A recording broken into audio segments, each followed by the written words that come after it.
The Project Gutenberg ebook of David Ives. This ebook is for the use of anyone anywhere in the United States and most other parts of the world at no cost and with almost no restrictions whatsoever.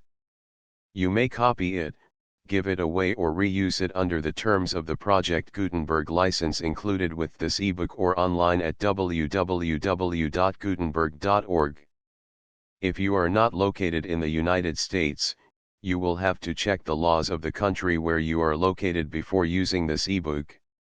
Title: David Ives, A Story of St. Timothy's. Author: Arthur Stanwood Pier. Illustrator: Franklin Wood. Release date: February 22, 2024. Ebook number 73016. Language: English. Original publication: Boston, Houghton Mifflin Company, 1921. Credits: Donald Cummings and the online distributed proofreading team at https://www.pgdp.net. Start of the Project Gutenberg ebook. David Ives. David Ives. They thought maybe you'd rather be alone. David Ives, A Story of St. Timothy's by Arthur Stanwood Pier with illustrations by Franklin Wood. Boston and New York: Houghton Mifflin Company. The Riverside Press, Cambridge, 1922. Copyright: 1921, by Perry Mason Company. Copyright: 1922, by Arthur Stanwood Pier. All rights reserved. The Riverside Press, Cambridge, Massachusetts. Printed in the USA. Contents: I Farewell to Rosewood 1-2. A Gentleman and a Scholar 22-3. Hostilities 36-4. Friendships 56-v. The Return 73-6. Probation 91-7. Blindness 108-8. Wallace's Examination 123-9. David's Enlightenment 137-x. Mr. Dean Provides for the Future 151-11.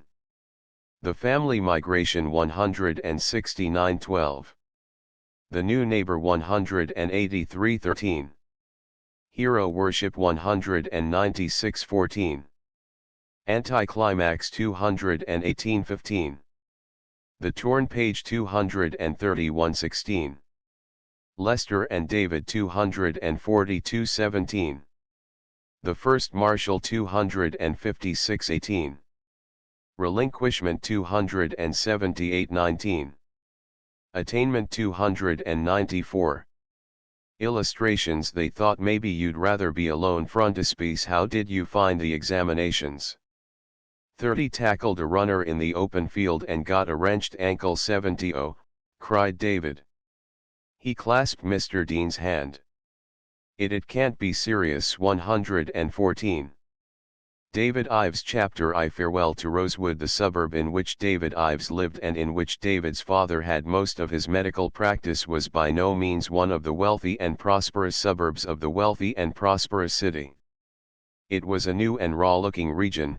Many of the streets were unpaved, littered and weed-grown, and unfenced lots and two-family tenement houses were alike its characteristics. There were numerous billboards along the sidewalks. The trees were few in number and had grown half-heartedly. But David, returning from the baseball field on a hot July afternoon, saw nothing depressing in the neighborhood. He walked with his coat flung over his shoulder and his cap in his hand. He had distinguished himself at the bat. He was thirsty and thinking of the cold ginger ale he would drink. He was hungry and thinking of the raspberries he would eat. He was pleasantly tired and thinking of an evening to be passed in comfort and interest over David Copperfield. A gust of wind flung dirt and dust into his face and made him wonder why the watering carts so seldom visited Rosewood, for such was the misleading name of the suburb. But the next moment he turned into a more shaded and attractive street and forgot his displeasure in the satisfaction of drawing near his home. He passed the Carter's bungalow and the Porter's Queen Anne cottage and the Jennison's mansard dwelling, and then he turned up the flagstone walk that led between two narrow bits of lawn to his father's door. The house was square and gray and shabby. There was a room thrown out at one end of the wide front porch, and over the door that admitted to this room hung a lantern bearing the words, "Dr. Ives." The door and the window were both open, and just before passing into the front hall David had a glimpse of his father seated at his desk in a characteristic attitude, with his gray head resting on his hand while an invisible patient recited her symptoms. That the patient was a woman David knew, because he heard the querulous drone of her voice. It was just the drone that he associated with his father's numerous charity cases. In the dining room Maggie, the maid of all work, was setting the table for supper. "Where's mother, Maggie?" David asked. "Search me," replied Maggie, who looked red and hot and at war with the world. As there was obviously nothing to be gained by complying with Maggie's request, David passed on to the parlor and the library, and not finding his mother in either place, went upstairs 3 steps at a time. Then he saw her sitting in her room, looking disconsolately out of the window. So sad was the expression on her face that David forgot what had been in his mind and exclaimed, "What's the matter, mother?" Mrs. Ives rose and came toward him, with her arms outstretched. "Oh, David dear, I can't bear to have you go, I can't bear to have you go." With her arms round his neck she was sobbing on his shoulder. "Go where?" David was bewildered and distressed. "What are you talking about, mother?" She did not immediately answer, but went on weeping quietly. Then she said, "I will let your father tell you about it.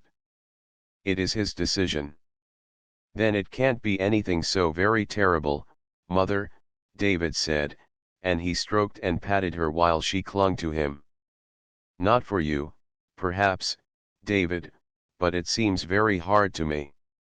It may all be for the best, but I don't know." David could not help reflecting that his father was always the optimist of the family and his mother usually the pessimist, and that therefore it would be desirable to await his father's unfolding of the mystery.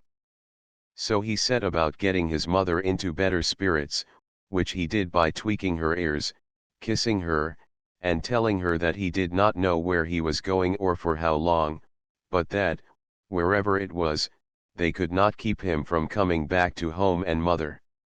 She was a pretty little woman who looked scarcely old enough to have such a tall and stalwart son, and as he held her in his arms she seemed to be a kind of child mother, an anxious, diffident, confiding, appealing little person, with sensitive lips and timorous, soft brown eyes.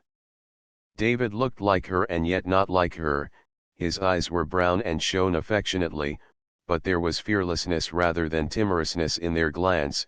His lips were sensitive, but their curve showed a resolute rather than a vacillating character. He had his mother's wavy brown hair. Soothing his mother, he smoothed her hair, he took her handkerchief and dried her eyes with it. "And now does this come next?" he asked, reaching for a powder puff. So he got her to laugh, and her face had brightened when he led her downstairs. "Found her, did you?" said Maggie as they passed the dining room. Her tone was one of good-natured interest, but David did not feel it necessary to reply. He had reached an age when he was beginning to dislike Maggie's familiar manners. Mrs. Ives admitted she was too much of a coward to try to correct them. As David and his mother entered the library, his 10-year-old brother Ralph rushed in breathlessly, declaring his satisfaction at finding that he was not late for supper. "I guess you will be, if you try to get yourself properly ready for it," remarked David, looking the unkempt and dirty-faced small boy over with disfavor. Ralph thrust out his tongue, but when David commanded him sternly to go upstairs and get clean, with some stamping and scuffing he obeyed. Across the hall rose the violent clamor of the supper bell, which Maggie always rang as if she were summoning the neighborhood to a fire. David and his mother had just seated themselves at the table when Ralph came crashing down the stairs, bounced into the room, and hurled himself into his chair, snorting and panting. "Gee, you do make a noise," David said. "So do you with your mouth," Ralph rejoined promptly. Boys, boys," sighed Mrs. Ives, and David turned red and restrained the ready retort. It was hard, because Ralph looked across the table at him jauntily, defiantly. The entrance of Dr. Ives had a quieting effect on the provocative younger brother. David, glancing at his father, had the uneasy, vaguely apprehensive feeling that had frequently taken possession of him of late. He was always expecting, always hoping that his father would conform in appearance more nearly to the mental picture to which the boy constantly returned, the picture of a tall man, straight and ruddy and broad-shouldered, with laughing eyes and a collar that fitted his neck snugly. It was disappointing, it was worse than disappointing to realize that his father's shoulders looked thin and angular, that his cheeks were pale, and his eyes, though kinder than ever, preoccupied and less sparkling, that his collars were looser about his neck than comfort required them to be. David often wondered whether his mother had noticed it, and if so what she thought about it. He did not wish to mention it first. If she was not worrying about it already, he was not going to put a new reason for anxiety into her head. "Well, David," said Dr. Ives in his usual cheerful voice, "have you had a talk with your mother?" "I couldn't tell him, Henry," said Mrs. Ives plaintively. "I've left it for you to do." "Mother said something about my going away somewhere," added David. Ralph looked from one to another while his round eyes grew rounder in wonder and concern. "Yes," said Dr. Ives, evading his wife's glance and speaking with great cheerfulness, "I've decided to send you away to boarding school, David. To St. Timothy's, in New Hampshire. In 6 weeks," added Mrs. Ives tearfully. David felt a thrill of exultation and excitement, and then, because of his mother's sadness and his father's forced cheerfulness, he felt sorry. Ralph sat open-mouthed and subdued. "Why am I going to St. Timothy's, father?" David asked. "Just what I wanted to know," said Mrs. Ives. "Hasn't David been doing all right in high school?" "Yes," Dr. Ives admitted, "he has. But I think that now he is ready for a change, it will be broadening and instructive. I think, moreover, that both he and Ralph will be the better for being separated for a time from each other. It will do David good to get out into a world of his own, and it will do Ralph good to take over some of the responsibilities at home that David has had. Those are some of the reasons." Mrs. Ives shook her head forlornly. "I can't see that they are sufficient." "Well," said Dr. Ives, "I want my boys to have the best there is and to be the best there are. From all that I can ascertain, St. Timothy's is one of the best schools in the country. David already knows what he wants to be. He feels that he has a bent for surgery, he means to make that his profession. I should be glad to have him model his career on that of the best surgeon I know, Dr. Wallace. As far as I can, I mean to give him every opportunity that Wallace had. Wallace went to St. Timothy's School, and to Harvard College, and to the Harvard Medical School. So shall David. But Dr. Wallace's father was rich, probably, and you are not," said Mrs. Ives. "I feel able to meet all the necessary expenses, and I can trust David not to be extravagant. New Hampshire is so far away. And it will be so long before we see David again. We shall hope to see him in the Christmas vacation." "Yes, of course. But I can't help feeling that David will be leaving home for good, he will be coming back to us now only for visits. You don't want to go, do you, David?" "I don't know, Mother," David said, torn by various impulses. "Yes, I think I do." And then he jumped up and, going behind her chair, put his arm round her and his face down on hers and kissed her. That evening Dr. Ives had to go out on some professional calls. He chugged away in the shabby little second-hand automobile that he had bought 3 years before. "Some day, when all my patients pay their bills, "I'll get a new machine," he was accustomed to remark to the family. He also was accustomed to declare that he rather enjoyed tinkering the old rattletrap. Now David, sitting in the library and perusing the catalogue of St. Timothy's School, suspected that for some time he had been the object of his father's many economies. Turning over the pages, he resolved that he would justify his father's faith in him, that he would work hard and not be extravagant, and that he would come home showing that he had profited by the opportunities given him by the family's sacrifice. And as he turned the pages, the thrill of eager anticipation grew stronger in him. He glanced over the long list of names, boys from all quarters of the country, boys even from far corners of the earth.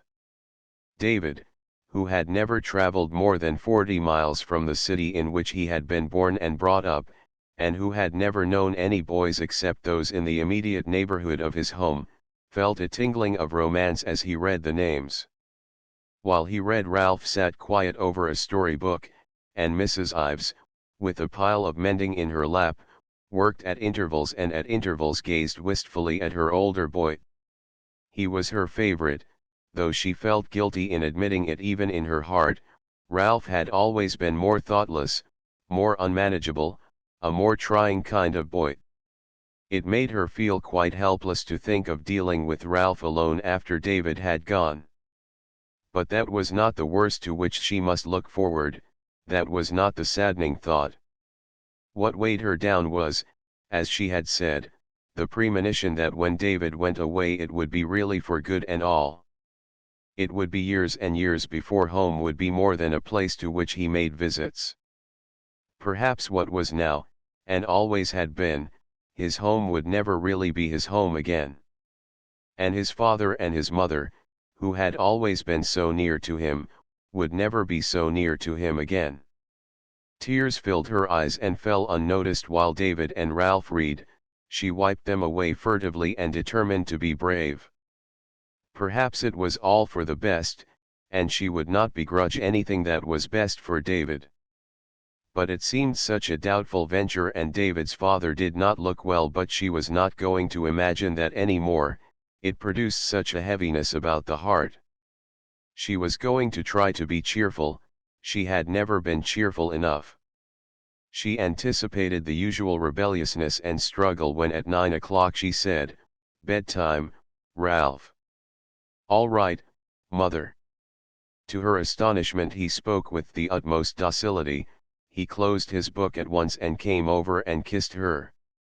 With the same unusual docility he went across the room and kissed David. "I'm sorry you're going away, Dave," he whispered, and then he fled upstairs. David looked at his mother. "He's a pretty good kid," he said. "He won't give you much trouble, not more than I've done." "You've never given any trouble, David." "Haven't I?" He sprang up and went over to sit beside her. "Then don't let me begin doing it now. Stop looking so troubled about me." "That's right, smile." She did her best, remembering that she had resolved to be cheerful. Anyway, as the days passed and the time of David's departure drew near, there was one development on which his mother liked to dwell and from which she hoped and even dared to expect much. Dr. Ives had yielded to her persuasion and, as the first vacation that he had taken in years, was to accompany David on his journey. "A rest is all he needs," his wife kept assuring herself. "A rest and a change, and when he comes back I won't have to worry about him any more." Dr. Ives had wanted her to take the trip, too, but she had refused. She knew that he could ill afford such an additional expense, and besides there was Ralph to look after. No doubt Maggie was competent to care for him, and his Aunt Hattie would be willing to take him in, but Mrs. Ives felt that the absence of his father would give her the most favorable opportunity of getting on the right terms with her younger boy. His sense of chivalry would be more likely to awaken when he was not under the surveillance of a masculine disciplinary eye. David's mother went with him to the shops and helped him to purchase his slender wardrobe. A careful purchaser she was, leading him from shop to shop in search of bargains, feeling with distrustful fingers the material of the suit at last selected, insisting on underwear of the thickest woolens and on pajamas of flannel, for doubtless New Hampshire winters were even colder than those at home.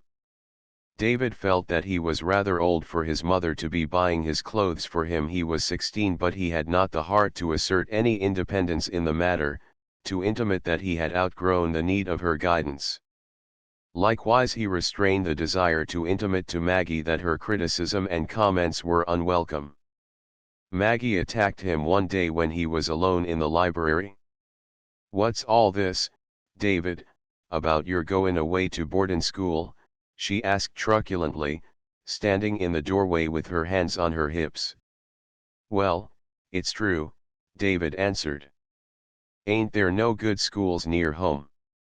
"Yes, but not so good. Funny thing that nothing but the best is ever good enough for some folks." David, disdaining to reply, held his book up in front of his eyes and pretended to read.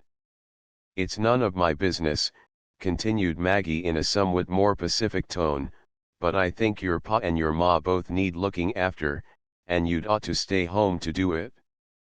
Of course what it means is, it'll all fall on me, things always does." "Nothing's going to fall on you, what do you mean, Maggie?" "Oh, it's all very well to talk. But everybody can see your pa's been failin' of late and is in for a spell of sickness, and your ma gets upset so easy it's always a matter of coaxin' and urgin' her along. Father's all right except that he's been working too hard, a rest will fix him up," David declared. "And mother's all right, too, except that she worries." "Oh, yes, it's all right," Maggie agreed with gloomy significance. "All I can say is, they're lucky to have me to fall back on. I can deal with trouble when it comes." David disliked to admit to himself that this interview disturbed him. But there was no escape from the fact that it did have a depressing effect. He tried to assure himself that Maggie always delighted in forebodings of trouble, but in spite of that he was half the time wishing that he might withdraw from the adventure on which his father was launching him. Every day the expression in his mother's eyes affected him as much as her tears could have done. Every day he was troubled by his father's haggard look. He had of course learned something about the burden in dollars and cents he was to be to the family, and he wondered if there could really be wisdom in his father's decision. "It throws a big responsibility on me," David thought gravely. He suspected that in some ways his father was an impractical man and that he was often visionary in his enthusiasm. He had never forgotten how hurt he had felt once as a small boy when he had overheard his mother say to her sister, "It's no use, Hattie, if Henry once has his mind set on a thing, the only thing to do is to give him his head." David did not know what had prompted the remark, but he had not liked hearing his father criticized even by his mother. In those days he noticed in his father a nervous exuberance over the prospect, which, if it failed to quiet David's doubts, served to convince him of the futility of questioning. Dr. Ives talked gaily of the interest and happiness David would find in his new surroundings and of the increased pleasure they would all take in his vacations, told Ralph that he must so conduct himself as to qualify for St. Timothy's when he grew older, and declared that for himself merely looking forward to the trip east with David was making a new man of him. One morning Dr. Ives went downtown with David in the shabby little automobile to purchase the railway tickets. As they drew up to the curb a tall man in a gray suit came out of the ticket office. He was about to step into a waiting limousine when Dr. Ives hailed him. "Oh, Dr. Wallace. How are you, Dr. Ives?" Dr. Wallace nodded pleasantly and waited, for Dr. Ives clearly had something to say to him. David, following his father, looked with interest at the distinguished surgeon whose career was to be an example to him. Dr. Wallace was a younger and stronger man than Dr. Ives, and, so far as prosperity of appearance was concerned, there was the same contrast between the two men as between the shabby runabout and the shining limousine. "Dr. Wallace," said Dr. Ives, speaking eagerly, "I won't detain you a moment, but I want to introduce my son David to you. David's going to St. Timothy's. I know you're an old St. Timothy's boy, and I thought you might be interested." "I am, indeed," said Dr. Wallace, and he took David's hand. "What form do you expect to enter?" "Fifth, I hope," said David. "That will give him 2 years there before he goes to Harvard," said Dr. Ives. "Going to Harvard, too, is he?" "Yes, and then to Harvard Medical School following in your footsteps, you see, doctor." "That's very interesting," said Dr. Wallace. "I must tell my boy to look you up. You know, I have a boy at St. Timothy's, his second year, he'll be in the 5th form, too." "And he'll also be following in your footsteps, I suppose," said Dr. Ives. "Not too closely, I hope," Dr. Wallace laughed. "I'm very glad to have met you. I wish you the best of success." He shook hands again with David and again with David's father, then stepped briskly into his limousine and was whirled away. "That was a stroke of luck," remarked Dr. Ives. "Now you won't be going to St. Timothy's as if you didn't know anybody. Young Wallace will be friendly with you and help you to get started right." David accepted this as probable. He asked if Dr. Wallace was really so very remarkable as a surgeon. "Oh, yes, he's the ablest man we have," replied Dr. Ives. "I'm sure he's not a bit better than you, father."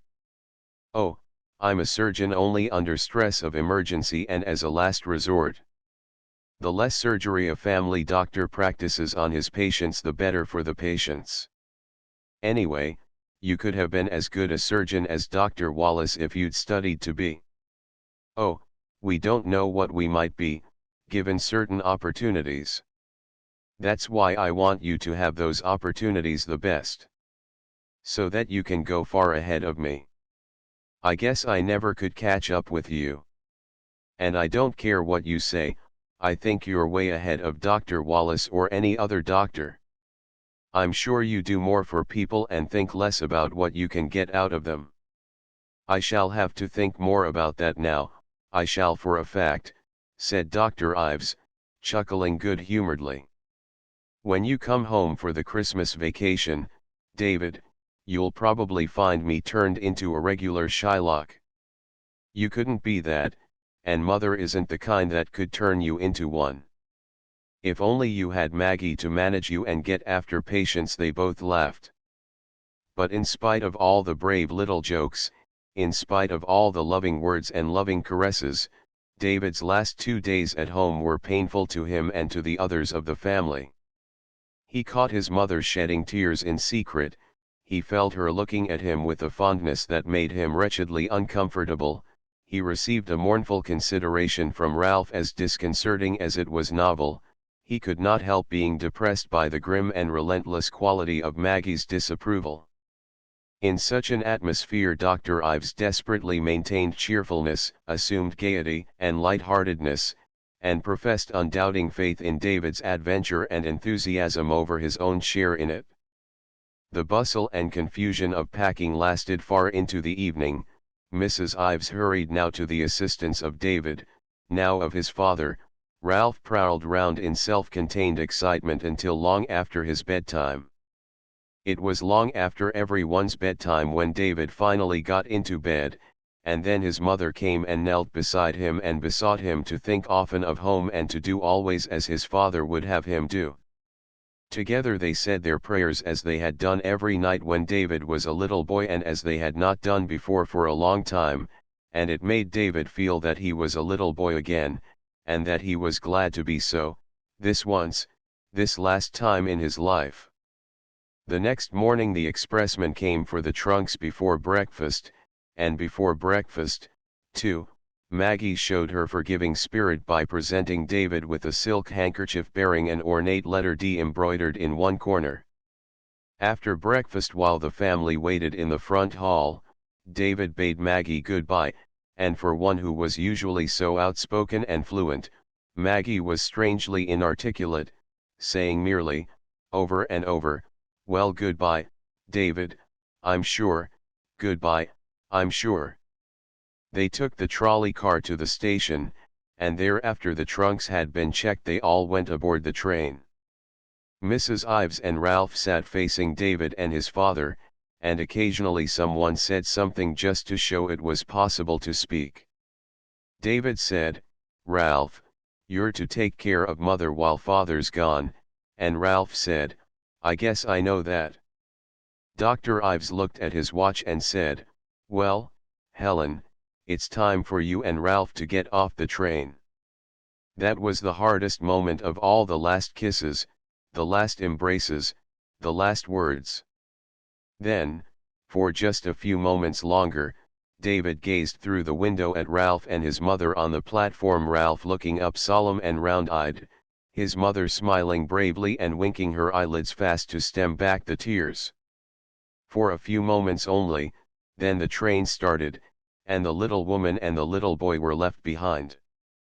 Chapter 2: A Gentleman and a Scholar. For an hour Dr. Ives had been pursuing his solitary explorations of the grounds and buildings of St. Timothy's School. He and David had interviewed the rector, Dr. Davenport, had been shown the room in the middle school which David was to occupy and in which his trunk was already awaiting him, and had inquired the way to the auditorium, where David was now taking the examinations that were to determine his position. For an hour Dr. Ives had been alone, and he was beginning to realize what the loneliness of his journey home would be, what the gap in the family life would be. From the time when he and David had started east they had been together every moment. His happiness in the companionship of his son and the novelty of the vacation journeying had kept his spirits buoyant, but now the shadows had begun to come over his imagination. He had taken pleasure in viewing the wide playing fields and the circumambient cinder track, and in thinking of his boy happy and active there on sunny afternoons. He had taken pleasure in looking in upon the rows of desks in the great schoolroom, on the empty benches in the recitation rooms, on the quiet, book-lined alcoves in the library, and in thinking of his boy passing in those places quiet, studious, faithful hours. He had enjoyed visiting the gymnasium and picturing his boy performing feats there on the flying rings and taking part with the others in brave and strengthening exercises.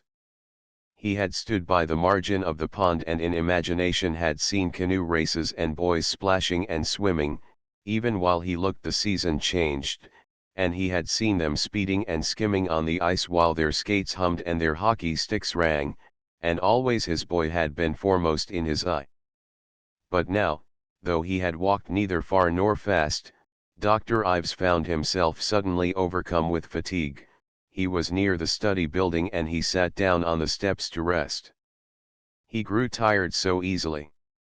He sat still for some time and was just rising to his feet when the door behind him opened and a tall man of about his own age, with a grey beard and heavily rimmed spectacles, came down the steps, glanced at him and said, "You're a stranger here, I think. Can I be of any assistance to you?" "No, thank you," said Dr. Ives. "I have a son in that building yonder, taking an examination. I'm just killing time till he comes out." "In that case, wouldn't you like me to show you round the place? I've been a master here for nearly 40 years. "To tell you the truth," Dr. Ives answered, "I've been wandering round till I'm played out. I was just on the point of going to the library in the hope of finding a chair. I can offer you a more comfortable one. My rooms are in that yellow house just beyond those trees. I'm at leisure for the rest of the day, and I shall be glad of your company. My name is Dean." In Mr. Dean's pleasant rooms Dr. Ives was soon unburdening himself. The elderly master's sympathy and friendliness invited confidences.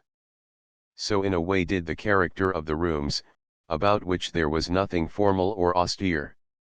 They were the quarters of a scholar, although bookshelves crowded the walls, the library overflowed the space allotted, books were piled on the floor and on the table and on the chairs, books of all descriptions and in all languages, books in workaday bindings and in no bindings at all, ponderous great volumes and learned little pamphlets, works of poets and novelists, historians and essayists, philosophers and naturalists, from the days of ancient Greece to the end of the 19th century. From the depth of the big leather chair in which Dr. Ives found himself, he looked across a massive oak table covered with papers, books, and pamphlets in a bewildering confusion and saw the thoughtful, kindly face of his host.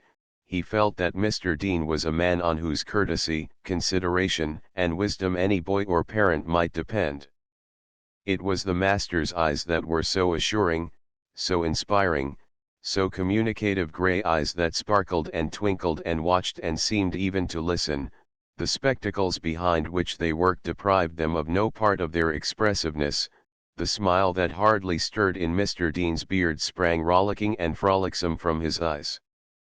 They were eyes that seemed to miss nothing and to interpret everything wisely, kindly, humorously. So in a little while Dr. Ives was confiding his hopes and dreams about his son, and some not all of the misgivings that he had never breathed to his wife. "Of course," he said, "I realize that probably most of the boys here are the sons of rich men, rich at least by comparison with me.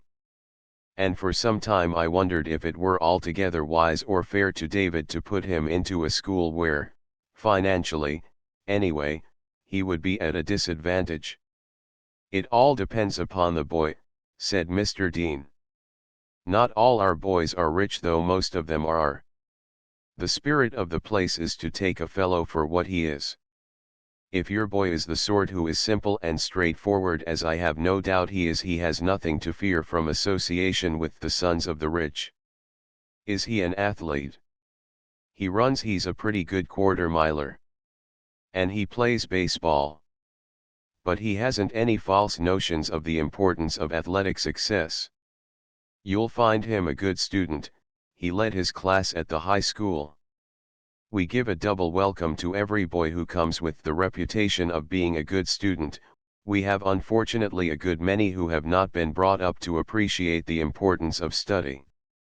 David knows the importance of it. He knows that he'll have to study in college and in the medical school, and the earlier he forms the habit of work the better. Dr. Wallace, whom of course you know, I've said to David that Dr. Wallace couldn't be what he is if he hadn't early formed the habit of work. I wish that his son would form it," remarked Mr. Dean. "Lester Wallace is not one of our hard workers. No doubt he will develop, otherwise he could hardly be his father's son. Dr. Wallace is our most able and brilliant surgeon. Indeed, it's largely because I should like to get my boy started on a career similar to his that I have brought David to St. Timothy's." "Well," said Mr. Dean, "I've had a good opportunity to note the careers of those who have passed through the school. And, generally speaking, those after lives have been most creditable have been the boys who while they were at school received from their fathers the most careful, sane, and intelligent interest, not those whose fathers felt that boarding school had taken a problem off their hands. A good many fathers do feel that. It's an extraordinary thing, the number of intelligent, successful, wide-awake Americans who do not seem to realize the importance of holding standards always before their sons. I suppose," Dr. Ives suggested, "that the very successful and active men are too busy." Mr. Dean shook his head. "I don't think it's that. A physician like yourself is probably much more busy and active than many of those eager, money-making men. No, the trouble with them is their egotism and ambition. They feel that their offspring derived importance and distinction from them, and they expect vaingloriously to shine in light reflected from their offspring. But there's an interval when they regard their offspring as not much else than a nuisance, and for that interval they turn them over, body and soul, to a boarding school to be developed into youths such as will shed luster on their parents. The school might possibly do it if there were no vacations, but 3 weeks at home at Christmas often undoes the good of the 3 preceding months at school. You seem to be a pessimist about the value of home life for a boy. No, not in the least. But I am a pessimist about the influences prevailing in the homes of some of our excessively solvent citizens. Boys of 15 and 16 go home and with other boys of the same age constitute a miniature aristocracy, a miniature society, that copies the vices and mannerisms and foppishness of the grown-up social aristocracy, and that is encouraged and even educated in all the vulgar, useless, expensive, and demoralizing details by this purblind aristocracy. I tell you, Dr. Ives, there are boys in this school that the school is struggling to save from the pernicious influences to which they are exposed at home, but their fathers and mothers can't be made to see it. Fortunately, there are not a great many of them. Our most common difficulty is with the boy whose father is too busy to give any thought to him, to stimulate him, or help him, or advise him. Well, it's easy to see that your boy's father is not that kind. No, said Dr. Ives. David and I have always been too close to each other for that to happen. You're starting home today. Yes, I'm just waiting round to see David again, my train leaves in a couple of hours. The examinations close very soon. I will walk over to the building with you, I should like to meet your boy. So it happened that on emerging from the test David found himself shaking hands with an elderly gentleman whose kindly eyes and pleasant voice won his liking. He looks like the right sort, said Mr. Dean, turning to Dr. Ives with a smile. How did you find the examinations? How did you find the examinations? Not very hard, replied David. Good, then you'll be in the 5th form without a doubt. The Latin class will assist us to a better acquaintance. Goodbye, Dr. Ives, we'll take good care of your son. Dr. Ives looked after the tall figure of the master as he swung away, gripping his stout cane by the middle, and said, David, my boy, there's a gentleman and a scholar. Be his friend, and let him be yours. Yes, father, David said obediently. They walked slowly to the building in which David had his room, climbed the stairs, and sat down by the window. Dr. Ives looked out in silence for a time, wishing to fix in his mind the view that was to become so familiar to his son, the grass plots bounded by stone posts and white rail fences, the roadways, lined with maple trees, the clustered red brick buildings above which rose the lofty chapel tower in the sunlight of the warm September day. This should be a good place to study in, David, he said. It's in the quiet places that a man can prepare himself best. I don't know how quiet it will be tomorrow, said David, when about 250 old boys arrive. Oh, yes, it will be lively enough at times, and I'm glad of that, too. And you'll go in for all the activities there are, I needn't urge that.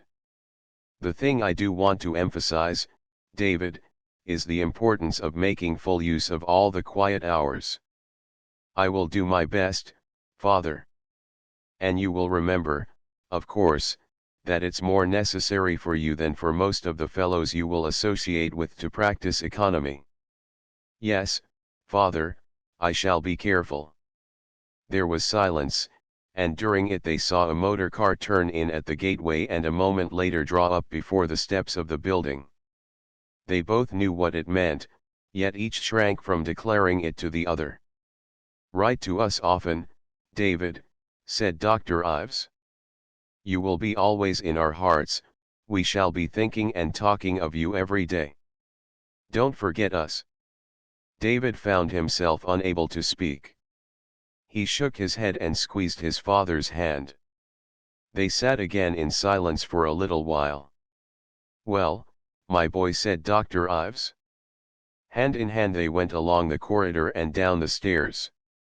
Outside the building the father turned and took his son into his arms.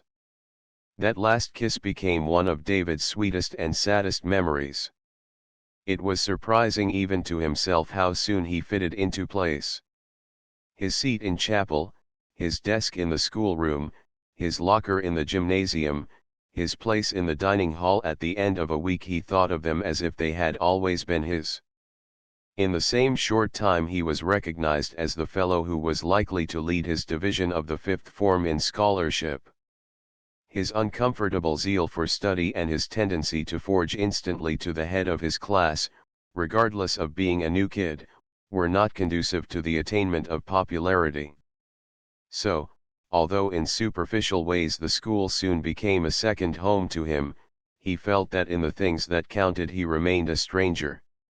He was disappointed in his expectation that Lester Wallace would come forward and welcome him. When in Mr. Dean's Latin class he first heard Wallace called on to recite, he glanced round in eager interest. A stocky, smiling, good-natured-looking youth was slowly rising to his feet. His voice, as he began to translate, was lazy, yet had a pleasant tone. His manner when he came to a full stop in the middle of an involved sentence that had entangled him suggested that he was humorously amused by a puzzle rather than concentrating his mind on the solution. He acquiesced without rancor in Mr. Dean's suggestion that he had better sit down. Later, when David was called on to recite, he wondered whether Wallace was looking at him with any interest. He wondered whether the name of Ives had any significance for Wallace. Apparently it had not, for after the hour Wallace passed David on the stairs without pausing to speak. When the noon recess came, some of the fellows, instead of dispersing to the dormitories, lingered in groups outside the study building. Among them was Wallace, and with the faint hope that Wallace might now come up to him, David lingered, too. He was too shy to make any advances to one who was an old boy, too proud to court the friendship of one who was obviously well known and popular, yet Wallace, with his pleasant, lazy voice, twinkling eyes, and leisurely air of good nature, attracted him. While he stood looking on, a girl, perhaps 15 years old, came through the rectory gate just across the road. She was tossing a baseball up and catching it and now and then thumping it into the baseball glove that she wore on her left hand. She was slender and graceful, and the smile with which she responded to the general snatching off of caps seemed to David sweet and fascinating. Her large straw hat prevented him from determining how pretty she was, but he was sure about her smile and her rosy cheeks and her merry eyes. "Here you are, Ruth." Lester Wallace held up his hands. She threw the ball to him, straight and swift, with a motion very like a boy's, and yet oddly, indescribably feminine. He returned it, and she caught it competently. "Isn't anyone going to play scrub?" she asked. At once Wallace cried, "Yes, one." She cried, "Two." And they danced about while the others shouted for places. When they had all moved off toward the upper school with the girl and Wallace in the lead, David followed, partly out of curiosity and partly also out of reluctance to dismiss quickly such a pleasant person from his sight. He watched the game of scrub behind the upper school and was struck by the girl's skill, her freedom and grace of action, her fearlessness in facing and catching hard-hit balls, and also by the rather more than brotherly courtesy of all the fellows. They seemed to try to give her the best chances and yet never to condescend too much. Apparently she and Wallace were especially good friends. She reproached him slangily, "Oh Lester, you lobster," and he was often comforting or encouraging, "Take another crack at it, Ruth. Beat it, Ruth, beat it," and once in rapture at a stop that she had made, "Oh, Pula pulchrissima." Looking on, David felt there was another person in the school besides Wallace that he would very much like to know. He ventured to ask a boy standing by who the girl was. "The rector's daughter, Ruth Davenport." "Peach, isn't she?" "Yes, Peach," said David. He continued to look on until the ringing of the quarter bell for luncheon put an end to the game. Chapter 3 Hostilities Afterwards. Looking back upon those early days at St. Timothy's, David sometimes wondered whether he had possessed any individuality whatever. It seemed to him that he had been merely a submerged unit that had brief periods of consciousness of homesickness, of pleasure, of suffering, but that for the most part was swept along on its curiously insensate way. He remembered the sharpness of contrast between the day when he first saw St. Timothy's and the day when the school formally opened, the quiet, depopulated aspect of one and the bustling and populous activity of the other. From that opening day life seemed to flow in currents all about him and to drag him on with it, passive, bewildered sometimes struggling, sometimes swimming blithely, but always in a current that bore him on and on. Each morning it began, with the streams of boys flowing at the same hour toward the same spot, from the dormitories to the chapel, then from the chapel to the schoolroom, finally from the schoolroom back to the dormitories again, afterwards to the playgrounds, where they trickled off into a lot of separate bubbling little springs, only to be sluiced together again at the distant ringing of a bell and sent streaming back to the school. Gradually David made friends, gradually, too, he came into hostile relations with certain fellows. Chief among his friends was another new boy and fifth former, Clarence Munro, whom he sat next to at table. They were, as it happened, the only new boys at that table, and their newness might of itself have bound them together. But they quickly discovered sympathetic qualities, love of reading and of the same authors, keenness for baseball and for track athletics, and, in the circumstances most uniting of all, kindred antipathies. For the sixth formers at the table, of whom there were several, seemed to feel that their sanctity was invaded by the two new kids and were disposed to be offish and censorious. One of them in particular, Hubert Henshaw, who sat opposite David, made himself disagreeable. He was apparently a leader in certain ways. The glass of fashion and the mold of form, commented Munro satirically to David. They were reading Shakespeare in the English class, and David replied, "Yes, perfumed like a milliner. I think it's all right for a fellow to keep anything up his sleeve except his handkerchief. I always feel there's something wrong with a fellow that always has his socks match his necktie," said Munro. But though they indulged themselves thus freely in shrewd comment when they were alone together and revenged themselves in imagination by such criticism for the slights and indignities put upon them, they could not resent effectively the treatment that Henshaw and, under his leadership, the others administered to them. There were frequent comments on the ignoble character of the fifth form and the scrubby quality of its new kids. Henshaw occasionally expressed the opinion that the school was deteriorating, there was no such rabble of new kids when we were young. He went on one day to say, looking meanwhile over David's head, many of them even seem not to have decent clothes. Has anyone seen more than 2 or 3 new kids with the slightest pretense to gentility? David recognized the thrust at him and his clothes and said, I've seen one sixth former with plenty of pretense. It was not a smart retort, but it caused the blood to gather in Henshaw's forehead, and for the time being it silenced him. But the episode rankled in David's mind. It was the first intimation he had received that the discrepancies of which he himself had been aware between his dress and that of most of the fellows had been noticed by the others. No one but Henshaw had been unkind enough to comment, even Henshaw's friends at the table had looked uncomfortable when he made the remark, but David, thinking of the pains and the careful thought and the enforced economy of expenditure with which his mother had assisted him to purchase his clothes, and of the satisfaction that she had taken in their appearance, was wounded not merely in his pride but in his affection. From that moment he hated Henshaw. It disappointed him to learn, as by observation he soon did learn, that Henshaw, though a sixth former, was a friend of Wallace's. They were often together, walking from the dormitory to the chapel or lounging in the dormitory hall. Their intimacy was explained to David when one evening while he was sitting in the hall waiting for the dinner bell, Wallace came up and said, "Hello, Ives, my cousin, Hubie Henshaw, tells me that you come from my town. I wish I'd known it earlier." He seated himself beside David and continued with cheerful geniality, "How are you getting on? I know you are a shark in lessons, of course, all right otherwise." "Pretty fair, thanks. Funny I didn't know about you till Hubie happened to mention it. Whereabouts do you live? What part of the town? How did you happen to come here?" "In a way, because of your father," David answered.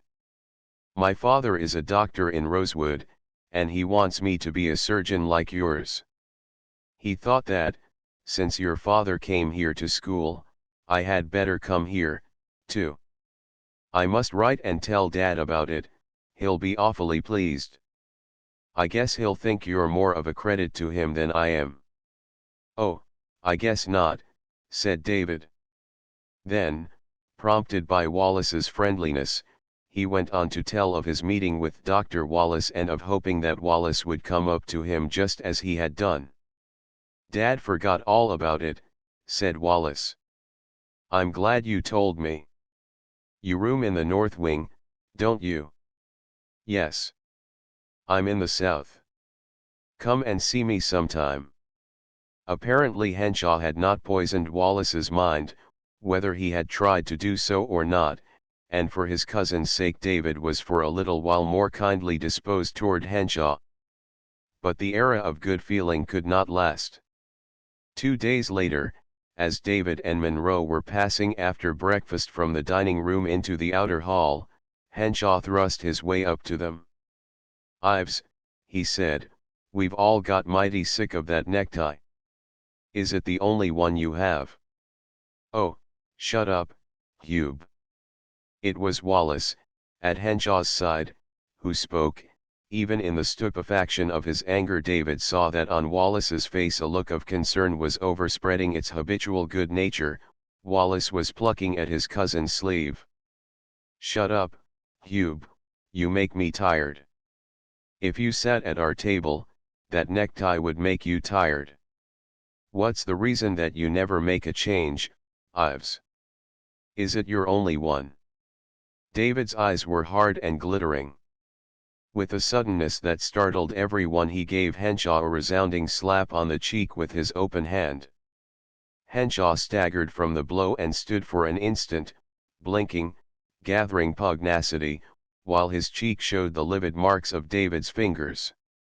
Before he could retaliate, Mr. Dean was sweeping the crowd aside and exclaiming in a stern voice, "Henshaw, Ives, what's this?"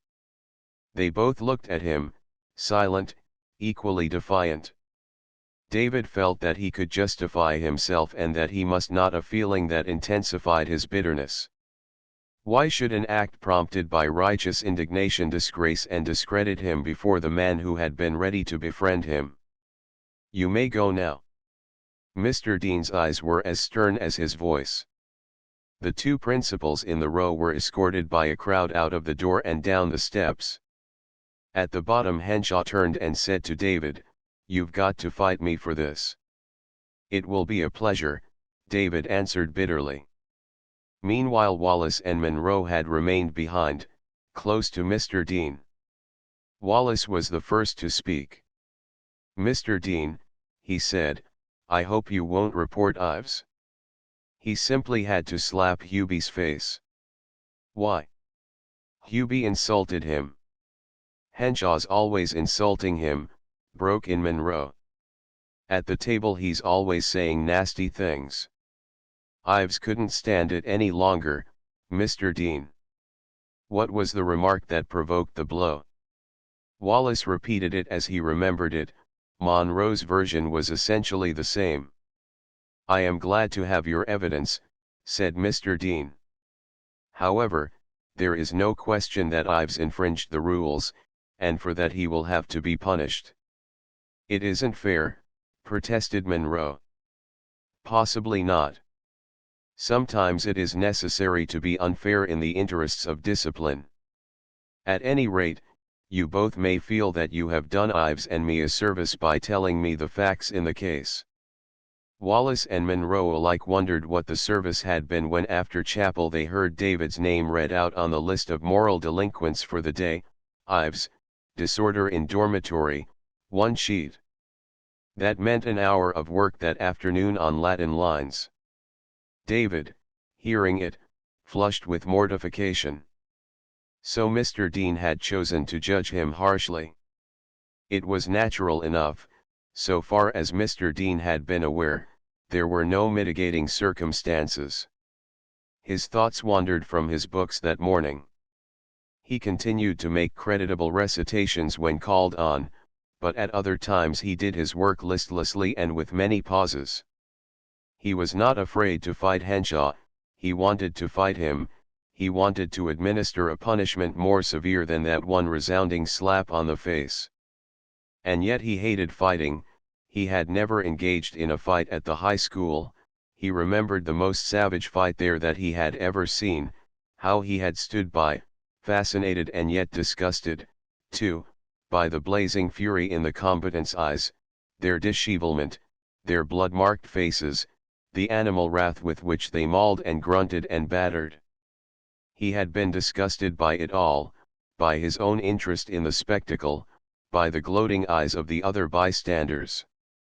It revolted him now to think of presenting such a spectacle himself, and yet he knew that unless Henshaw came to him and apologized he would fight him as long as either of them could stand. In the 5 minutes intermission before the Latin class Wallace and Monroe came and told him of their interview with Mr. Dean. That cheered him.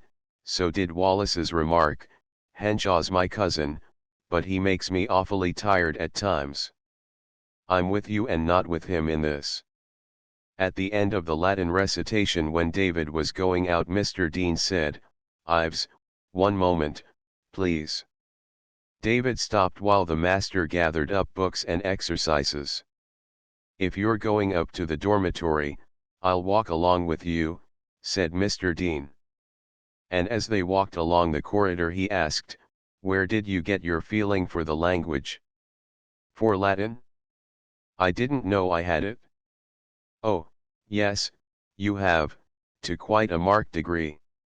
I hope that you'll continue to cultivate the language, not, like so many, abandon it at the first opportunity.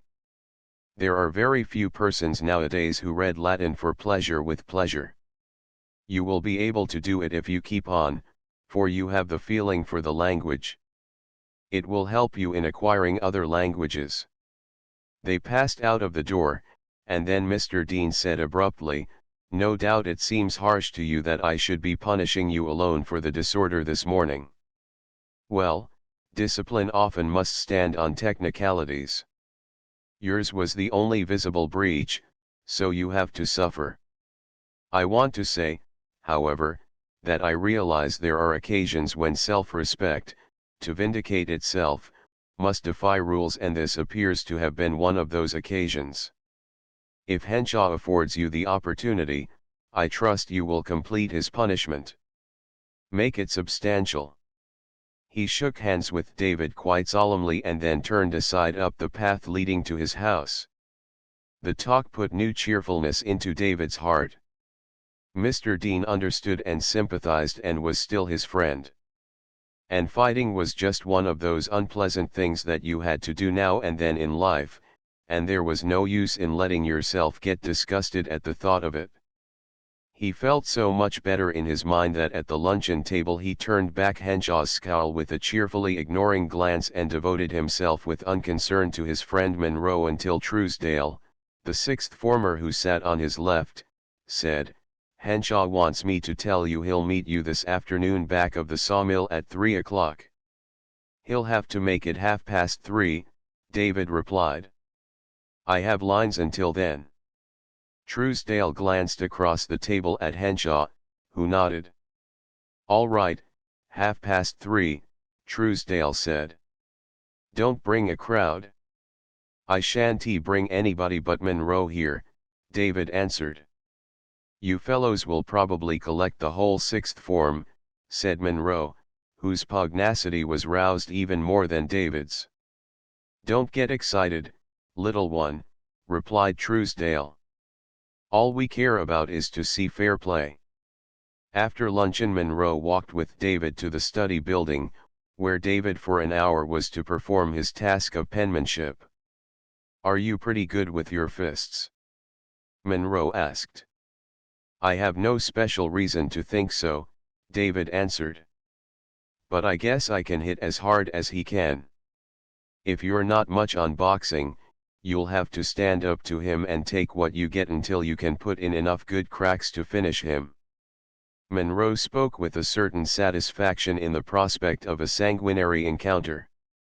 He was a freckled-faced, red-haired, snub-nosed boy, his blue eyes were sparkling and snapping with expectancy. I'm not worrying much, David answered. He may lick me or I may lick him, but either way I guess he will regret having brought it on himself.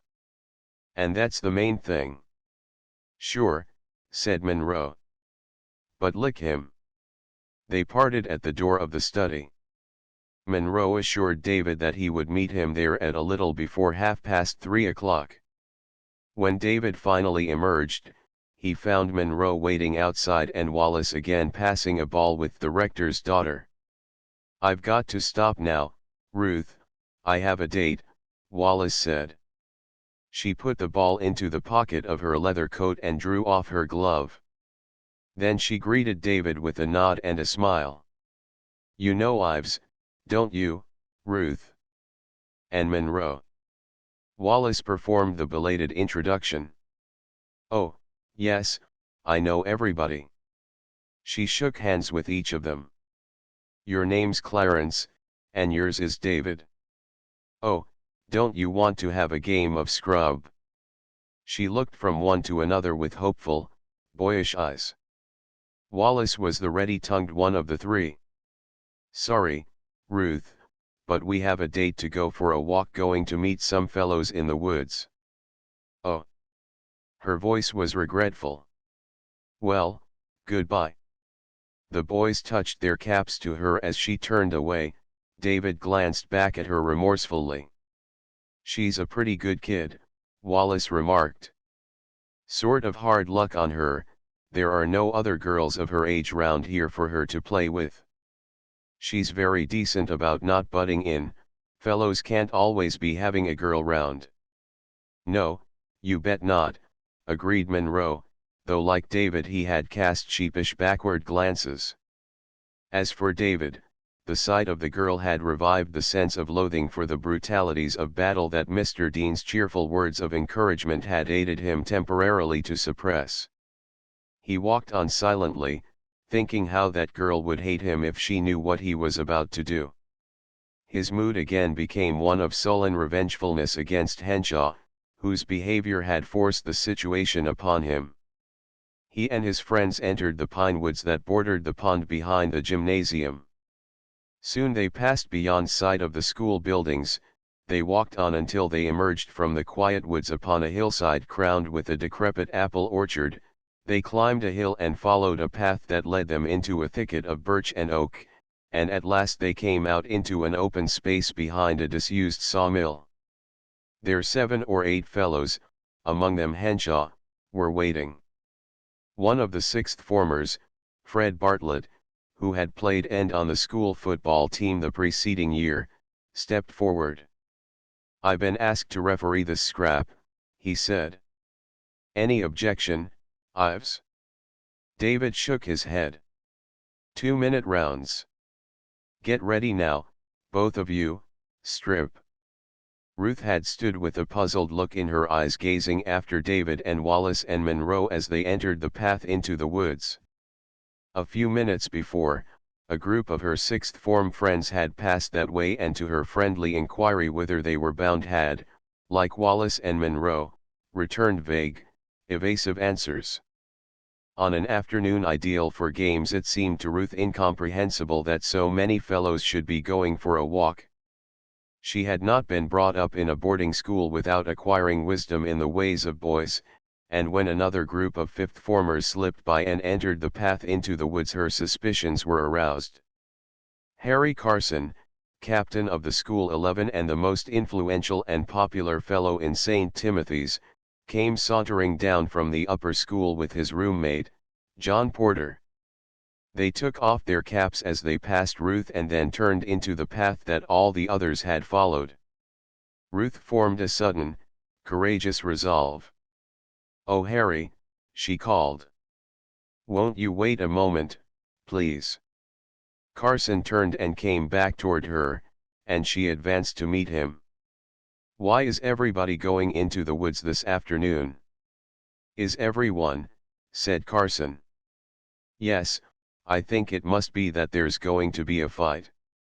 "Isn't that it, Harry? What put such an idea as that into your head?" "I just feel it, and I know it from the way you ask that question. I think a fight is perfectly horrid. Won't you stop it? Sometimes when there's bad blood between two fellows, the best thing is to let them fight it out." "Who are the fellows?" "It would hardly be fair for me to tell." "I suppose it wouldn't. But fighting seems such a stupid and senseless way of settling a difference.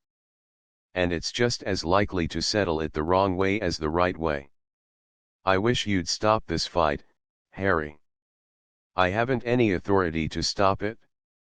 "They wouldn't fight if you told them they weren't to do it." "Why, they wouldn't fight if even I told them they weren't to do it," cried Ruth with sudden conviction. Her eyes flashed as she added, "If you won't give me your word that you'll stop it, I'll go into the woods myself and find those boys and stop them."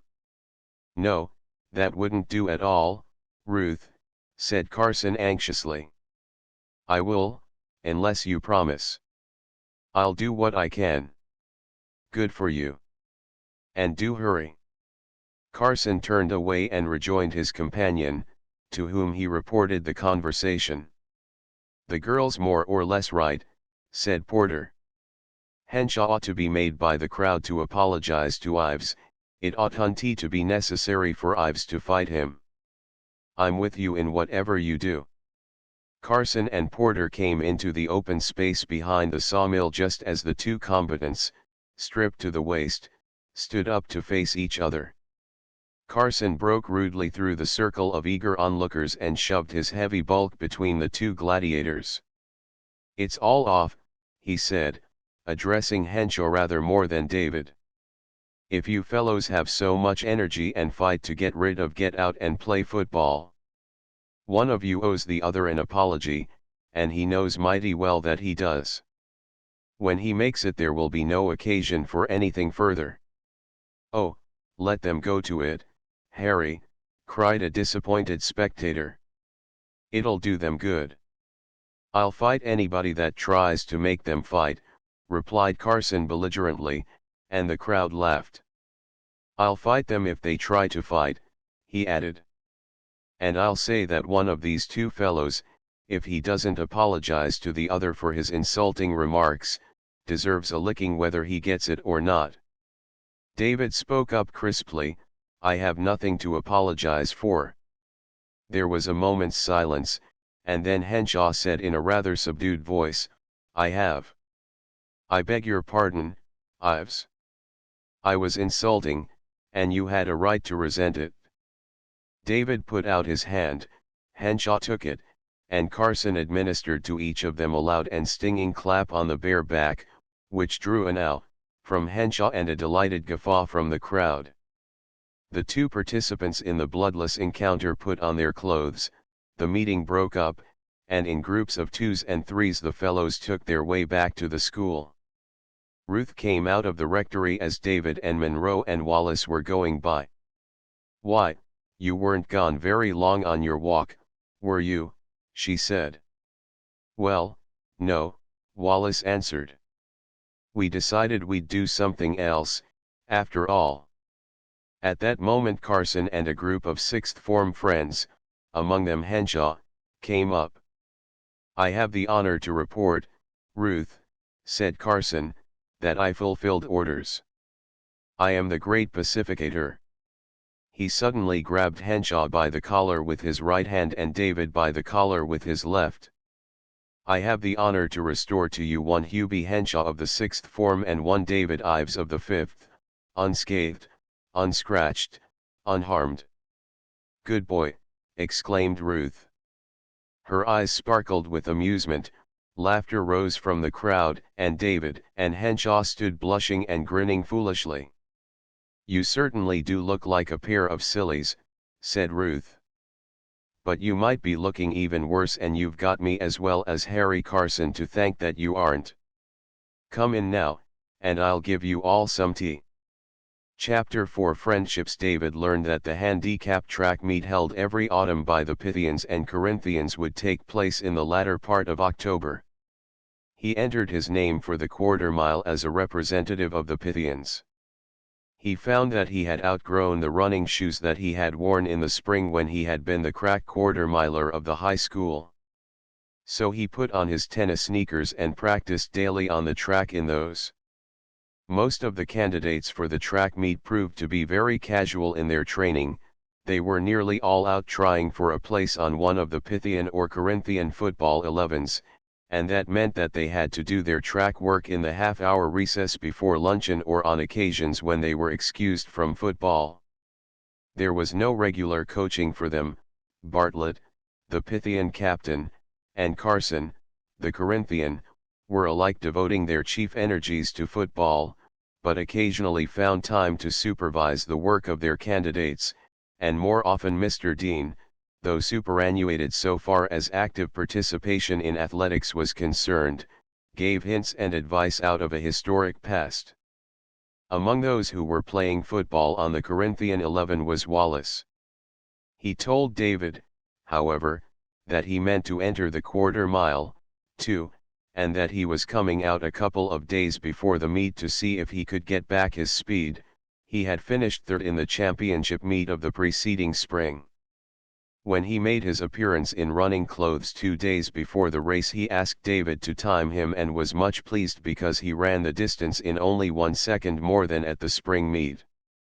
"And if I'd had to, I could have pushed myself a little. Now I'll time you, Ives.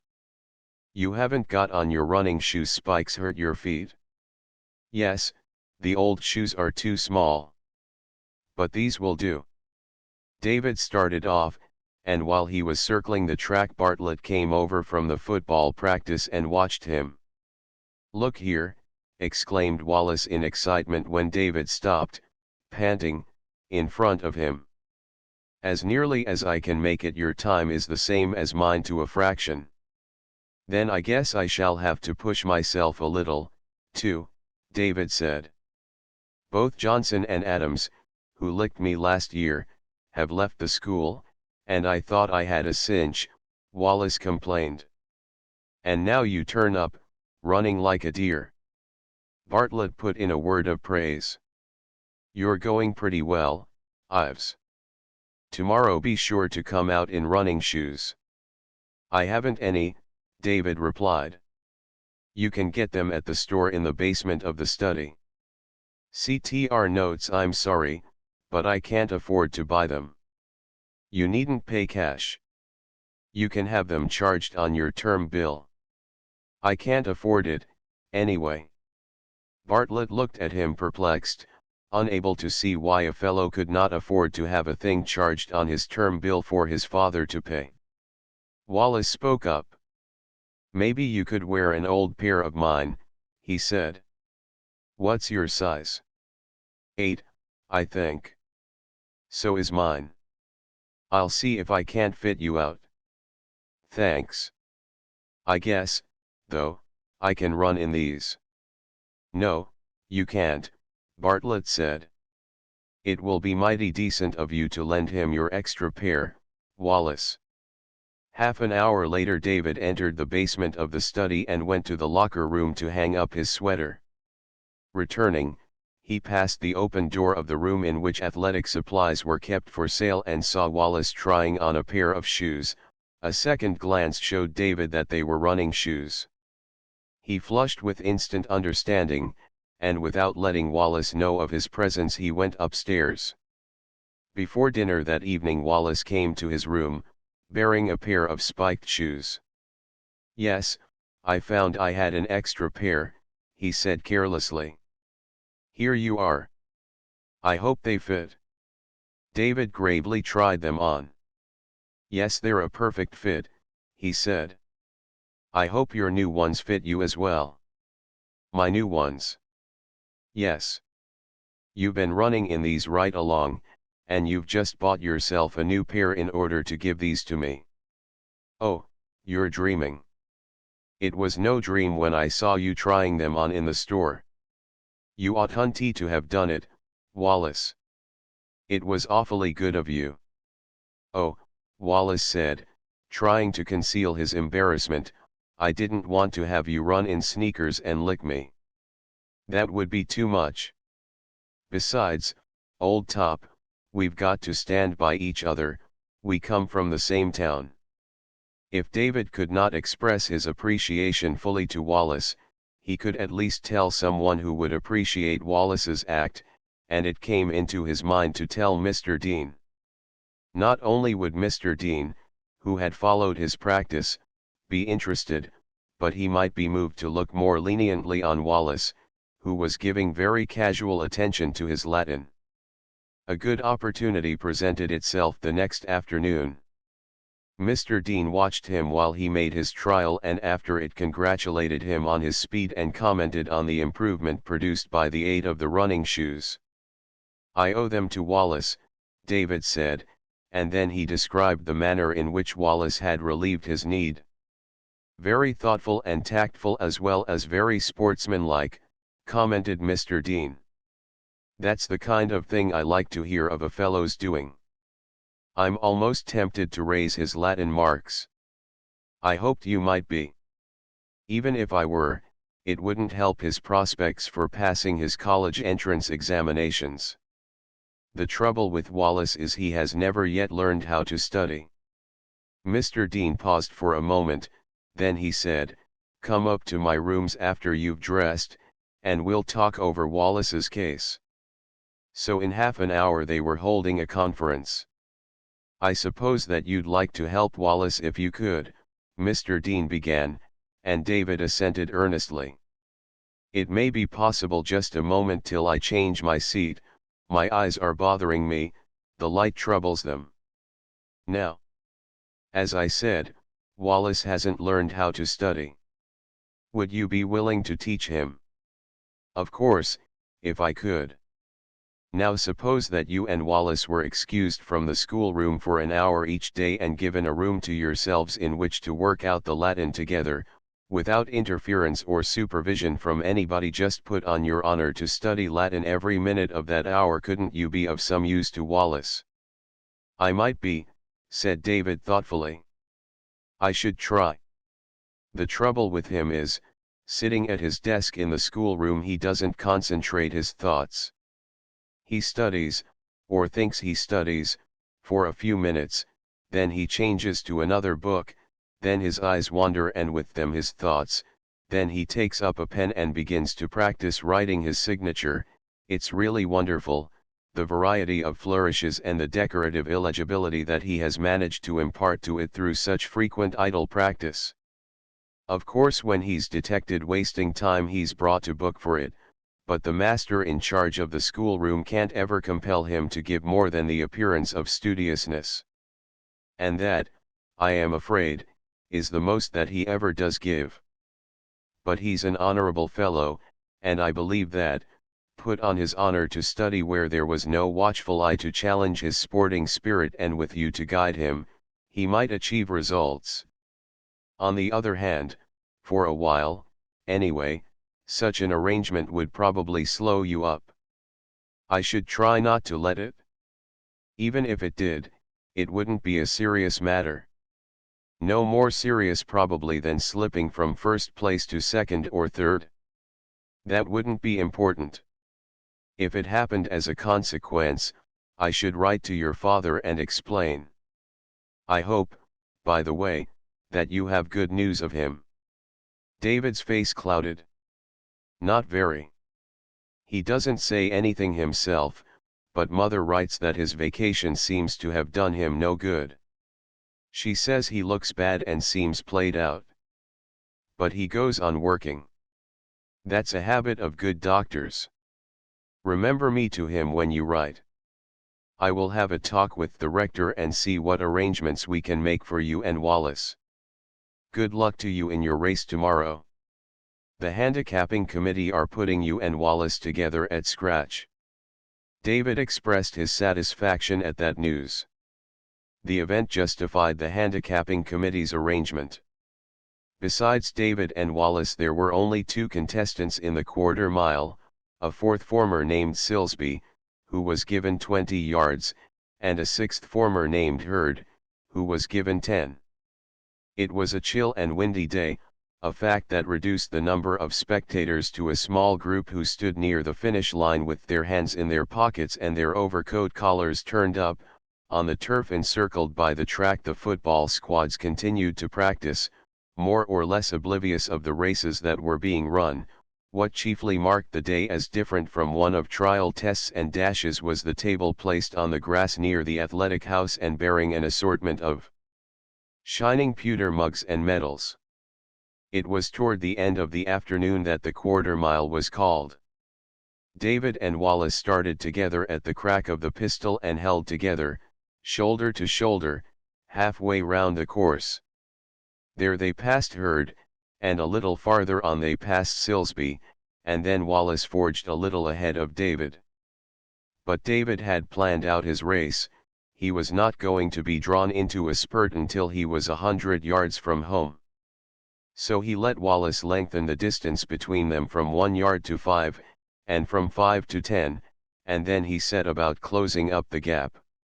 It closed slowly but surely. 1 yard, 2 yards, 3 yards gained, then 4 and then 5. For a moment Wallace, who heard David coming up, held that lead, but for a moment only. Then David put on all his speed and the 5 yards difference vanished in as many seconds. 20 yards from the finish the two were racing neck and neck, but David crossed the line a good 3 feet ahead. In the athletic house Wallace panted out his congratulations, and David gasped his thanks. Handicapped by new shoes, I guess, David suggested. No, you'd have won in stocking feet. Best quarter miler in school, Wallace answered. You wait, though. Lay for you next spring. They finished dressing and got outdoors just in time to see the last event on the program, the finals of the 100-yard dash, which was won by a 6th former named Tewksbury. Then the spectators moved over in a body to the table that bore the prizes. David saw Ruth Davenport take her stand next to Mr. Dean, who waited beside the table, ready to speak. I am here merely as master of ceremonies, said Mr. Dean, and my chief duty and privilege is to introduce to you Miss Ruth Davenport, to whom, of course, you need no introduction. She will hand to each prize winner the mug or medal to which his efforts have entitled him. As I call off the names, each fellow will please come forward. First in the mile run, W. F. Burton, time 6 minutes and 51 seconds. Second, H. A. Morton. Burton and Morton advanced amidst clapping of hands. David saw the smile that Ruth had for each of them as she presented the trophy, and when in his turn he faced her and took from her hand the cup, he was aware of a shining eagerness in her eyes. She bent toward him and said, "Oh, I saw you win. It was splendid." He went back to his place in the crowd, feeling incredibly happy. That evening Mr. Dean said to him as he passed him in the dining room, "It's all right, David, the matter about which we had our talk. I'm going to have an interview with Wallace tonight, and I hope that he will recognize at once the benefit he is to derive from the arrangement. You and he can have room number 9 to yourselves between 11 and 12 each day." The thought of the trust placed in him, of the freedom implied, and of the closer association with Wallace was pleasant to David. He hoped that Wallace would not be unfavorably disposed toward the plan. On that point Wallace himself a couple of hours later reassured him. David was getting ready for bed when there was a knock on his door and Wallace entered. "Mr. Dean tells me that you have me on your back, Dave," he said. "Pretty hard luck, I don't see what there is in it for you." "Never mind about that," David answered. "I hope you are going to like the arrangement, Lester." "Oh, it's fine for me. All I can say is, I'll try not to be any more trouble to you than is necessary." In spite of that excellent resolution, in the succeeding weeks Wallace was a good deal of trouble to David. Not only was he naturally dull at Latin, so that even the simplest matters had to be explained over and over to him, but he was restless and impatient. David would get absorbed in his own work and would suddenly remember that he had a duty to Wallace to perform. And a glance would show him Wallace sprawling on a bench with his eyes fixed vaguely on the opposite wall, or fiddling with his pencil or twirling his key ring on his finger, or scribbling the dates of such coins as he found in his pockets. Then it would be David's part to say, "Buck up, Lester. What's the matter? Need some help?" Usually Wallace thought that he did, and it would take David 5 or 10 minutes to get him started and prove to him that he really did not. "You wouldn't quit at football just because tackling was hard to learn," David said. "You oughtn't to be any more willing to quit at Latin or anything else that you have to try. Why aren't you out playing football, Dave?" Wallace seemed not at all interested in taking the moral to heart. "Oh, I'm no good at it. I've never played very much. Here, start in now. You ought to make a good end or back, with your speed. Why don't you come out and try? Why don't you settle down to your job? We're not here to talk football."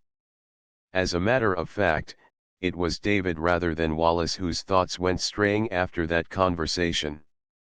In view of the episode of the spiked shoes, how was he to tell Wallace that he could not come out for football simply because he had no clothes? Wallace would probably at once play the fairy godmother again and furnish him with an outfit. David was eager to play, he had gained in weight and strength in this last year, there was nothing he would like better than to test his ability and skill, nothing that he hated worse than to be thought soft and timorous. And that, of course, was what most fellows would think. But his mother's letters stiffened his self-denial. She wrote that his father seemed preoccupied and worried, and that patients were not paying their bills, and that, though she knew it was selfish, she could not help wishing every minute that David were at home. So he said to himself that he did not care what people thought, he was not going to cost the family a penny more than was absolutely necessary. 3 days after the track meet he was invited to the rectory for supper. "You'll get awfully good food," said Wallace enviously. "I was there at a blowout last week." The rectory was a hospitable house, and on this occasion there were 8 other guests besides David, all fifth formers, who sat down to supper with the family. The food justified Wallace's prediction. David blushed under congratulations from both Dr. and Mrs. Davenport, and still more under Ruth's statement from across the table it was a corking race. After supper the rector walked with him out of the dining room and said a pleasant word, complimenting him on the assistance he was giving to Wallace. Then they all sat in the library while Dr. Davenport read them a story from Kipling, after which he excused himself and, departing to his study, left the further entertainment of the guests to his wife and daughter. With charades and consequences and up Jenkins, they beguiled the time hilariously. David, when it was possible, followed Ruth with his eyes. She was so nimble, so joyous, so radiant, that she quite fascinated him. In watching her and in waiting for her voice he sometimes lost the thread of the action and bungled the part that he had to play. But he did not mind, for her laughter seemed to him even kinder and sweeter than her applause. The guests prepared to take their departure. In schoolboy habit they formed in line to shake hands with their hostesses and say good night. David happened to be the last in the line, and Ruth detained him a moment while she said, "You know I'm a Pythian, David, so I was glad you won. Aren't you going to play football, too?" "No, I don't play football much," David answered. "You could if you tried. Anybody that can run like that." David blushed and laughed and departed from the house feeling very much as if he had been knighted. And wonderfully enough, 3 days later he was out playing football on the Pythian scrub, with Ruth, the most consistent of all partisans, looking on. A letter had come from his father enclosing $10, a cheerful letter very different from those that his mother had been writing, and one that caused David's spirits to soar. Dr. Ives wrote that business had been very slow but that it was picking up a bit, that he realized that David was probably in need of cash and that he was the kind of fellow who would never ask for it, and that he was sending him a little money, which he must spend for whatever he most wanted. As for himself, Dr. Ives declared that he was feeling like a fighting cock, now that cool weather had come. It did not take David long after receiving that letter to get what he most wanted. For the rest of the football season he reported for practice every day. He displayed no striking ability, but he won a place as half-back on the 2nd Pythian 11, and in the game with the 2nd Corinthians he made one of the 3 Pythian touchdowns and later tackled a runner in the open field and got a wrenched ankle, which necessitated his being assisted to the sidelines. Tackled a runner in the open field and got a wrenched ankle while he lay there wearing the stoical expression expected of the injured. Ruth Davenport came up and said, "Oh, I hope you're not much hurt, David." "Oh, no, it's nothing." He was immensely pleased by her interest. "You were playing so well, too. What a shame." He mumbled inarticulately and squirmed, but not in pain. He knew that if he had played all through and made touchdown after touchdown he could never have got quite such a soft look from her eyes. And then there was a shout and a long Pythian run, and the exultant Pythian crowd went streaming down the field, with Ruth fluttering and dancing behind. Chapter V. The return. The day of the 20th of November was one that David never forgot, a raw, windy, overcast day, somber and threatening. And yet it began happily enough. All through the school there ran a livelier current of interest and excitement, a keener thrill of expectancy, for in the afternoon the first 11s of the Pythians and the Corinthians were to meet in their championship encounter. To David it seemed afterwards a strange and terrible thing that he could have spent that afternoon as he did, shouting and whooping gleefully on the sidelines. It proved to be the Pythians' day. They scored 3 touchdowns and kicked as many goals while the Corinthians struggled and fought without avail. After the game David took part in the jubilant Pythian cheering in front of the athletic house. Walking up to the study with Wallace afterwards, he felt that he had never been happier, or better satisfied with life. The recitation hour before supper was devoted to Latin. The 5th form met Mr. Dean in one of the large rooms on the top floor of the building. The master made allowance for the raggedness of some of the translations. It was to be expected, for example, that Garland, who had made 2 of the 3 touchdowns, and who was decorated with a large cocoon over the left eye, should stagger and stumble, and it was no new thing that Wallace should have to be helped through the passage assigned him. David had been as fluent and accurate as usual. Now, with the half-hour gone, Mr. Dean was calling to their feet, one after another, the rear guard of the class. Bar-Ison was making his hesitating way through the lines that he had been requested to translate when a 4th former, young Penfield, entered the room and, walking up to the platform, handed Mr. Dean a note. Bar-Ison stopped his recitation. Mr. Dean glanced at the note, and his face became grave. "All right, Penfield," he said, and the 4th former left the room. Mr. Dean stepped down from the platform and walked along the aisle between the rows of desks. Barison and the other fellows looked at him wonderingly. He put his hand on David's shoulder. David sat next to the aisle. "David," he said, "the rector has sent for you. You will find him in his study." Then David, startled, not understanding, yet vaguely fearful, rose. Mr. Dean, with his hand on his shoulder, walked with him to the door and gave him a parting, affectionate little caress.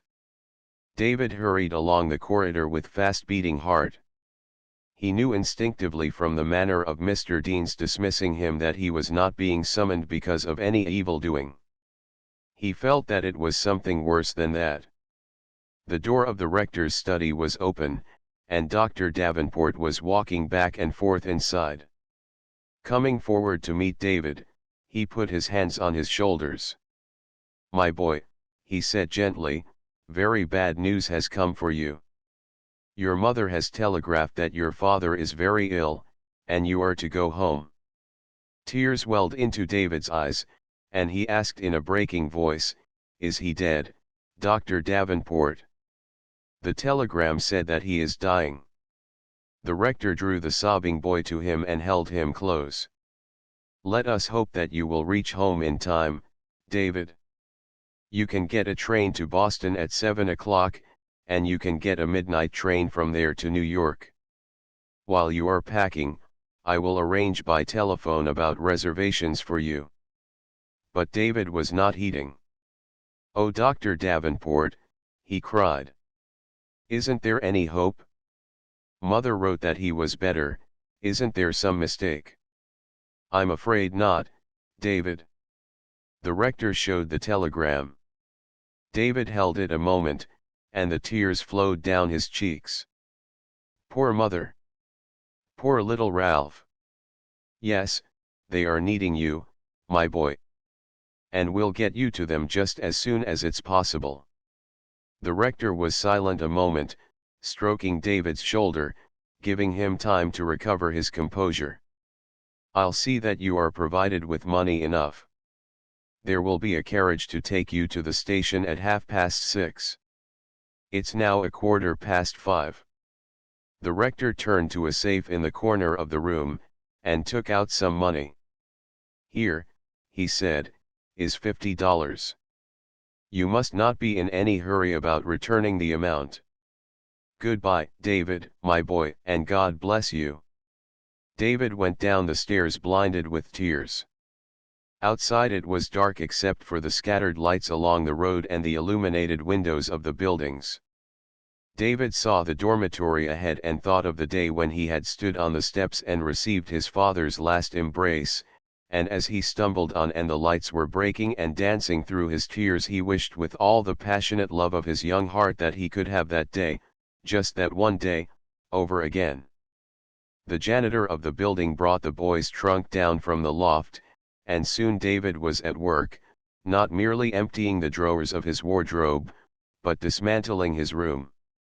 He would never come back to this place again, that he knew. There came presently a knock on the door. He opened it and found Wallace standing there. "Oh, Dave," said Wallace and clasped his friend's hand. He continued after a moment, "Mr. Dean sent me to see if I could do anything for you. He's coming himself in a few minutes. Is there anything I can get for you, anything at all?" "No, thanks, Lester. I'm pretty nearly packed. Just sit with me a while. The fellows feel awfully badly about it. Lots of them wanted to come, but they thought maybe you'd rather be alone." "Yes, I think I would, except for you." Wallace sat and looked on in dumb sympathy while David continued his packing. At last it was all finished, and David sat down and looked out of the window into the darkness. While he waited thus he spoke only once. "I wish you'd known him, Lester," he said. Soon he saw the lights of a motor car coming down the avenue. The driver appeared and took the trunk. Wallace picked up the bag. At the foot of the stairs Mr. Dean was waiting. David caught Wallace's hand and pressed it, unable to speak, and Wallace, equally inarticulate, Return the pressure. The next moment David and Mr. Dean were hidden within the automobile. During most of the drive Mr. Dean occupied himself with advising David about the practical details of his journey. But, after all, his talk was chiefly to turn the current of David's thoughts, for he had put down on a paper all the important items for the boy's guidance. As David pocketed the memorandum that Mr. Dean finally gave him, he felt that he must seem unresponsive and untouched by so much kindness. "Oh, Mr. Dean, you don't know how good to me I think you are. I wish my father could know. My dear boy, it's just that we all want to help when we see our friends in trouble." "Yes, but it's the way you help. I shall always remember it. I shall always remember your father, David. I have seen a great many fathers here with their sons, but never one whose interest and affection made quite such an appeal to me as his. It's a long, long way back, but he made me think of my own father. I was about your age, David, when my father died." The automobile sped from the country road to the paved streets of the town and drew up before the station. "You'll come back to us after Christmas, I hope, David," said the master. "I shall probably not be able to. I don't know just what there will be for me to do," David answered. "I hope you will find it possible to continue in the career that your father had planned. I should like to, for his sake. Whatever happens, David, our friendship mustn't end here. You must look on me as always your friend." The train drew into the station for its brief stop. David and Mr. Dean shook hands at the steps and parted. That night David had a few hours of broken sleep in his stuffy berth. The next day he spent gazing out of the window at the brown farming lands of New Jersey and Pennsylvania and the bare, stark forests and the little villages that seemed to glance up at the train with a start of wonder and to relapse into rumination after it fled by. At 10 o'clock the next morning the train drew into the station of the city that was his home. There was no one to meet him at the station. He took a rosewood car and in half an hour alighted at the familiar old street corner. With his bag banging against his leg and his heart pounding in his breast, he ran along the sidewalk. And then suddenly, though he had been trying to prepare himself for this all through the journey, his legs weakened and threatened to collapse under him, and tears flooded his eyes. He passed through the gate with uncertain steps and a sense that the world was reeling round him. The blinds were down, and a black streamer fluttered beside the door. From somewhere within the house they had been watching, for the door opened as he mounted the steps. The next moment he had his mother in his arms, and Ralph was standing by, with face upturned to kiss him. "He died yesterday afternoon at 3 o'clock, said Mrs. Ives. "He didn't suffer, all that seemed to trouble him was that he couldn't see you." Trying to comfort his mother, who seemed now wholly to give way, David controlled his own emotion. Presently she took him upstairs to the room in which she had been sitting all the morning, the room into which only slits of light came from behind the drawn shades, and there David stood and looked upon his father's face. A week after the funeral David, returning the money that had been lent him, wrote to Dr. Davenport that it would be impossible for him to return to St. Timothy's School. His mother's resources were extremely slender. Indeed, David found that the income on which the family must depend would be barely sufficient to sustain them if they practiced the most rigid economy. Maggie must go, the house must be sold or let, and they must move into narrower and less expensive quarters.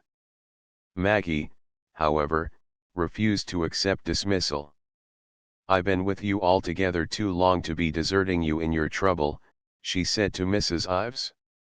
"But, Maggie, we can't afford sure, and I shouldn't think you could, the way the doctor was that easy-going." But I been thrifty. It was no use to argue with Maggie, and after some further ineffectual remonstrance Mrs. Ives succumbed. Maggie stayed, and a sign to let or for sale was planted in front of the house beside the flagstone walk, and Mrs. Ives tried to feel that it was a stroke of good fortune when within a week a tenant was secured. She tried equally to feel that good fortune was again hers when she hired, only a quarter of a mile away, a comfortable apartment for considerably less than the rent she was to receive for the house. But she shrank none the less from the preparation that soon had to be made for moving. Often she burst into tears and left Maggie to execute or direct the undertaking on which she had been engaged. In those depressed moods her surest consolation was in the rereading of the letters of sympathy that had come to her after her husband's death and that had shown her how widely he had been loved, how truly he had been respected. Perhaps the letter that she read most often and with the greatest satisfaction was that from Dr. Wallace. She had always felt that by the men of his profession her husband had never been accorded full recognition, yet here surely was the proof that she had been mistaken. Dr. Wallace wrote as one who had known and appreciated and admired. And his son had written to David, a boyish, sympathetic letter, with this sentence at the end, "My father says that yours was fine." Those letters were not the only ones that helped to remove the old bitterness over what had seemed to her the failure of the community to accord her husband the place that he had earned. Now at the end of all came letters upon letters testifying to the existence of an affection that she had thought withheld.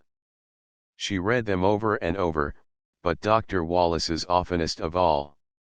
David's plan was to go back to the high school after Christmas, finish out the year and then try to find work in some business office. He felt that he must abandon his ambition to be a surgeon and must set about establishing himself in a position where he could at an early date contribute to the support of the family and to Ralph's education. His mother lamented the necessity and protested against the sacrifice, but was unable to suggest any alternative. Christmas was a day that David and his mother looked forward to with no happy expectancy. But on Christmas Eve they all hung up their stockings as usual, and after Ralph had gone to bed David assisted his mother in arranging the presents. "So many," Mrs. Ives sighed, "that our friends have given us. And we have been able to give to so few." "Never mind," David answered. "People aren't going to think about that." He kissed his mother a paternal sort of kiss. Often in those days he felt quite paternal toward her. The next morning, though Mrs. Ives could not bring herself to respond, "Merry Christmas," to that greeting, delivered by each of her sons and by Maggie, she did enjoy the pleasant spectacle of Ralph's excitement and of her older boys' eager interest as they opened bundles. She even had a mild pleasure in examining the things that had been given to her. It became more than that. It became a tenderer emotion when she found the books that were the gifts of her two boys. But it was the arrival of the postman, about the middle of the morning, that furnished the great sensation of the day. He left several Christmas cards, 2 or 3 little packages and a letter for David. The envelope bore the address of Street Timothy's School. David opened it and in a moment was crying with excitement, "Mother! Mother! Just look at this." His face was so eager, his eyes were so shining that Ralph came crowding up to look over his mother's shoulder as she read, "My dear David, one who is deeply interested in you and who has an affectionate memory of your father and of his hopes and ambitions for you has communicated to me his wish that you return to St. Timothy's and complete your course. He is not only well able to bear the expense, but he is eager to do so. In fact, he has already placed a sum of money to your credit here, and I am therefore sending you a check to cover your traveling expenses. He does not wish to make himself known to you now. He hopes that you will not make any inquiries concerning him. He has other grounds than those of modesty for requesting this.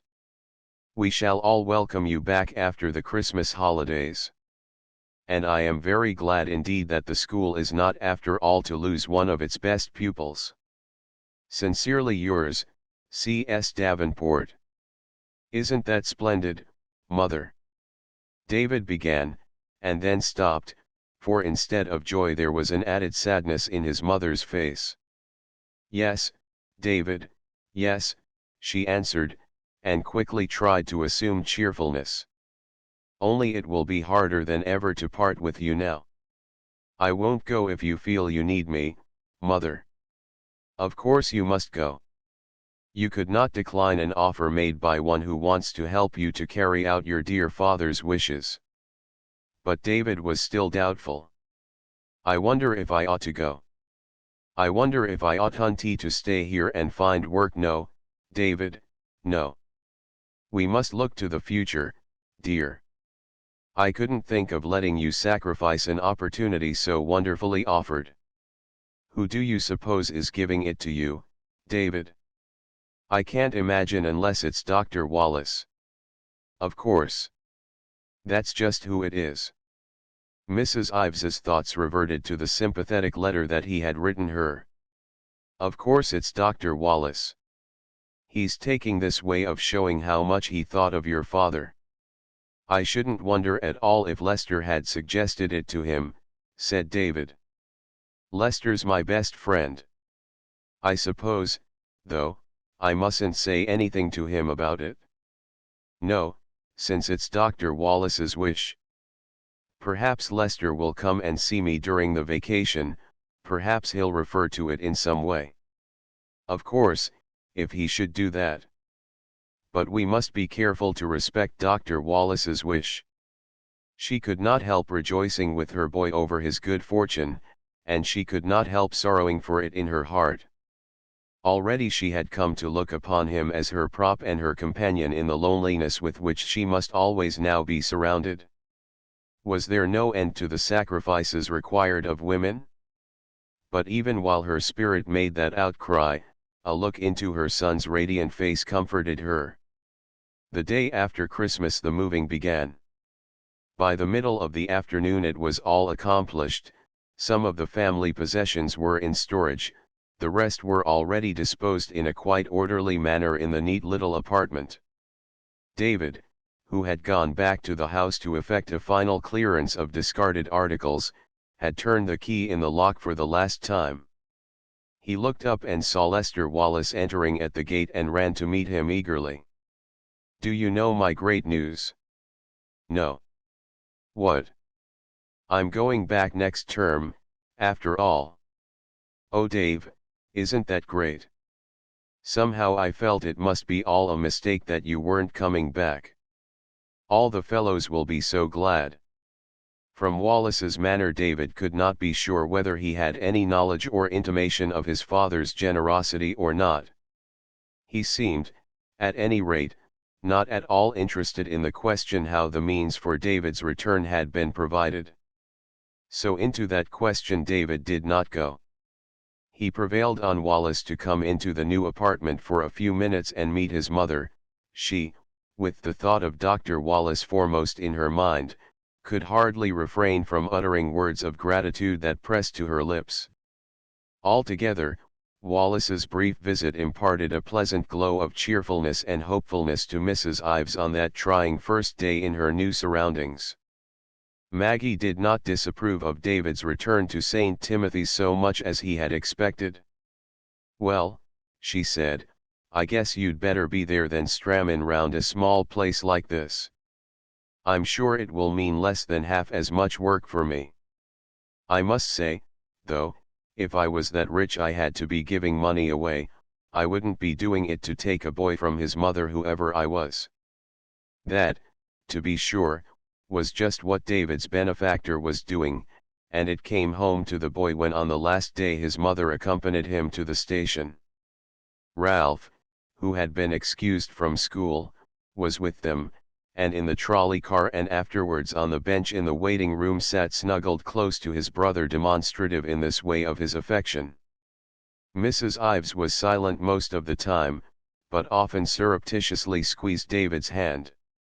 While they waited, Wallace, accompanied by his father and mother, entered. They came up to David and Mrs. Ives, and Mrs. Wallace said, "It's hard when we have to send them back, isn't it?"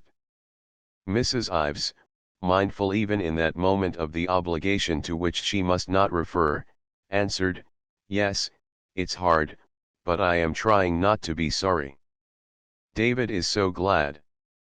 Dr. Wallace grasped David's arm with one hand and his son's arm with the other and held the two boys for a moment while he said genially, "Help each other along all you can, you two fellows." And David felt how splendid it must be to be able to give help, instead of just receiving it, to be giving such help as his father all his life had given to others. He felt that it was to enable him to do that very thing that Dr. Wallace was sending him back to St. Timothy's, and he resolved to be worthy of the opportunity. In the train David had the few last moments alone with his mother and Ralph, just as Lester had with his mother and father. They were silent moments, so charged with feeling that David sat with tear-blurred eyes, aware only of his mother pressing his hand and Ralph crowding against him softly. "Write to us often, David," his mother said. And think of your father every day." David nodded, too choked to speak. He kissed each of them a long, long kiss, for his mother hugged them close, and the next moment they were gone. Chapter 6 Probation. It was after dark on the January afternoon when the sleigh in which David Ives and Lester Wallace drove from the station to the school drew up in front of the rectory. The boys had made the last stage of their journey in company with a number of others. From New York it had been a jolly and exciting trip. David had been surprised as well as pleased by the greetings of fellows whom he had hardly known, by the way in which they had said, "Awfully glad you're coming back to the school, Ives." Even Henshaw had been, as David expressed it afterwards to Lester, mighty decent to him. The welcome from the rector was equally cordial. He kept David for a few moments after Lester had gone. "There are just one or two things that I might add to what I wrote in my letter, David. Your friend who is putting you through wants you to be under no handicap in your relations with the other fellows. In other words, he wants you to have the usual amount of spending money, so that you shall be able to take part freely in the games and sports." "That's pretty fine of him, isn't it?" David exclaimed. "But honestly, Dr. Davenport, it doesn't seem to me right to let him be so generous." "I don't think he will spoil you by overindulgence," the rector said, smiling. "If I were you I should accept the situation and make the best of it. By the way, I wish you'd stop in and see Mr. Dean. He has been expressing the greatest pleasure at the prospect of having you back here, and I know he will appreciate your looking him up." So at once David betook himself to Mr. Dean's cottage, and there in the study he found the master, sitting in front of the fire, with the old green eye shade over his eyes. "Hello, David." Mr. Dean rose and came forward. He led David into the room. "Something told me that we should have you with us again.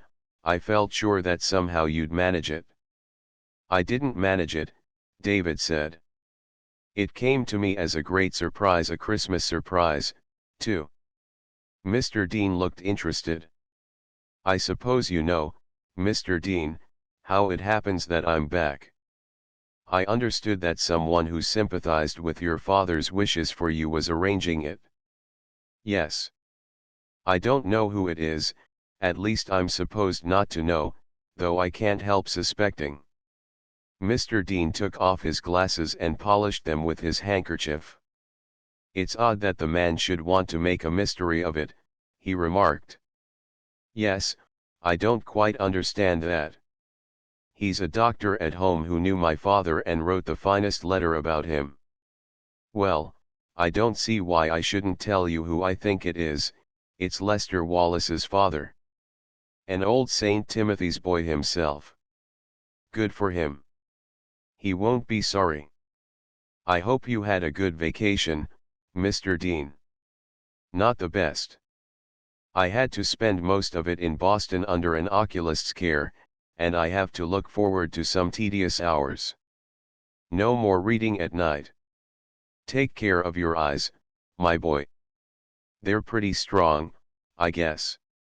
I'm sorry you're having trouble with yours, Mr. Dean. If you ever want somebody to come and read to you, I wish you'd send for me. Thank you, David, I'll do that. But Mr. Dean did not care to talk about himself.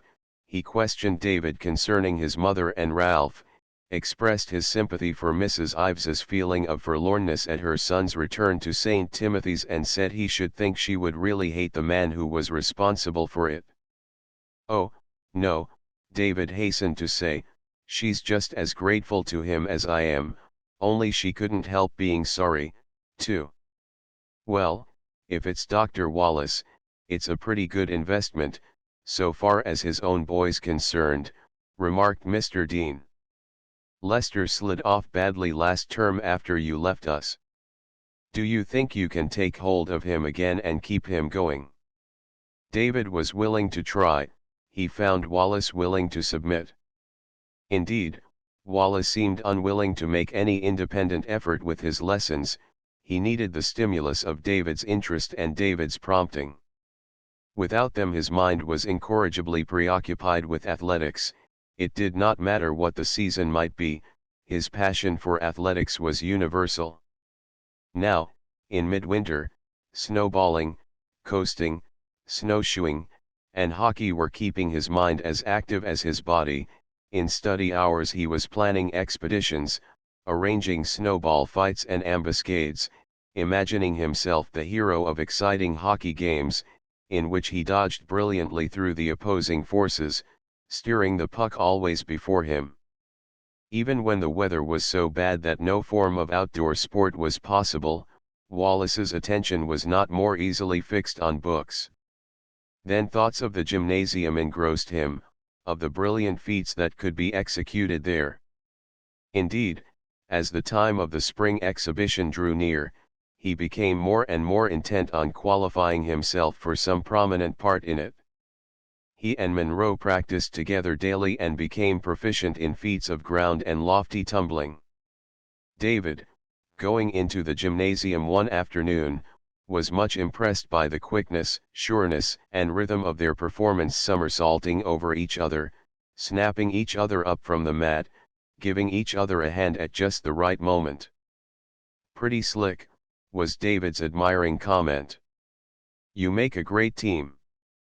That was the opinion of the gymnasium instructor, who looked forward to putting them on as one of the principal features of the exhibition. Wallace lived in the gymnasium not merely during playtime, his thoughts were there at all hours, and his studies suffered accordingly. He rejected David's offer to help him with his Latin out of hours, and, as Mr. Dean did not see fit to renew the arrangement that had been so advantageous to him the preceding term, he no longer received any assistance from his friend. His Latin recitations grew more and more uncertain. Frequently he attempted to bluff them through, seldom with any degree of success. A week before the gymnasium exhibition, Mr. Dean set the class an hour examination. David, glancing up from the task, which he found simple, observed Wallace lolling indifferently in his seat and tapping his teeth idly with his pencil. Later, when he looked again, Wallace was writing busily, and David felt encouraged.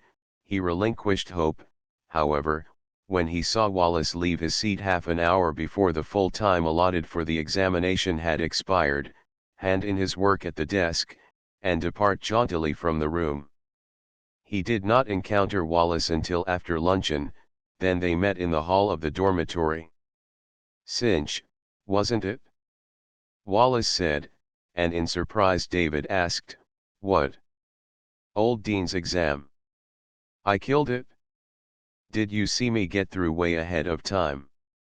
"Yes, I was afraid that meant you hadn't been able to do much with it." "Oh, there were some things I didn't know and others that I just made a stab at. But I'm pretty sure I killed it. And I had an extra half-hour practicing in the gym while you poor guys were writing away." David thought no more of the episode. 2 days later, after the Latin recitation, Mr. Dean returned to the boys their examination books, with marks showing their rating. A was the highest mark attainable, E meant failure.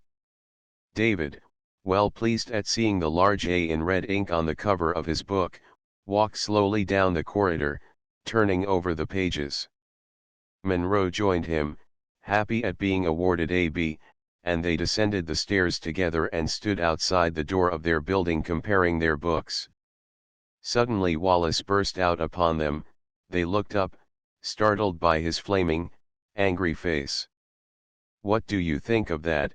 he cried and thrust his examination book under their eyes. His hand shook in his rage. "See what that old fossil's done to me." The letter E adorned the cover, and under it was written, "I have hesitated over this mark. In ordinary circumstances I might have given such work as this D, it is poor enough at best, but it is not wholly bad. Had you chosen to exert your mind to the utmost during the full examination period, you would unquestionably have passed, because you did not choose to do this, I mark you E." "A dirty trick," exclaimed Monroe. "He admits you wrote a paper good enough to pass you, and then he turns round and gives you E. How does he know what I might have done if I'd stayed through the hour?" Lester turned irately upon David. "Well, what do you think of your friend now, Dave?" David looked troubled. "It does seem pretty rough. But I suppose Mr. Dean thought that was the only way of making you work." "Making me work?" Wallace's eyes flashed more angrily than ever. "I did enough work to pass, he admits it. That's all I want. I'm not a grind, like you, I don't have to be. I don't want to get A's like you, I don't have to. Fooling round old Dean so much has turned you into a prig." He walked rapidly away and left both David and Monroe to an uncomfortable silence. David felt hurt. That Lester should take a fling at his necessity was unkind. He sympathized with Lester, but he sympathized with Mr. Dean, too. He said to Monroe, "Mr. Dean's not trying to be nasty, he's just trying to keep Lester headed straight. If Lester's paper was good enough to pass him, he ought to have passed," replied Monroe obstinately. The next morning in the Latin class Wallace sullenly said, "Not prepared," when his name was called. Mr. Dean looked at him for a moment and then said, "I will ask you to wait and speak to me, Wallace, after the hour." What that interview brought forth David was soon to learn. In the noon intermission he was walking up to the dormitory when Wallace joined him. "He's put me on probation," Wallace announced, "because of my Latin flunk. If I'd passed my Latin, I'd have been all right. It's hard luck." David could think of nothing more to say. "It's pretty tough because now I can't take part in the gymnasium exhibition. It's hard on Monroe because it cuts him out of a good half of his stunts." "Did you talk to Mr. Dean about it?" "Oh, yes, but it did no good. When I tried to argue with him, he said he didn't care to hear me. He has it in for me, that's the size of it. There's just one thing that might help." "What?" "Well, if you went to him and told him that you thought he hadn't been quite fair in his treatment of me, and if you'd show him how unfair to Monroe it all is, he might reconsider. He likes you, and he'd listen to anything you say." "I'll explain to him about you and Monroe," said David. "I wrote home about the stunts we were going to do, and father thought it was great. He'll be awfully disappointed if I tell him I couldn't take part because of being on probation." So David went on his mission of intercession. He pleaded Wallace's cause as well as he could, but Mr. Dean remained unmoved. "The boy has been loafing, and now he has to pay the penalty," declared Mr. Dean. And when he urges that it's hard on Monroe, the only answer is that in most cases the innocent are involved with the guilty. But if he really wrote an examination good enough to pass him, it seems hardly fair, do you think, David, that I am choosing to be unfair to Wallace? No, I shouldn't have said that, but Lester thinks that you're being unfair to him. He's not willing to abide by consequences. It's not a case for leniency, David. David delivered the message and received nothing but reproaches. I guess you didn't let him see what a skunk he is, Wallace grumbled, and David replied, you know I don't think he's anything of the kind. Monroe thinks he is, declared Wallace with satisfaction. I don't see why they keep an old fossil like that on here. You can stand up for him, of course, because you're one of his favorites. He's a great fellow for having pets. David walked away without making any retort. He was depressed and disappointed. He had not believed Wallace could be so unjust. His sense of obligation to Wallace's father made his distress all the more keen. It was not only Wallace that blamed him, Monroe also was cool to him and thought that he could have made things right with Mr. Dean if he had chosen to exert himself. For a few days they let him alone, and he was quite unhappy. Then came the night of the gymnasium exhibition. He sat among the spectators and saw Monroe execute his various acrobatic feats in partnership with Calvert, a stripling of the fourth form. It was a creditable performance, but not what it would have been with Wallace to assist. Nevertheless, the applause was generous, and Monroe was awarded a medal first prize for his work. This success apparently took the soreness out of Monroe. At any rate, he responded heartily to David's congratulations afterwards and resumed his old friendly relations with him, as if they had never been interrupted. But Wallace's stiffness did not relax. He did not drop into David's room, or do any of the little things that had formerly been the natural signs and consequences of intimacy. For David those were the dullest days of the year. The weather was so bad that there were no outdoor sports. On account of Wallace's attitude he could not thoroughly enjoy the companionship of anyone, for somehow the friendship of no one else could compensate him for the loss of Wallace's. And then, too, there was the sense that to Wallace indirectly, to Wallace's father certainly, he was under an obligation that he could never repay. It made him unhappy to dwell on those thoughts, and so he occupied himself as much as possible with his studies and with reading, and he went more often to Mr. Dean's rooms. He and the master took walks together. In the evening sometimes Mr. Dean summoned David from the schoolroom and asked him to read aloud. It would be usually from something that David enjoyed, Thackeray or Dickens or Shakespeare. Mr. Dean would sit in an armchair before the fire, with his green eye shade over his eyes and his fingers interlocked. Sometimes he would chuckle over a phrase, or ask David to read a passage a second time, and David, thus having his attention particularly drawn to those passages, was not long in seeing why they were noteworthy. Those evenings with Mr. Dean were the most pleasant of his diversions, though they did not tend to increase his popularity. He knew that he was growing more and more to be regarded as a grind and, worse than that, as a master's protégé. Ruth took him to drive one day when the first breath of spring was in the air. "Oh," said Ruth, "won't you be glad when it's summer again? Don't you get restless at this time of year?" "There isn't much to do in the way of sports," David admitted. "Yes, it does get tiresome. Father says that there's always more disorder just before the spring vacation than at any other time and less studying. Just think of Lester Wallace. I wanted to see him win in the gymnasium exhibition and the foolish boy got into trouble instead. Yes, it was too bad. I scolded him for it, and he tried to lay the blame on Mr. Dean. But it was too silly. He seemed to think that you and Mr. Dean were under some obligation to put him through." David's face clouded over. "I don't know about Mr. Dean, but I feel under such an obligation. Only it hasn't seemed as if Lester wanted my help. He oughtn't to want it. I'm disappointed in him. I told him so right out." She sat up straight with her lips firmly together and her cheeks flushed. "David, glancing at her, decided that he should dislike very much hearing from her that she was disappointed in him. I told him, she went on, that he was getting dependent on everybody but himself, and that if he had any proper spirit he wouldn't accept help now from anyone.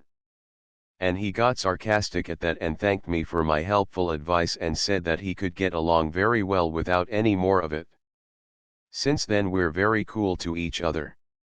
That's the way it is with Lester and me, said David. I dare say I've given him too much helpful advice, too. Anyway, he'll have a good chance to come to his senses during the spring vacation. You will probably be going home with him, won't you? I'm not sure yet that I'm going home. It's a long trip and pretty expensive. David wondered if Ruth had reported that uncertainty of his to her father, for that evening the rector summoned him to his study. I should have told you before this, he said, of a communication that I've had from your friend, David. He wants you to spend your vacation with your family. And so you may regard that as arranged. David's face lighted up. Isn't that splendid? Oh, I wish you'd tell him, Dr. Davenport, since I can't, how thoughtful and generous I think he is. Dr. Davenport smiled. I'll convey your appreciation, though I think he is aware of it. David's happiness was further increased when 2 days before the close of the term Wallace said to him, "Want to share a section with me on the train west of New York?" "Sure, I do," David answered. "All right. I'll match you for the lower berth." They matched, and David won. "I'd just as soon take the upper," he said, but Wallace would not consider such a change. David was so glad to renew the old relations with Wallace that he did not wonder very much why there had been any lapse in them. On the journey Wallace took a Virgil out of his bag and began to study. "I'm going to make up my Latin this vacation," he explained. "I want to play ball next term." "Let me help you," urged David. "I'll translate with you if you like." "No, I told Ruth Davenport I wouldn't let anybody help me after this, and I won't. She got pretty fresh, taking me to task, and I'll show her." Wallace wore an injured look as he settled down in his seat and began to study. After about half an hour, he glanced up. "Confound it, Dave, I've got to have help on this. Here, how does it go?" And David spent most of the journey tutoring his friend, and had the satisfaction of feeling that in a way he was paying for his trip home. Chapter 7 Blindness in the spring vacation. David saw little of Wallace. He lunched one day at his friend's house and felt that he was under Dr. Wallace's particular scrutiny. It made him self-conscious. The surgeon, he observed, looked at him shrewdly from time to time, as if measuring him with some mental standard. David had an uncomfortable feeling that he fell short of what was expected. However, the doctor's only comment was favorable enough. "You lead the form in studies," he said. "Lester tells me you've helped him in his work. I wish he would work hard enough not to need help." "Well, you saw the Latin books I brought home with me," said Lester in an aggrieved voice. "Yes, I saw them, but I haven't seen you using them." "That's all right, I'm going to." "I studied on the train, didn't I, Dave?" And Mrs. Wallace came to his defense. After all, boys shouldn't be expected to study hard in their vacations. On the train returning to St. Timothy's, Wallace was again accompanied by his Latin books, and again invited David's cooperation.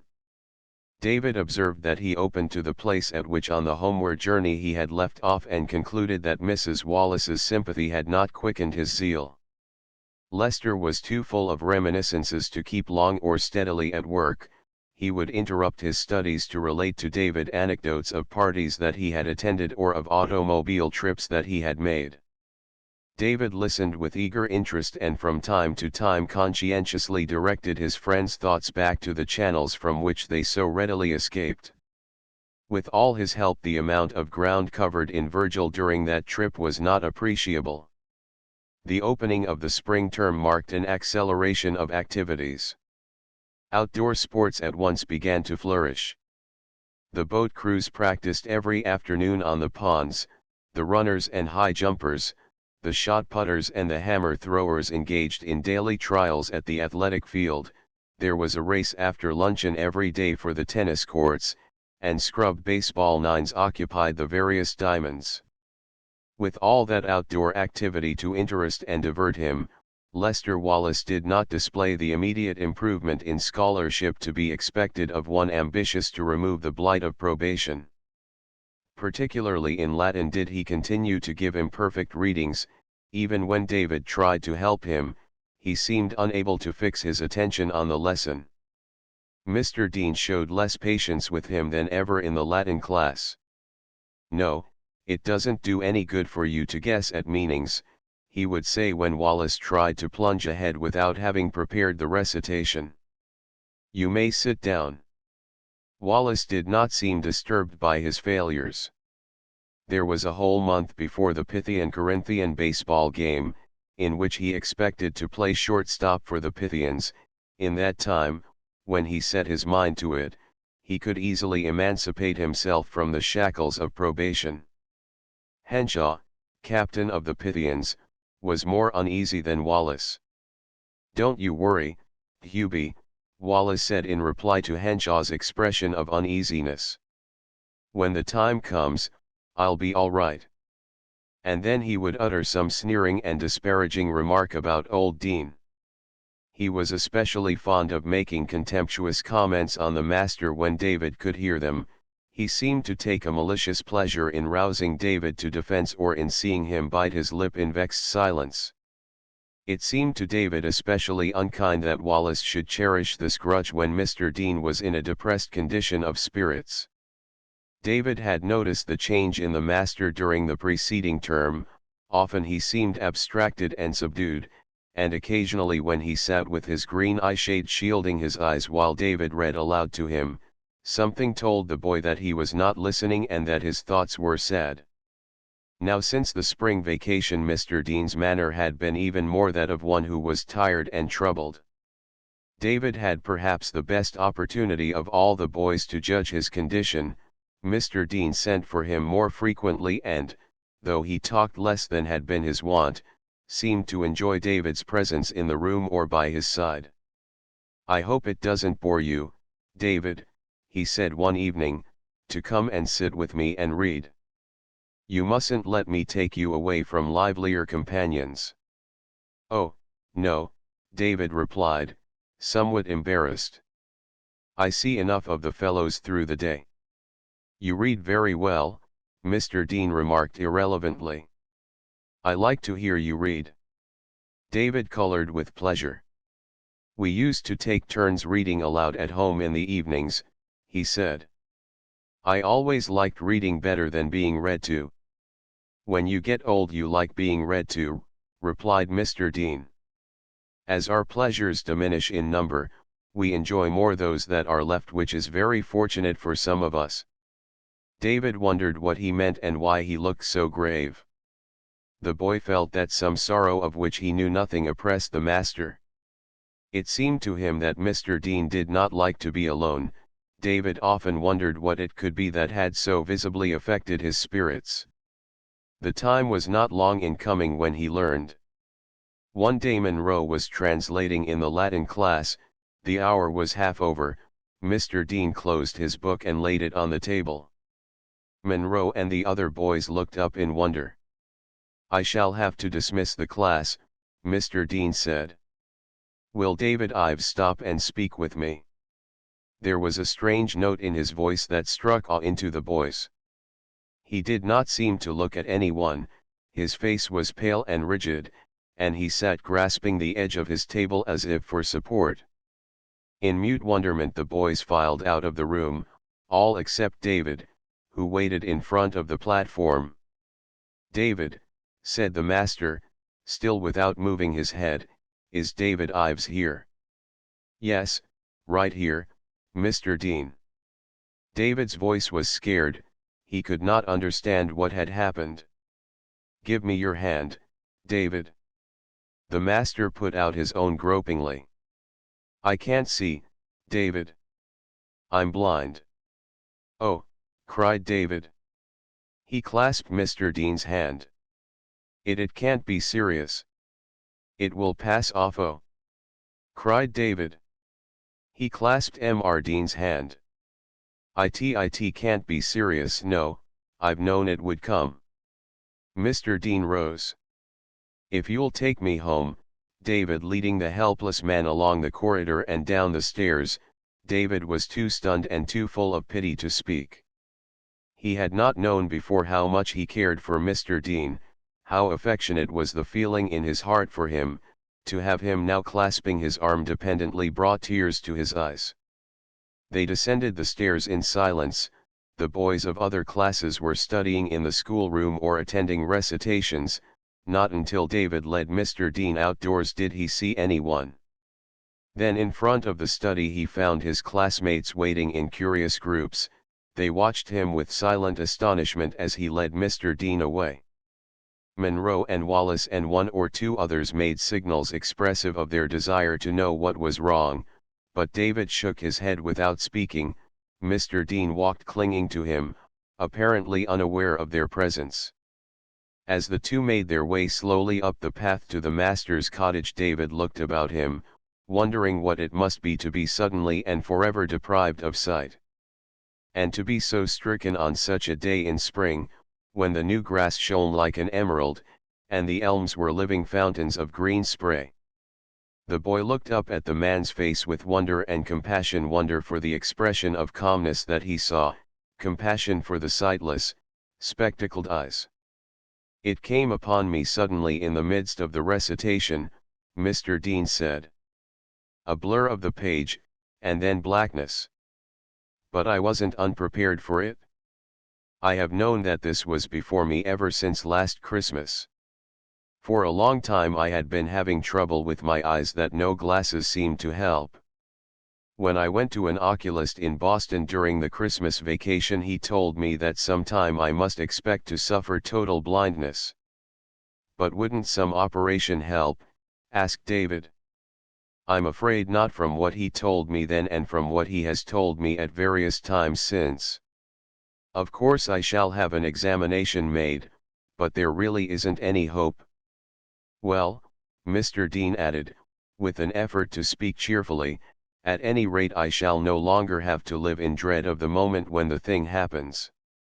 When David led him up the path to his door, he pulled out his keys and fumbled with them. "This is it," he said at last. "No, I won't give it to you, I must learn to do things for myself." And after a moment he succeeded in slipping the key into the lock and in opening the door. With but little help he found his way to his sofa. He sat down then wearily. "In a moment I shall ask you to do an errand for me, David, but first let me tell you about this thing. I've told nobody, not even the rector. I didn't want to feel that while I was doing my work someone's sympathetic eyes were always on me. When I went to the oculist in the Christmas vacation, I thought I merely needed new glasses. For some time my sight had been blurred. The oculist gave me new glasses, but said that they would be of only temporary benefit. When I asked him what the trouble was, he explained that it was a disease of the ophthalmic nerves. I asked him if it was liable to be serious. He hesitated and then said that it might be very. I told him that it was important I should know the whole story, and then I learned that the disease was progressive and incurable, and that the final catastrophe might be sudden. He did not know how soon, he thought probably within a year. Well, I did not rest content with his opinion. I went to other oculists, all said the same thing. Ever since the spring vacation I have known that this was imminent, that it was a matter not of months but of days. I have been trying to prepare for it, but it's the sort of thing a man can't prepare for very well." He smiled faintly. I've practiced doing things with my eyes closed, dressing, undressing, putting things away, finding my way about my room. I think that within these four walls I can take care of myself after a fashion. But there's no disguising the fact that from now on for the rest of my life I shall be one of the dependent. That's the thing that comes hard. I shall be glad to be of help to you in any way I can, said David. Thank you, my boy. I felt that you would, that's why I asked you to help me now. I want Dr. Vincent to go down to Boston with me this afternoon if he will. I want him to hear what the oculist says so that in case there is any possibility of remedy by operation he can advise me. If you'll send him to me, and if you'll also tell the rector I don't think of anything else at present. David went at once upon his errands. The concern with which both Dr. Vincent and the rector heard him and with which they hastened to the afflicted man was hardly greater than that of the boys when David told them what had taken place. Poor old duck, said Monroe sympathetically. I never thought he had anything like that the matter with him. It makes me feel kind of mean that I ever roasted him. Harry Clark wondered whether he had any money enough to live on. If he hasn't, the school ought to pension him, said Tom Henderson. How long has he been here? Nearly 40 years. I guess they won't let him starve. I guess the alumni would see to that, remarked Wallace. Pretty tough, though, just to sit in the dark and wait for death, said Clark. I can't imagine anything worse, agreed Henderson. But after the first pitying comments they did not concern themselves with Mr. Dean's plight, their own affairs were too absorbing. That afternoon the Corinthians and the Pythians held their baseball practice just as usual. Of all the participants David was perhaps alone in being preoccupied and heavy-hearted. He had come so much nearer to Mr. Dean than any of the others, had been so bound by gratitude and affection to him on account of the master's tenderness when he was overwhelmed with sorrow, that he could not lightly dismiss that helpless figure from his thoughts.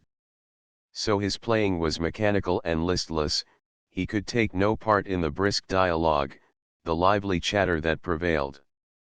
It was quite otherwise with Lester Wallace, who played brilliantly at first base and who in the intervals of batting practice bubbled over with enthusiasm about his own feelings.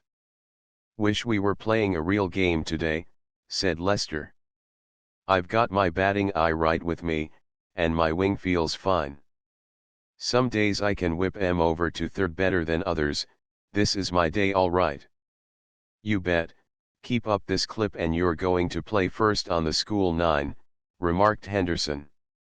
Dave Ives here is some live wire in that position, Wallace answered.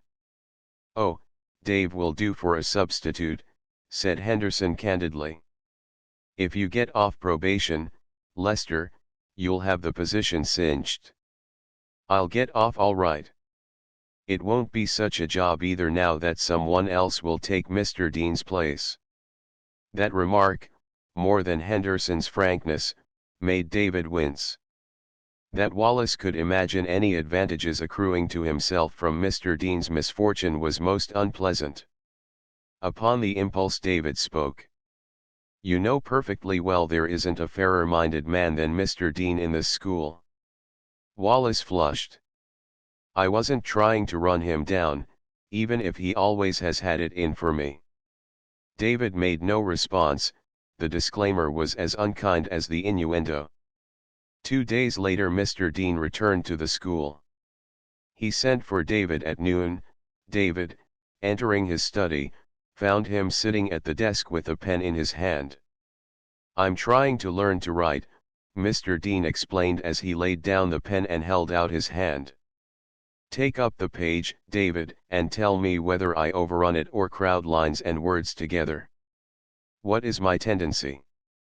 It's all perfectly clear, only you waste a good deal of paper, you space your lines far apart and get only a few words to a line, David said. That's erring on the safe side, anyway. What's going to bother me most will be to know when the ink in my fountain pen runs dry. It would be exasperating to write page after page and then learn that I hadn't made a mark." Mr. Dean laughed cheerfully. "Well, the trip to Boston didn't result in any encouragement. I knew it wouldn't. I been talking with the rector this morning, and I'm to go ahead with my work here. The fact is, I been teaching Caesar, Virgil, and Horace for so many years that I know them almost by heart sufficiently well to be able to follow the translation if someone reads the Latin passage to me first. I wanted to ask you if you would pilot me to the classroom and home again for a few days at least. I expect in a short time to be able to get about all alone." "Of course," said David, and then he exclaimed, "It's fine that you'll be able to keep on. It's wonderful." "It's generous of the rector to permit it," said Mr. Dean. "I shan't be of any use for disciplinary purposes any more. I shall be relieved of the side of teaching that I have always disliked, so my misfortune is not without its compensations." "I'm awfully glad you're not going to leave us," David said. "And you'll find that all the fellows will want to help you." That afternoon when all the boys were assembled in the schoolroom for the first hour of study, Dr. Davenport entered and, mounting the platform, stood beside Mr. Randolph, the master in charge. The boys turned from their desks and looked up at him expectantly. "As you have all been grieved to learn," said Mr. Davenport, "of the affliction that has come upon the oldest and best loved of our masters, so, I am sure, you will be glad to hear that he is not to be lost to us, but will continue to do his work here, even under this heavy handicap. We have all of us always respected and admired his scholarship. We must do so even more now when it is equal to the task of conducting recitations without reference to the printed page. We have all of us always respected and admired his spirit of devotion, even more must we admire it now and the fortitude that accompanies it. I do not believe there is a boy here who would take advantage of an infirmity so bravely borne, and I hope that those of you who have classes with him will try to show by increased attention and considerateness your appreciation of his spirit." Dr. Davenport stepped down from the platform and walked out of the room, leaving it to its studious quiet. At the end of the hour, in the 5-minute intermission, David heard Monroe say to Wallace, "Pretty good little talk of the rector's, right idea?" "Oh, sure," Wallace answered. Chapter 8 Wallace's examination loneliness was at least one misery that the afflicted schoolmaster did not have to experience. His colleagues were all attentive to him and tried to relieve the monotony of the hours. Among the older boys were many who came to see him in his rooms and offered their services for reading or for guiding him on walks or for writing at his dictation. He welcomed them all. He gave each one the pleasure of doing something for him and himself took pleasure in the friendly thought, but it soon became evident that there were 2 or 3 out of the whole number of volunteers on whom he especially depended. Mr. Randolph, the English teacher, and Mr. Delange, the French teacher, were his most intimate and devoted friends among the masters, but on David even more than on them he seemed to rely for little services. Thus it was David that every morning after breakfast walked with him to chapel, it was David that led him back to his house at the end of the daily fifth form Latin recitation, it was David that usually conducted him in the afternoons to the athletic grounds. Always an interested observer of the sports, Mr. Dean declared now that he would continue to follow them even if he could not see, and so on almost every pleasant day during the recreation hour he was to be found seated on the piazza of the athletic house that overlooked the running track and the playing field. One boy after another would come and sit beside him and tell him what was going on. In the intervals of their activity ball players and runners would visit him and receive a word of congratulation for success or of joking reproof for failure. Sometimes he would ask his companion of the moment not to enlighten him as to the progress of the game, but to let him guess from the sounds and the shouts what was taking place. His pleasure when he guessed correctly was enthusiastic and touching. Try watching a game sometime with your eyes shut, he suggested to David. You'd find there's a certain amount of interest in it. You'll be surprised to find how successfully ears are capable of substituting for eyes. Just then Lester Wallace, who had made a run in the Pythians practice game, came up saying, "How are you, Mr. Dean?" "This is Wallace." "Good, that was a fine clean hit of yours just now." I said to David the moment I heard the crack, "There goes a base hit."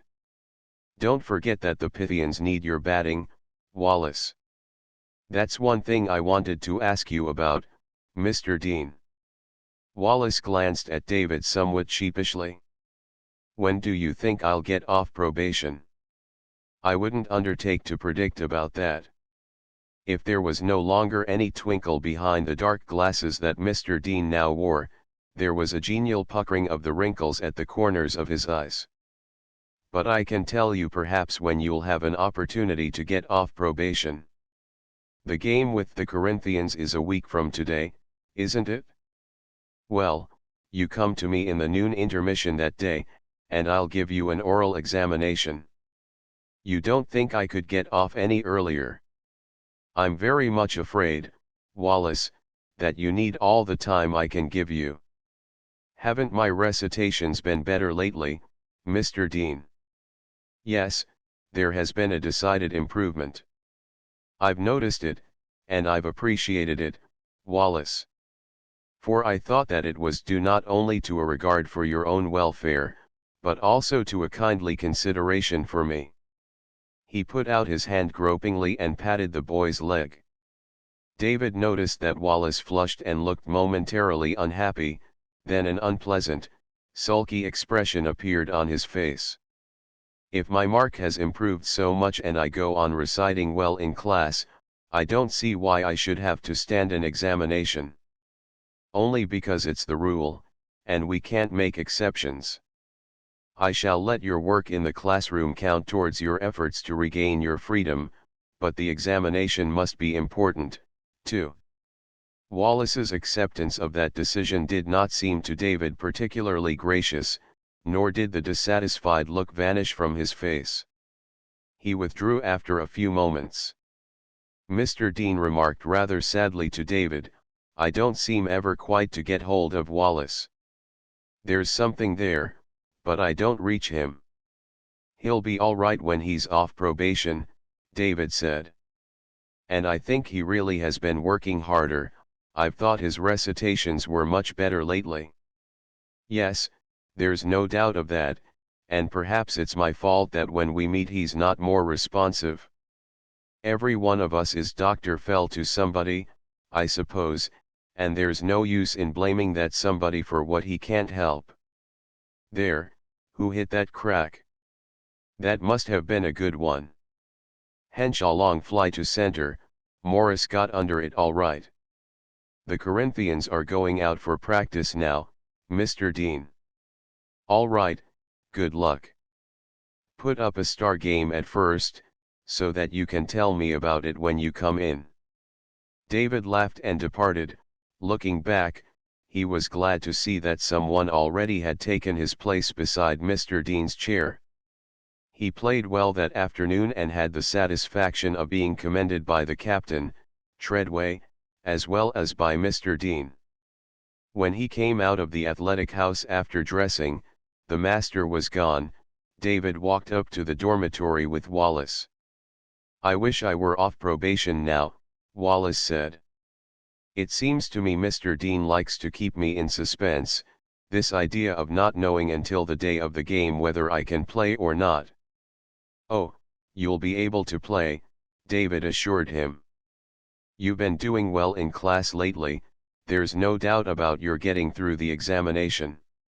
If you want me to help you at all, I'll be glad to do it." "I guess I can get off probation without your help," said Wallace ungraciously. "Excuse me for speaking," replied David, and he walked on, flushed and silent. Wallace spoke after a moment. "Hold on, Dave, don't be so short with a fellow. I didn't mean to speak as I did. It was just that I don't want you to feel that I need to be helped all the time as if I couldn't do anything for myself." He looked at the ground and seemed in spite of his words somewhat shamefaced. But David paid no heed to that. His response to the appeal was immediate. "Of course you can do anything you set your mind to," he said heartily, linking arms with Wallace. "And I should think you would feel I was a fresh, conceited lobster to come butting in always as if I thought you couldn't get along without me. The recitations you've been giving lately have been as good as anyone's, and of course you ought to have all the credit yourself when you get off probation. Your father will be awfully pleased." "Oh, I guess he won't care. Just so long as I get through my examinations, that's all that he takes any interest in." "He probably takes more interest than you think. Of course he does, an old St. Timothy's boy himself." "Oh, well, I dare say." For some reason Wallace was out of sorts. He added, however, with more spirit, "Of course he'd like to see me play on the 9. He was on it when he was here. I wish I could always be sure of lining them out the way I did today." They talked baseball during the rest of the walk, and Wallace's spirits seemed to improve. Indeed, as the days went on, David could see no reason for Wallace's moodiness. On the ball field Wallace was playing so brilliantly and received from teammates and spectators so much appreciation that he had no reason to feel dissatisfied. Never had his popularity and importance in the school been greater. And so far as scholarship was concerned, the improvement that he was making was notable. In mathematics, French, and English he had never been under any disqualifications, but he now was taking rank among the first in the class. In Latin, the study in which he had always been weak and indifferent, his translations had become surprisingly fluent and correct. He sat by himself in a corner of the recitation room, holding his book down between his knees and bending over it in an attitude of supreme concentration. His nearest neighbor seldom saw him raise his eyes and never had a glimpse of the text over which he pored. When Mr. Dean called on him, he rose and, raising the book in his arms and with bent head, read the Latin lines, then slowly but accurately translated, scarcely ever stumbling over a word. Mr. Dean had a variety of commendatory expressions for his work: good, very well rendered indeed, good idiomatic English, the kind of translation I like. I wish some of you other fellows would not be so slavishly literal. Wallace would sit down with a face unresponsive to such comments and would again huddle over his book with absorbed attention. David and some of the other fellows commented among themselves upon those recitations. "I didn't know Lester was so bright," said Monroe. "I guess there's nothing that boy can't do if he puts his mind to it." "I guess there isn't," David agreed loyally. "He gets it from his father. Dr. Wallace is a wonder." So impressive was the sudden manifestation of Wallace's intellectual prowess, and so widely heralded the report of it, that he was elected into the Pen and Ink Society, an organization of boys with scholarly and literary inclinations. The news of this election, however, he took with bad grace. He declared himself entirely out of sympathy with the purposes of the institution and expressed violently a resolve not to be drafted into the ranks of the highbrows. The dejected emissaries of the Pen and Ink had to report to their society that Wallace had declined the election without even seeming sensible of the honor that had been done him, and the popularity that Wallace had achieved suffered somewhat in consequence. Some of the aggrieved members told Ruth Davenport of the slight that had been put on their society, and Ruth, when next she met Wallace, took him to task for it. "Why," she asked, "did you want to be so grouchy?" "I wasn't grouchy," Wallace replied, though his manner at the moment might have been so described. "I just felt I didn't belong in that crowd." "You might have shown them you appreciated the honor." "Oh, I might have if I'd felt I deserved it." "If you'd only said something like that to them." "Well, I didn't deserve it, and I knew it better than they did, and I didn't want to be bothered. He looked past Ruth with an expression at once discontented and defiant. You're an awfully funny person. Ruth's eyes twinkled and her lips curved into a smile. You're so modest that you think you're not good enough for them, and yet you make them think they're not good enough for you. He did not respond to her gaiety, but said in a rather surly voice, I don't care what they think. I'm interested in baseball, not in silly scribblings. The bell rang, summoning him to the schoolroom, and Ruth walked away, feeling that she had been rebuffed by one of her friends. It was impossible for her, however, and for such members of the Pen and Ink as were daily spectators of the Pythians' baseball practice, not to admire Wallace's playing, not to be enchanted by the speed and accuracy of his throwing, the cleanness of his fielding, and the strength and sureness of his batting. The best infielder in the school, the fellows said, the best infielder there's ever been in the school, asserted the younger enthusiasts, as if from a fullness of knowledge. Anyway, Ruth, and even the most incensed members of the scorned society felt as they watched his enviable performances that they must forgive much to the possessor of such talent and sighed in their different ways over his inaccessibility to advances. You've certainly got to get off probation, said Henshaw to Wallace the day before the game.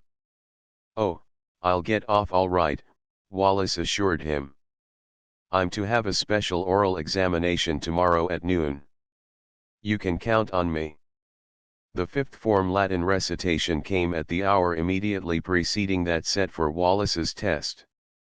On the way to the classroom he showed annoyance and irritation to those who crowded round him to express their eager wishes for his success.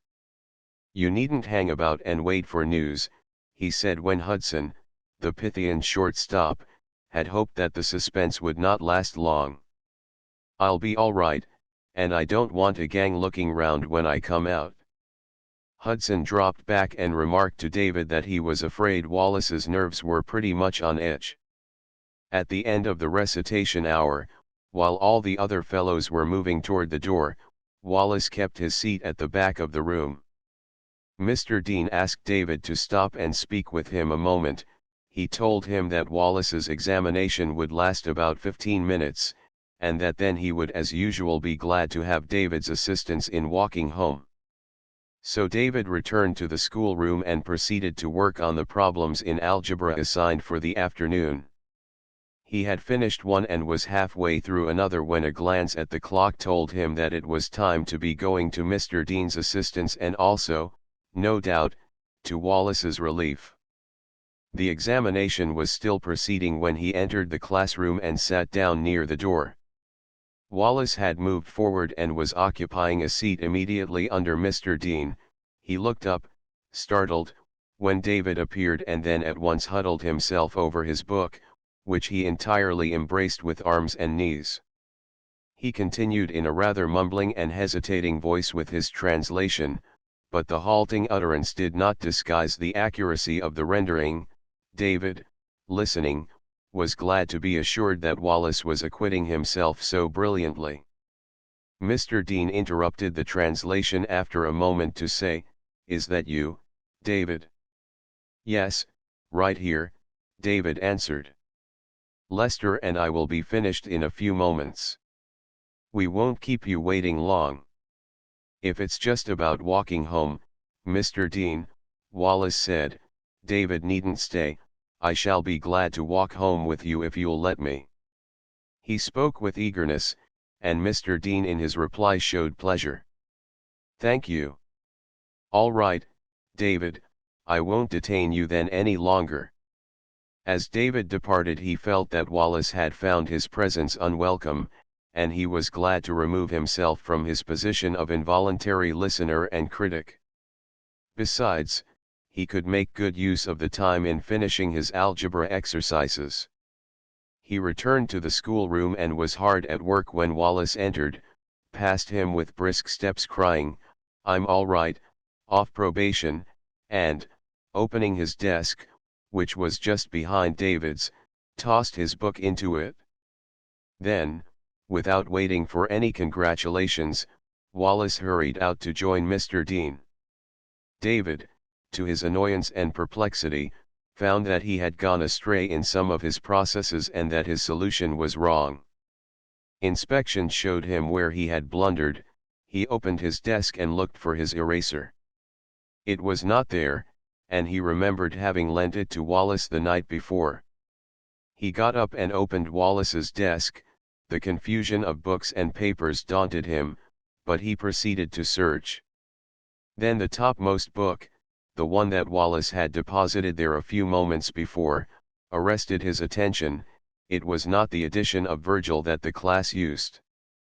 He opened it out of curiosity and stood there gazing at its pages with a stricken interest. The book was of that variety known in St. Timothy's parlance as a trot. Alternating with the lines of Latin text were lines of English translation. The correctness and fluency of Wallace's recitations were explained. So also was his huddling over his book, his shielding it so carefully from anyone's gaze. David put the book down and closed the desk without carrying any further the search for the eraser. Chapter 9 David's enlightenment. After closing Wallace's desk upon his secret, David walked slowly over to the dormitory. He felt bewildered and uncertain. Something that had been precious to him, something to which he had clung, had suddenly and utterly been shattered.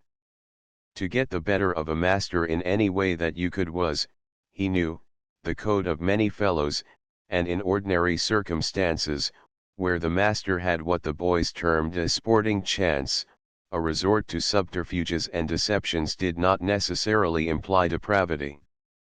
But to take advantage of a blind man, that was base. David arrived at his room 5 minutes before the hour for luncheon. Happy excitement over the contest of the afternoon in which he was to play a part had faded. In its place there seemed only a dull ache of disappointment and loss. There came to him memories of Wallace's generous friendship, of the day when he had supported him in his fight with Henshaw, of the time when he had given him his running shoes, of the little acts of kindness, and he wondered now why it was that he could not overlook the discovery that he had just made and feel toward Wallace as he had always done. The dinner bell rang. Descending the stairs, David encountered Wallace at the bottom. Wallace was radiant, slapped him on the shoulders and cried, "I'll get your goat this afternoon, Dave. How are you feeling?" "Fine." "Not especially," David answered. Indeed, he felt himself shrinking under his friend's touch. He knew now that he could not assume the old exuberant geniality, and that until he had given Wallace an opportunity to explain he could not keep up even the pretense of warm friendship. Wallace did not notice his coolness. He saw another friend and made for him. At the luncheon table, Henshaw and Monroe and others expressed their satisfaction that Wallace was saved to the Pythian team and, more important still, to the school team. David wondered whether they thought he was jealous or envious or unsportsmanlike because he did not join in the remarks. He supposed they did think so, but that could add little to his unhappiness. As a matter of fact, once out on the field he was able to forget his depressing preoccupations. The lively work of the preliminary practice restored his zest for the game. And when it began he was as keen to do his best, as eager to win, as anyone on the Corinthian nine.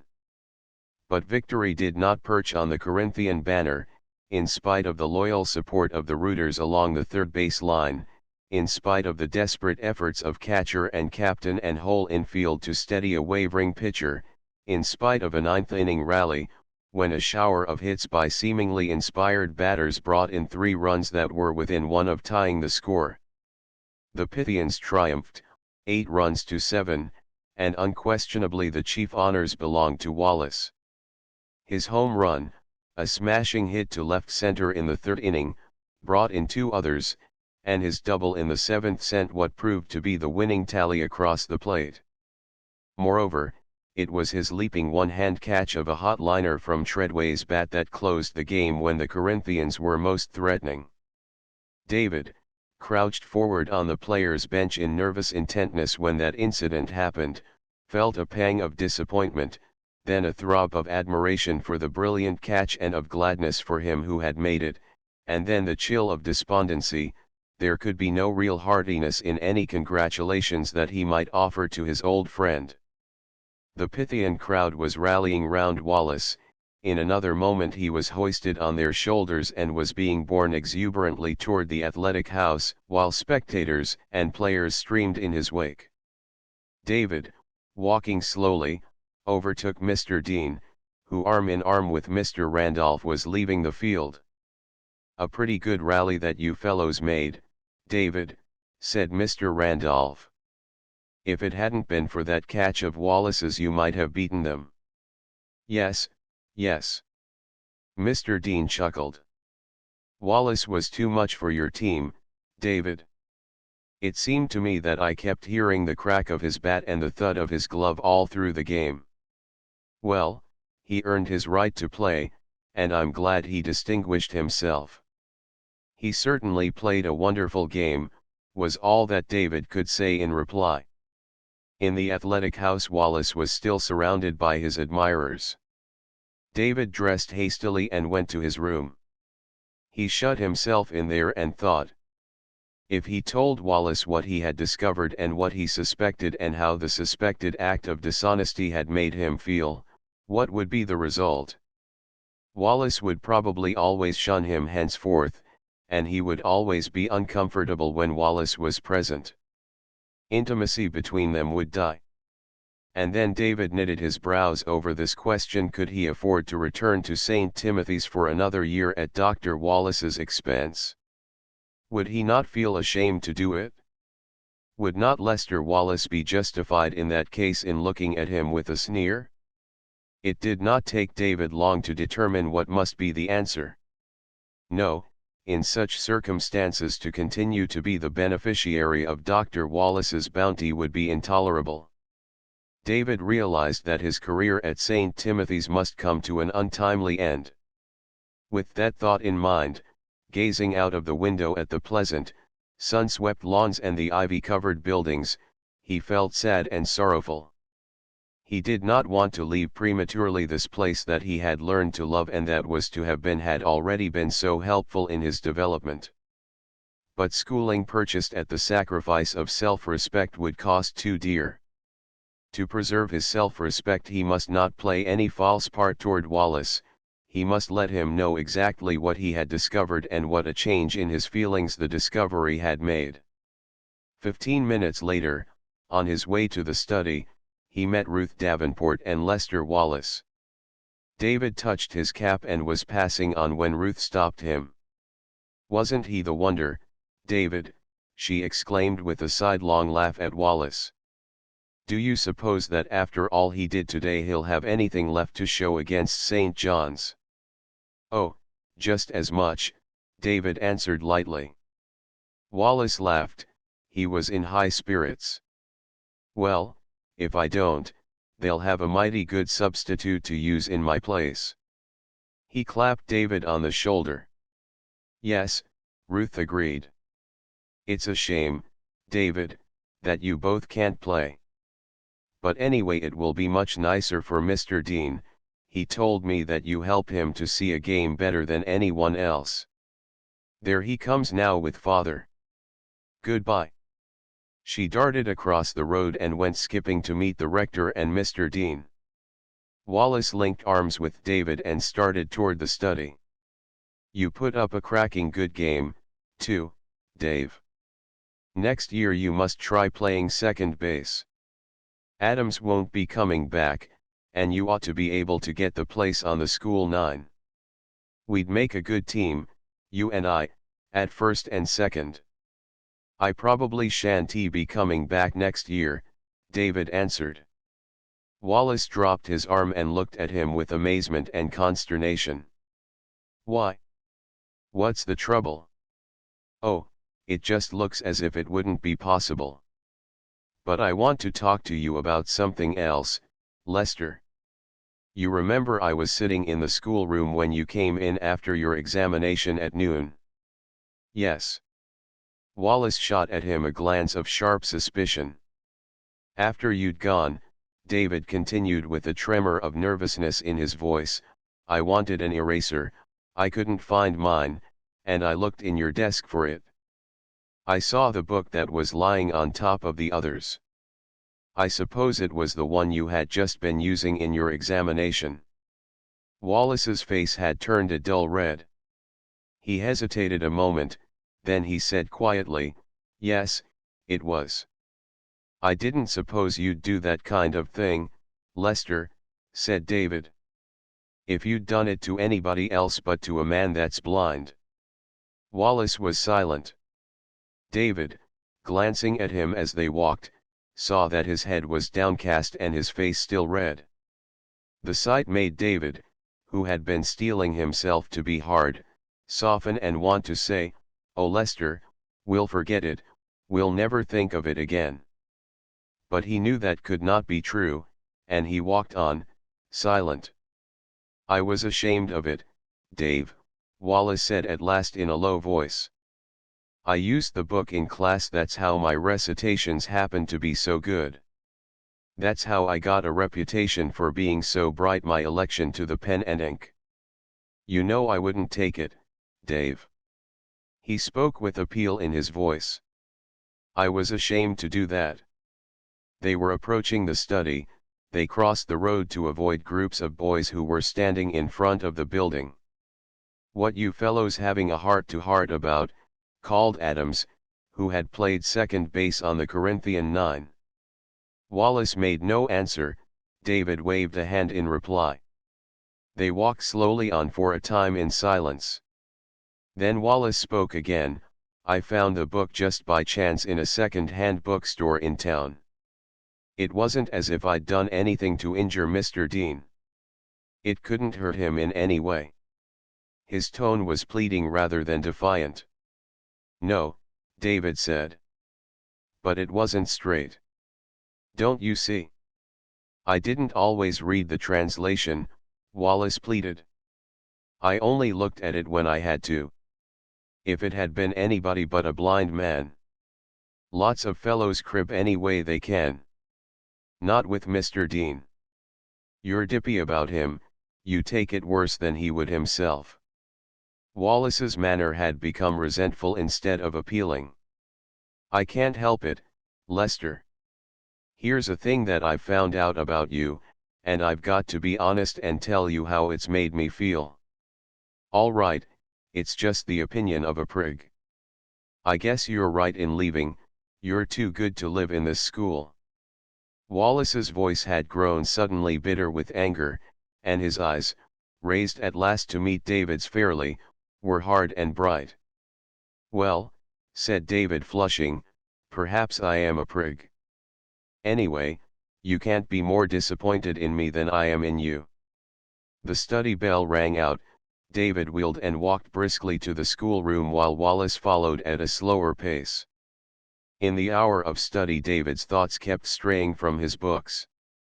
He knew now that he had hoped Wallace might have some explanation, some defense. His little world was in ruins, and he had done his best. He was not sure that he had not been the prig that Wallace styled him. Anyway, it was the end of friendship between him and Wallace, and that meant the end of his term at St. Timothy's School. That evening after supper Clarence Munro brought David word that Mr. Dean would like to see him at his house for a few minutes. He found the master lying on his lounge, with his hands under his head. I was fortunate enough to learn a lot of poetry in my youth, said Mr. Dean when David entered. It helps me now to while away the time, and passages that I thought I had long since forgotten keep coming back to me. Of course there are gaps, and it's very trying not to be able to fill them at once, to have to wait until I can find someone to look the missing lines up for me. Just now I've been dredging my memory in vain. Do you remember the lines, therefore am I still a lover of the meadows and the woods and mountains? No, David acknowledged. I don't know where they're found. They're from Wordsworth's poem on Tintern Abbey.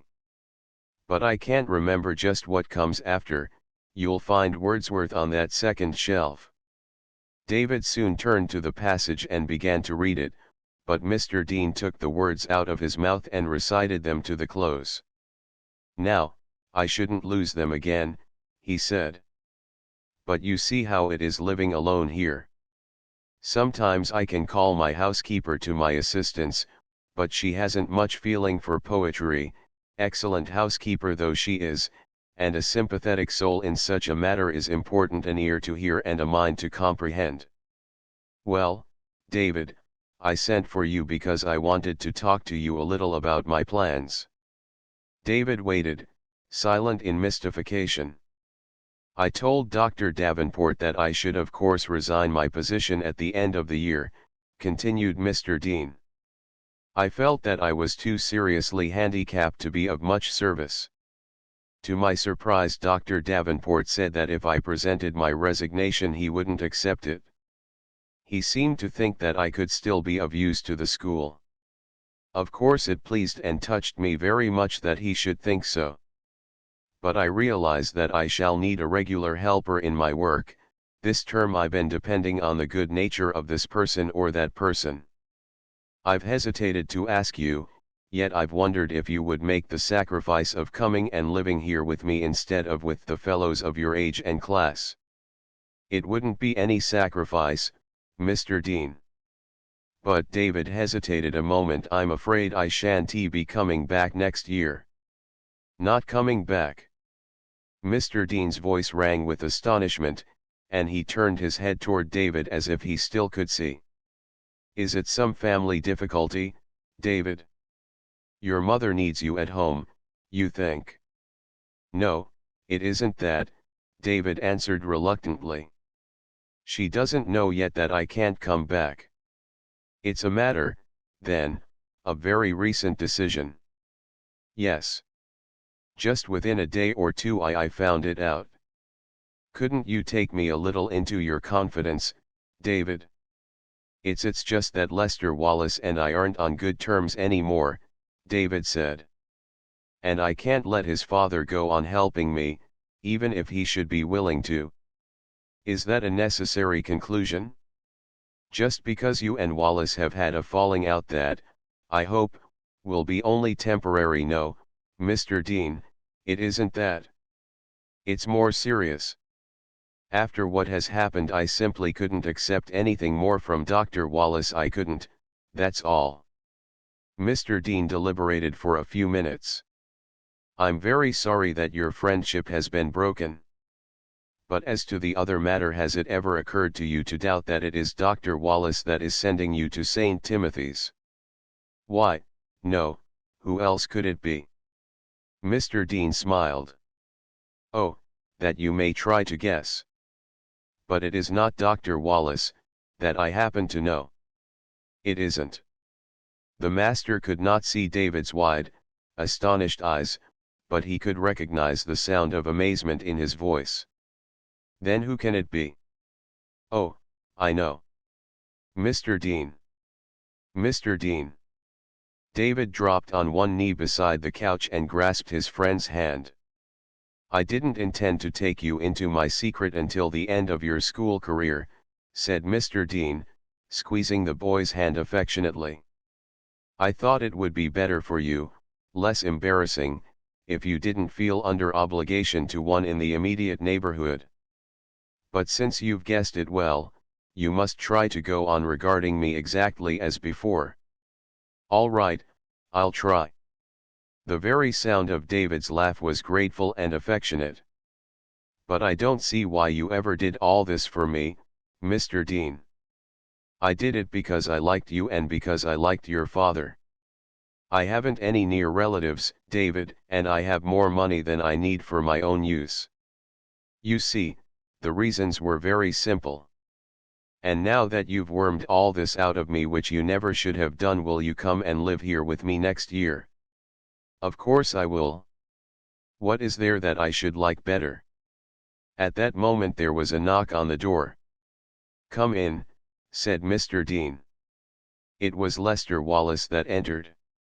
Chapter XMR Dean provides for the future. Oh, yes, said Mr. Dean when Wallace announced himself.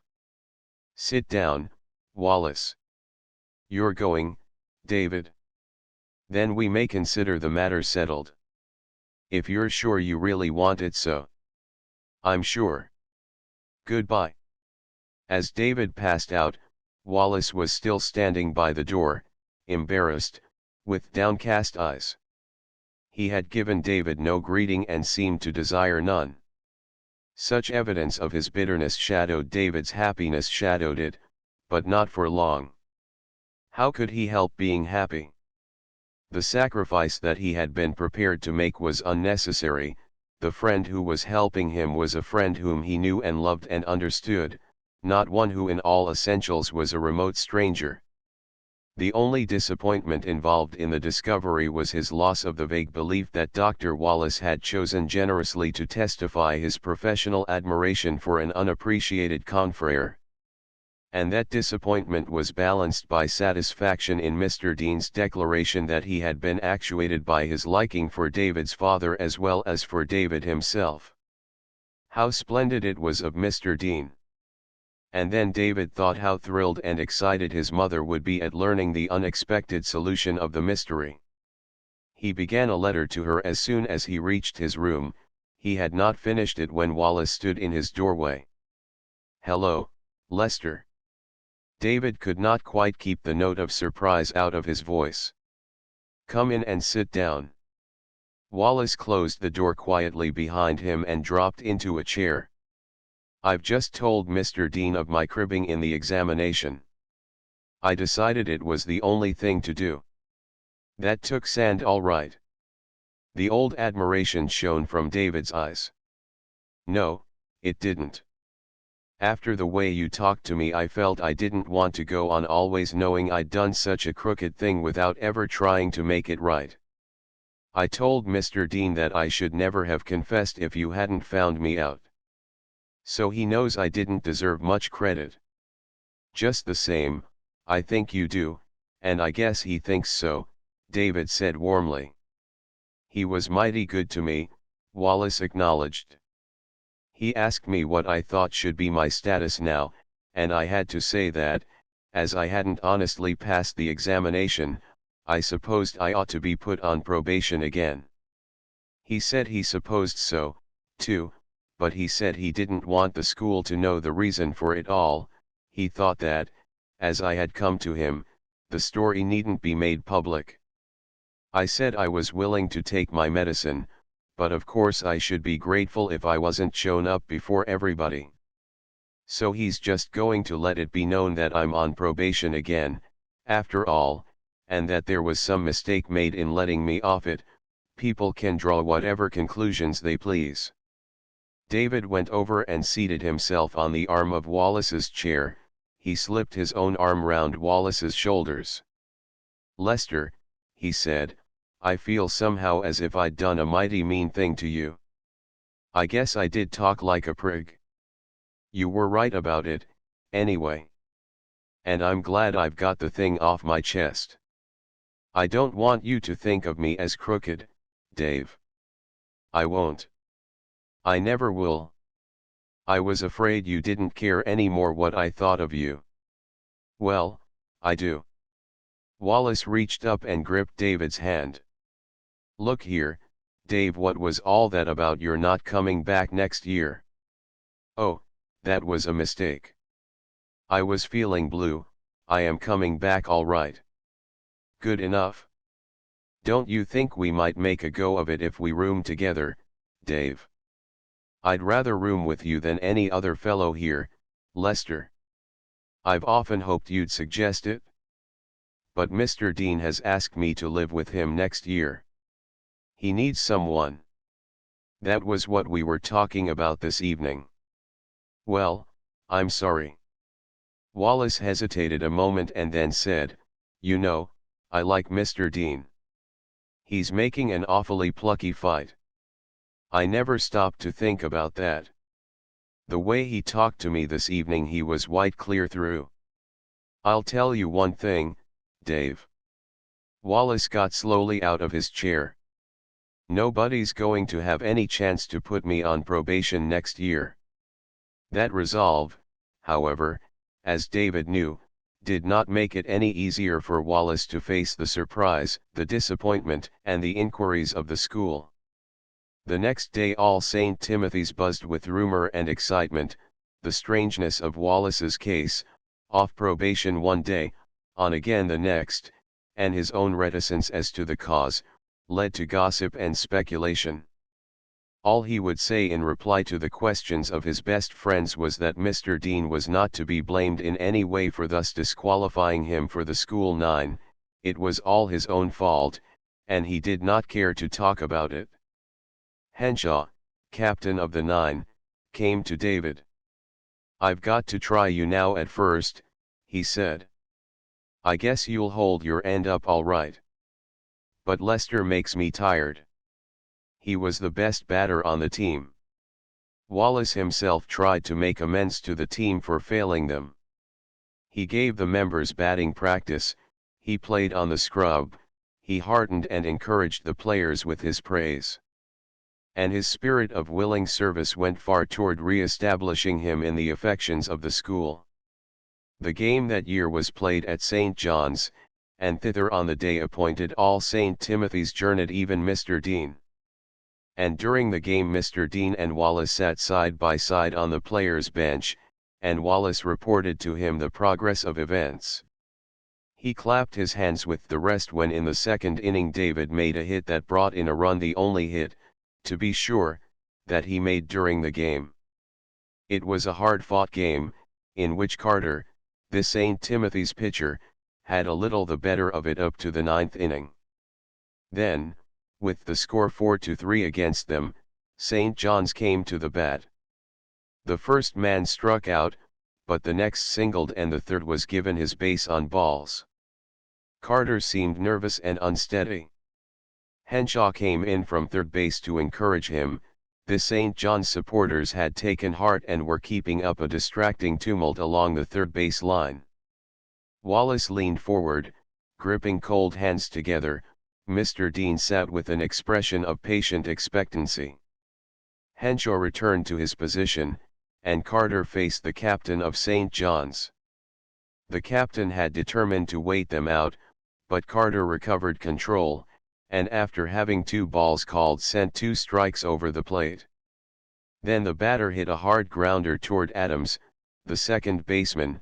Adams made a brilliant stop and tossed the ball to the shortstop, who was covering second, and the shortstop shot it to David at first just ahead of the runner. The game had been won in an instant. The St. Timothy's crowd burst into a tremendous roar. Mr. Dean cried, in the midst of the bellowing, into Wallace's ear, "What happened?" and Wallace shouted back, "Double play Adams to start to Dave." And then Mr. Dean stood up and waved his hat and shouted with the rest. David sat with Mr. Dean in the train going home. Nearby sat Wallace and Ruth Davenport, and David noticed that they talked together seriously and did not seem affected by the jubilation and jollity that prevailed throughout the car. It was growing dusk when they reached St. Timothy's, and lights were glowing in the windows of the buildings.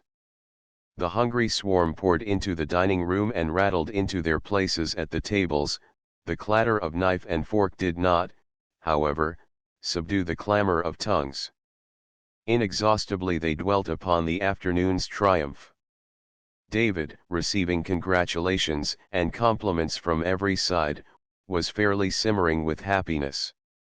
Then he caught sight of Wallace, sitting at a distant table, quiet and forgotten, and compassion for Wallace, who was missing all the pleasure and the satisfaction that might have been his, checked the laughter on David's lips. After supper Wallace was not to be found. David walked down to the study. Ruth Davenport, waiting at the rectory gate, called him across the road to her. "Lester told me the whole story in the train today, David," she said. "You know, he's awfully glad that you put him right." "So am I." "Lester's all right," said David. "He was always all right. He'll be all right next year, anyway," Ruth answered. I always liked Lester, but he's had the idea that nothing mattered much so long as he had his own way. You know, I like him better because he told me, she added irrelevantly. Nobody could help liking him, David answered. Or you, either, David. And for David that little speech from Ruth put the crown upon a glorious day. The study bell rang and summoned him, but for some minutes after he was seated at his desk his mind was elsewhere than on his books. His eyes saw, not the printed page, but the girl in white standing by the gate and looking up at him with her honest, friendly eyes. It was a pleasant and happy summer vacation that David passed. He was gratified to find that Ralph had grown in strength and athletic promise, and he complimented him with fraternal frankness on the fact that he had acquired more sense. His mother seemed to grow younger, at any rate, she was more cheerful than when he had last seen her, only occasionally did the look of sadness and of longing for the past come into her eyes. They spent a month camping in the woods on the shore of a lake. Maggie went with them, though she protested that she did not see why they wanted to leave a nice, tidy little apartment and run wild like the Indians. She made that protest to Mrs. Ives and to Ralph, not to David. Somehow she could not feel quite so free and easy with David as formerly. He was not any longer just a boy. He had grown older and bigger, and involuntarily Maggie found herself treating him with a deference almost like that which she had been accustomed to observe toward his father. To be sure, before the summer was over a good part of that constraint wore off, but she never again could open her heart to him in full and whole-souled criticism as in the old days. For Mrs. Ives the ideal that Dr. Wallace had embodied was shattered. David laughed to see how much she begrudged the grateful thoughts that she had entertained toward the distinguished surgeon through all those months. You know, he didn't commit a wrong, Mother, in not sending me back to St. Timothy's, David reminded her. You seem almost to feel that he's done us an injury. No, of course not, David, but it does make me cross to think of all the feelings I've had about him, and he never caring in the least. And all the time I never once thought of that good, kind, poor Mr. Dean. From Mr. Dean came letters. He was passing the summer in Boston, getting instruction in a school for the blind. Interesting, but not very encouraging, he wrote. If I were younger, perhaps I shouldn't be so stupid. But I've made some progress, and perhaps next year I shall find that the lack of sight is not so troublesome.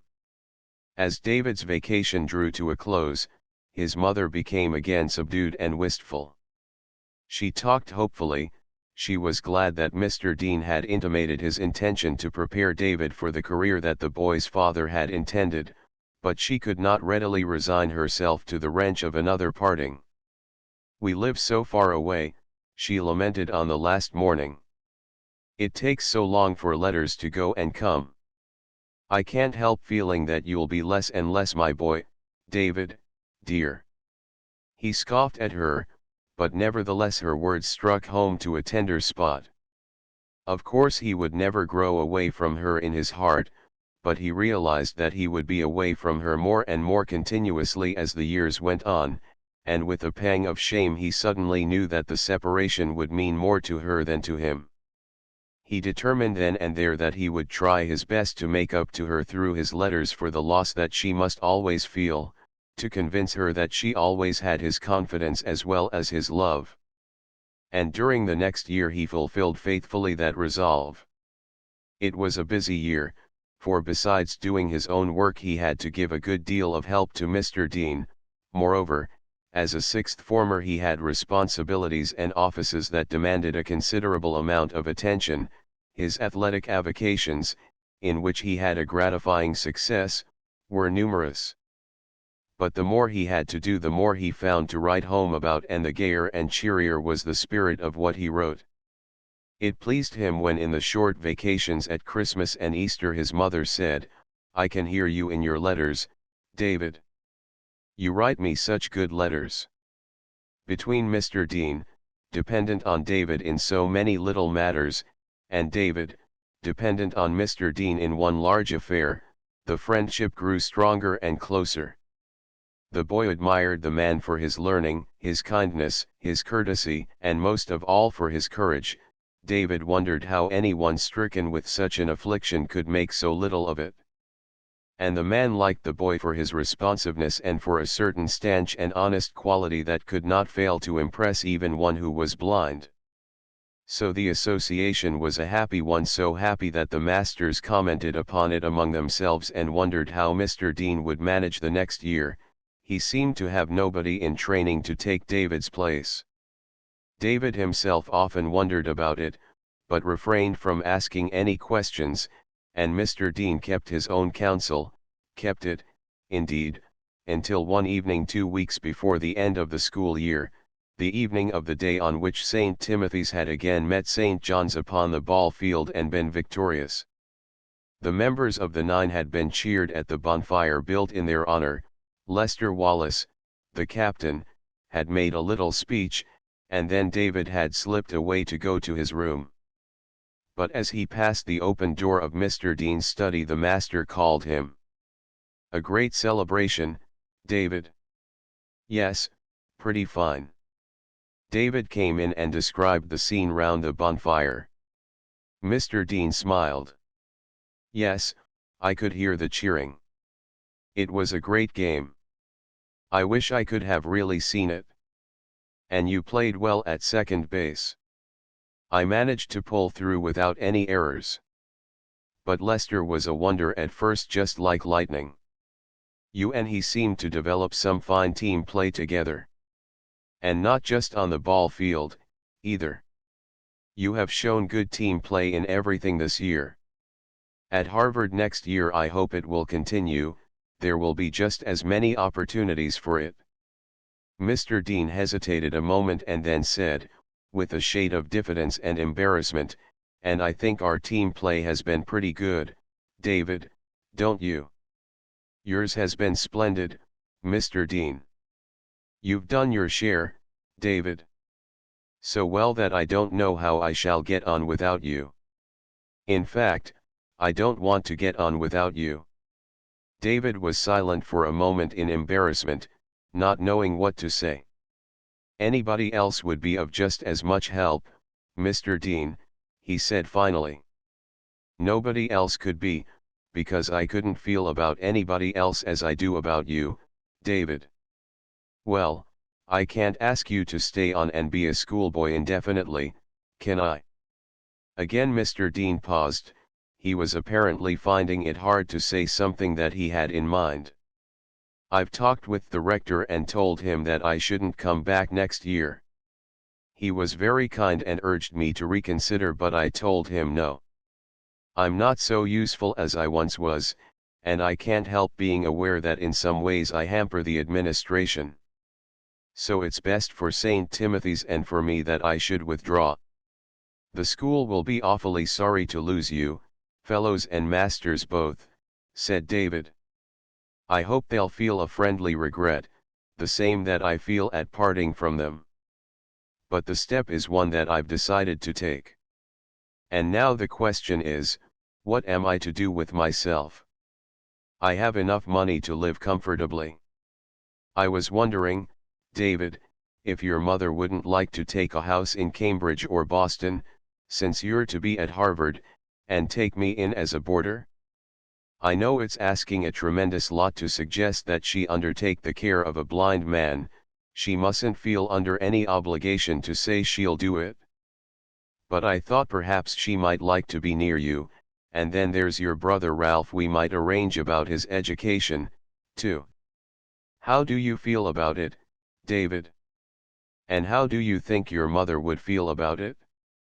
"I think she'd feel it was too good to be true," said David enthusiastically. "Oh, Mr. Dean, I'm sure she'd feel it was the finest thing in the world." Mr. Dean could recognize the eager ring in David's voice even if he could not see the eager sparkle in the boy's eyes. "Of course she mightn't feel so at all," he said, smiling. She might not want to move away from the place that had been her home. But if you will sound her on the matter, David, when next you write, I shall be very much obliged. When next I write? I'm going to write to her this minute, Mr. Dean. Perhaps the master waited as eagerly as David for her reply. And one morning the boy came to him with a letter. It's just as I knew it would be, Mr. Dean, he said. His eyes were shining, his face was happy. She's so excited she couldn't even write straight, her hand was all shaky. She thinks more than ever that you're the finest person in the world. Mr. Dean laughed joyously. She'll have plenty of opportunity to discover that I'm not. Well, David, old man, I guess you've got me on your hands for life. Indeed, Mrs. Ives had written to her boy a letter that was throbbing with joy and happiness. Yet toward the end she had admitted misgivings. She felt that she should be overawed by Mr. Dean. Her looks would not matter, of course, but she was afraid he might not like her voice or the way she read aloud, and of course he would want to have someone who could read pleasantly to him.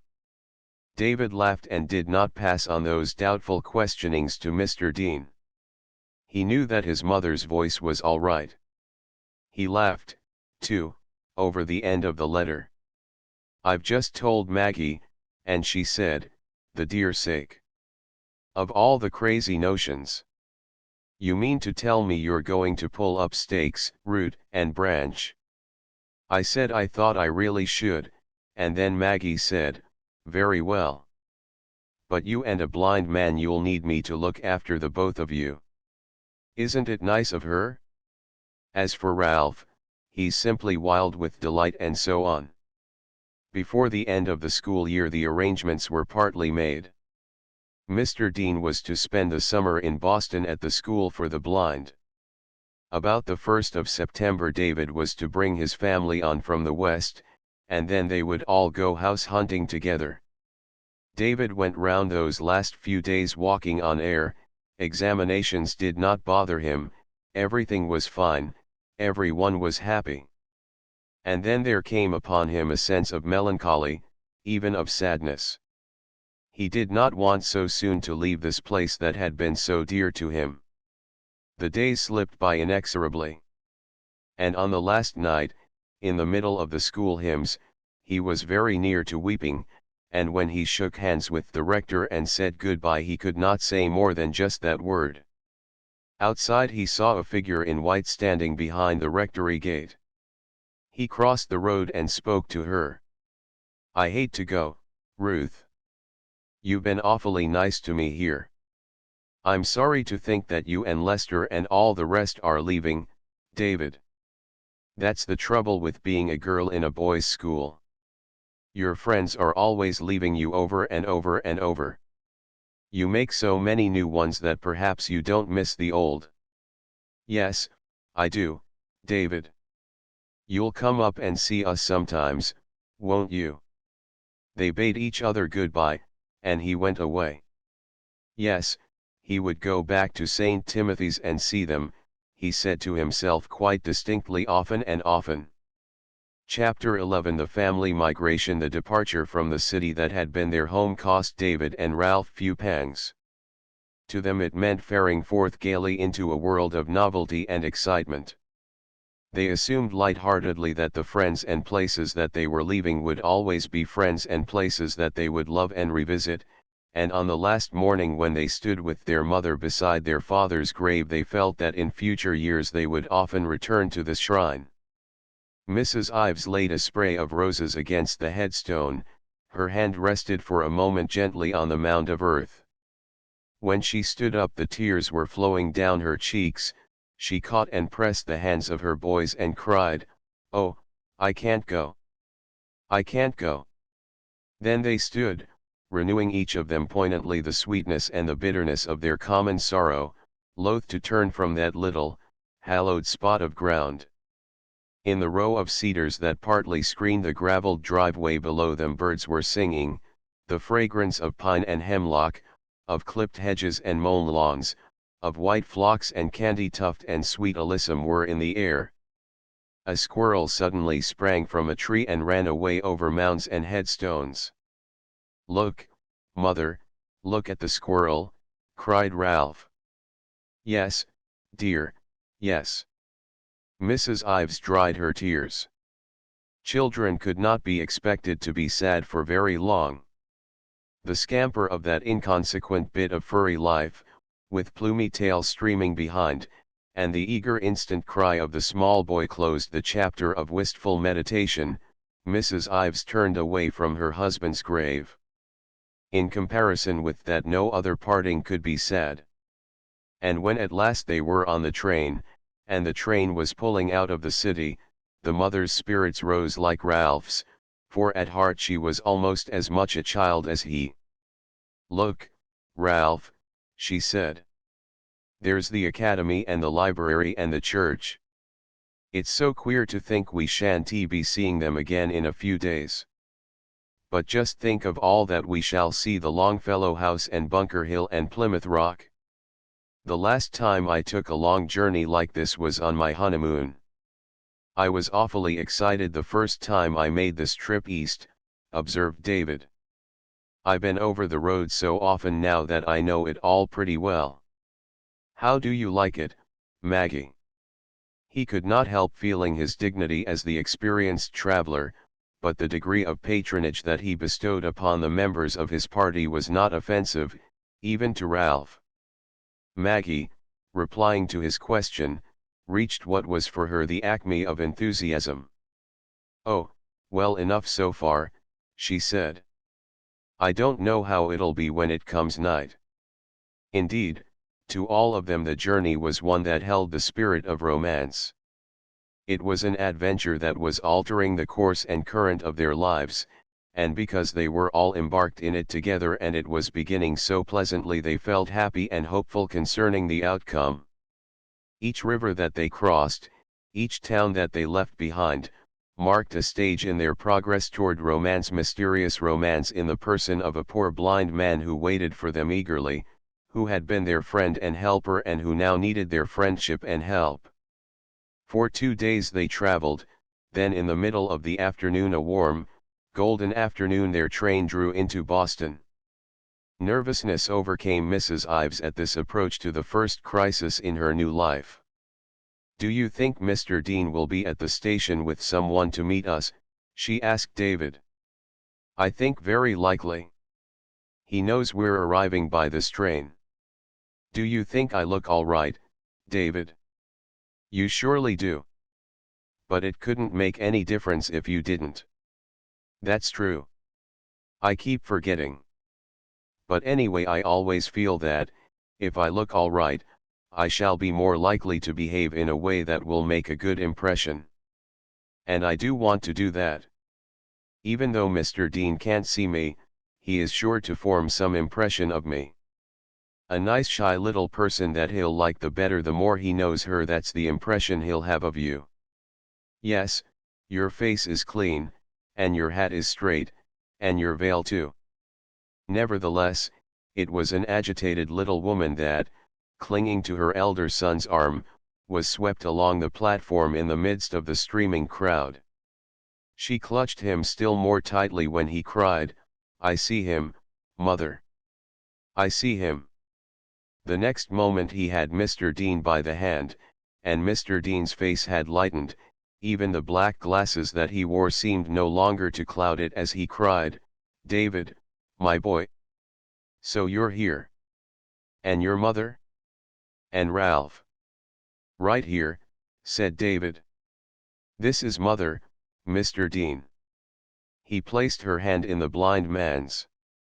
Mr. Dean, holding her hand, took off his hat and bowed, to Mrs. Ives. The careful courtesy of his greeting to one whom he could not see was touching. "Oh, Mr. Dean," she exclaimed, "how good of you to meet us." Then the blind man, enclosing her hand in both of his, said, "You're David's mother. I knew that I should like the sound of your voice." Next there was Ralph to be greeted. "And this is Maggie, Mr. Dean," said David, and Mr. Dean said at once, "You'll find me a great care, Maggie, a great care, but no worse, I'm sure, than you're expecting." At that Maggie giggled, quite at a loss for an answer and greatly delighted with a blind gentleman who had such power to read her thoughts. "Now, Edith," said Mr. Dean, turning his head. "Where are you, Edith?" The attractive lady in grey whom David had noticed and who had stood back a little during the greetings came forward with a smile. Mr. Dean introduced her. "Mrs. Ives," he said, "this is my friend Mrs. Bradley, and she can tell you all the outs about me, though she probably won't." "I feel as if I already knew David and his mother," said Mrs. Bradley. "Now we're going to take you to a hotel. We've engaged rooms for you, and if you're not too tired you must come and dine with us this evening." She led the way with Mrs. Ives and Ralph. David and Mr. Dean walked arm in arm behind. "We'll go sightseeing, house hunting, I mean tomorrow, David. We'll do it leisurely." And Mr. Dean dropped his voice, "You mustn't let your mother worry about hotel bills or anything of that kind. That's all arranged for, you understand." "But, Mr. Dean," began David. "No, it's all settled. I've prevailed on your family to come east for my benefit, and I don't intend to have them do it at their expense. After all, David, you know I'm to be one of the family now." Mrs. Bradley marshaled them all into her big motor car. A few minutes later she and Mr. Dean were leaving them at the entrance to the hotel. "We'll see you then at 7 this evening," she said. "Goodbye." "I know I haven't clothes fit to wear to such a house," began Mrs. Ives as soon as she was in her room. "And I can't help feeling shy and quiet with such people, they know so much more than I do." "People aren't liked for their knowledge," said David. "Just for what they are. I don't know whether there's anything encouraging for me in that idea or not," said his mother. Nevertheless, in the excited spirit of gaiety rather than with reluctant diffidence, she prepared to go out for dinner. She even tried to draw from Maggie, who was assisting her in her preparations, some more pronounced expression of satisfaction than had yet been forthcoming. She invited Maggie to subscribe to her eulogy of Mr. Dean. But Maggie only answered, "I'm glad he seems to realize he'll be an awful care." As Mrs. Bradley had explained that her house was only a short distance from the hotel, the Ives family set forth on foot. Their directions took them across the common. In the twilight it seemed to them a romantic place, but it was in vain that Mrs. Ives, for the benefit of her sons and for the heightening of her own excitement and pleasure, strove to recall to her memory the events that gave it historic significance. "I know there were great doings here of some sort," she said, "but I can't remember just what they were. It's so discouraging to have my kind of a mind. Anyway, it was all mysterious, romantic, and adventurous to be strolling in this manner among presumably historic scenes that were brooded over by lofty, venerable elms, trees novel and enchanting to Western eyes. The illumination of the city streets shining across the open spaces was enlivening, the soft air was hospitable, the melting colors in the west communicated a glow to timid hearts. Entering the sphere of tranquil dignity that circumscribes Beacon Hill, the visitors ascended to the top of Mount Vernon Street. There, while searching for the designated portal, Mrs. Ives bethought herself to convey in an undertone to Ralph a last injunction: "Remember, Ralph, to sit quiet and wait for things to be passed to you, don't ask and reach as you do at home." Ralph's inarticulate reply betokened a subdued spirit. A white colonial door with a brass knocker presented the number of which they were in search. They were conducted up the stairs and into the spacious drawing room, where 4 smiling Bradleys welcomed them. Mr. Bradley, a tall, bald-headed gentleman with a white mustache and wrinkled brow, looked 20 years older than his animated and handsome wife. More reasonably than she he seemed the friend and contemporary of Mr. Dean. To David he was at once the least interesting and important member of the family. Richard, a tall, slim youth of about David's age, with a nose too short for his height and a mouth the corners of which seemed habitually pointed upward as if in search of amusement, engaged David's most favorable attention. Marion Bradley was tall and slim also, but in no other respect resembled her coltish and informal brother. There was no hint of disproportion in any of her features, their very exquisiteness was severe, and David felt at once both chilled and perturbed by the young creature's beauty. The steadfastness and depth of luminosity in her dark eyes were disconcerting to an inexperienced youth. With a sense of his own cowardice he turned to the brother as to a refuge and left Marion to consider and to ruminate upon the defenseless Ralph. It was the easier to do that because in the first few moments he learned that he and Richard were to be classmates at Harvard, and each had eager questions to ask. Mr. Dean's voice was heard calling from above. Marion answered in a voice the cultivated quality of which chimed distractingly on David's ear. Then with mature serenity she left the room to go upstairs to the blind man's aid. Presently she returned, arm in arm with him. "My family have arrived?" asked Mr. Dean, and upon Mrs. Bradley's replying that they had, he said, "Then I must begin to get acquainted with them. Mrs. Ives, won't you lead me over to the sofa and sit down with me?" "If Mrs. Ives will go down to dinner with you instead," said Mrs. Bradley. "It's all ready." It was a cheerful gathering, and Mrs. Ives soon felt quite at her ease with Mr. Dean and with all the Bradley family except Marion. She found afterwards that she and David had formed similar impressions of Marion. "I suppose she hasn't really a better mind than her father or her mother, but she makes me more afraid of it," said Mrs. Ives. "She's too self-possessed and doesn't feel any responsibility for entertaining her guests, just sits and sizes them up," David observed. "Not the kind I like, not a bit like Ruth Davenport up at St. Timothy's.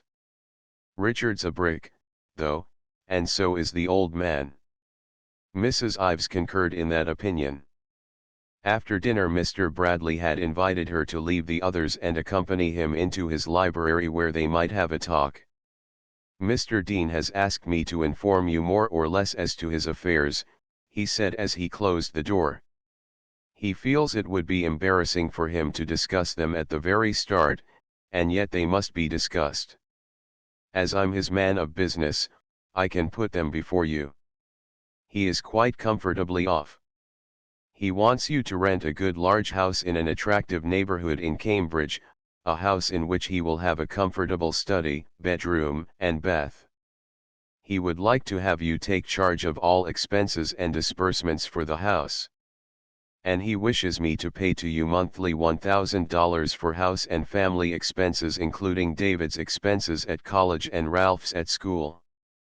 "But it's too much," cried Mrs. Ives, quite aghast at the idea of having to dispose of an allowance of such magnitude. "Why, I thought he meant just to be a boarder.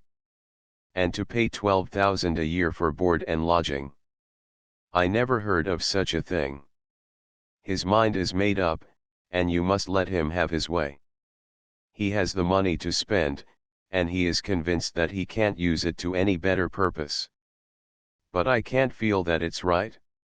I don't feel that I can accept such an arrangement." Mr. Bradley set about overcoming the expected resistance. He dwelt upon the disappointment and distress that would fall upon Mr. Dean if the plan, which it had given him great pleasure to devise, were rejected. He assured Mrs. Ives that Mr. Dean's heart was wrapped up in David, and that he was already anticipating the development of a similar affection for Ralph. He pointed out that Mr. Dean had no relatives to feel aggrieved at such a bestowal of his affections. Furthermore, after the necessary expenses for the education of the two boys were deducted, the allowance that was contemplated would not be more than sufficient to surround Mr. Dean with the comforts that he desired. Mr. Bradley urged Mrs. Ives to think how little there was in life for the blind man and how cruel it would be to deny him his happiness, he drew such an affecting picture of Mr. Dean's forlornness in the event of her rejecting his proposal that the soft woman could not in the end be anything but submissive. "If you think it's right that I should accept it, Mr. Bradley, if you feel that it would really disappoint Mr. Dean," she spoke with a quiver of the voice. "Of course I think it's right, I shouldn't be trying so hard to persuade you if I didn't," said Mr. Bradley. "Now let's go in and relieve the poor man's suspense. I'm afraid the length of our interview is making him uneasy." Mr. Dean would not listen to Mrs. Ives when she tried to make a little speech of appreciation. "All settled, is it?" he said. "That's good. No, no, my dear lady, you don't know what you're in for, I assure you, you don't, so there's no use in your trying to say anything, absolutely not anything. And tomorrow perhaps you'll go with Mrs. Bradley and try to find a house. Mrs. Bradley knows pretty well the kind of house I have in mind, and if you and she can agree on one, I shall be satisfied." Walking back across the common to the hotel, Mrs. Ives breathed aloud her blessings. Pious longing followed them. "If only your father could know. Perhaps he does. What was to become of us that troubled him so in those last days? Oh, boys, you won't forget him, you won't lose sight of what he was and what he hoped for you. In this new place, where there will be nothing to remind you of him, you must keep him in your thoughts. You will, David, you will too, Ralph." "Yes, mother," each boy answered, and Mrs. Ives looked up at the quiet stars and told herself that here in this strange place, even as at home, a loved and loving spirit watched over her and her two sons. Chapter 12. The new neighbor. Within a week Mrs. Ives and her family were established in a house in one of the little, shaded, unexpected streets that in those days contributed to the charm of Cambridge. It was a large square house set well back in half an acre of ground. To one side of it lay a garden with rustic seats and rose trellises and flower beds bright at that season with asters and marigolds. There were elms and larches in front of the house, and enormous robins hopped about on the smooth lawn on sunny mornings and sunny afternoons. With the interior of the house Mrs. Ives was as pleased as with its surroundings, with its spacious rooms and the tiled fireplaces and the latticed casement windows that looked out upon the garden. The house had been the property of an aged professor of Greek who had died a few months before, and it seemed to her that the austere dignity of the late owner continued to invest its walls.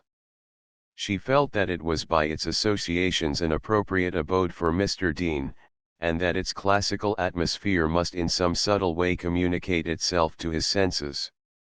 At any rate she saw to it that he had the largest and most comfortable room in the house, the room into which the morning sun poured its liveliest beams. David led him through all the rooms, showed him where his books were arranged, helped him to explore the garden and described to him in detail the wallpapers, the pictures, and the articles of furniture. Mr. Dean gratified Mrs. Ives by telling her that his only fear was lest she had sacrificed her own comfort to ensure his. He gratified Maggie by his appreciation of her cooking, he gratified Mary, the waitress, by his pleasant recognition of her small attentions and kindnesses. He soon endeared himself to the entire household. Mrs. Ives was not long in finding out that Mr. Herbert Vance, a professor of Latin at Harvard, was the owner of the adjoining estate. A gate in the garden hedge testified to the friendly intercourse that had existed between him and his deceased colleague. One afternoon, while the family were seated on the piazza overlooking the garden and David was reading aloud to his mother and Mr. Dean, the gate in the hedge opened and a young girl advanced, shy and smiling. She was bareheaded, the sun struck red gold lights in her hair, and when she smiled her eyes and face seemed as sparkling and sunny as her hair. "I'm Catherine Vance, Mrs. Ives," she said. "Are you settled enough to be willing to receive callers?" Mrs. Ives assured her that they were beginning to feel lonely for the lack of them. Mr. Dean at once entered into the conversation.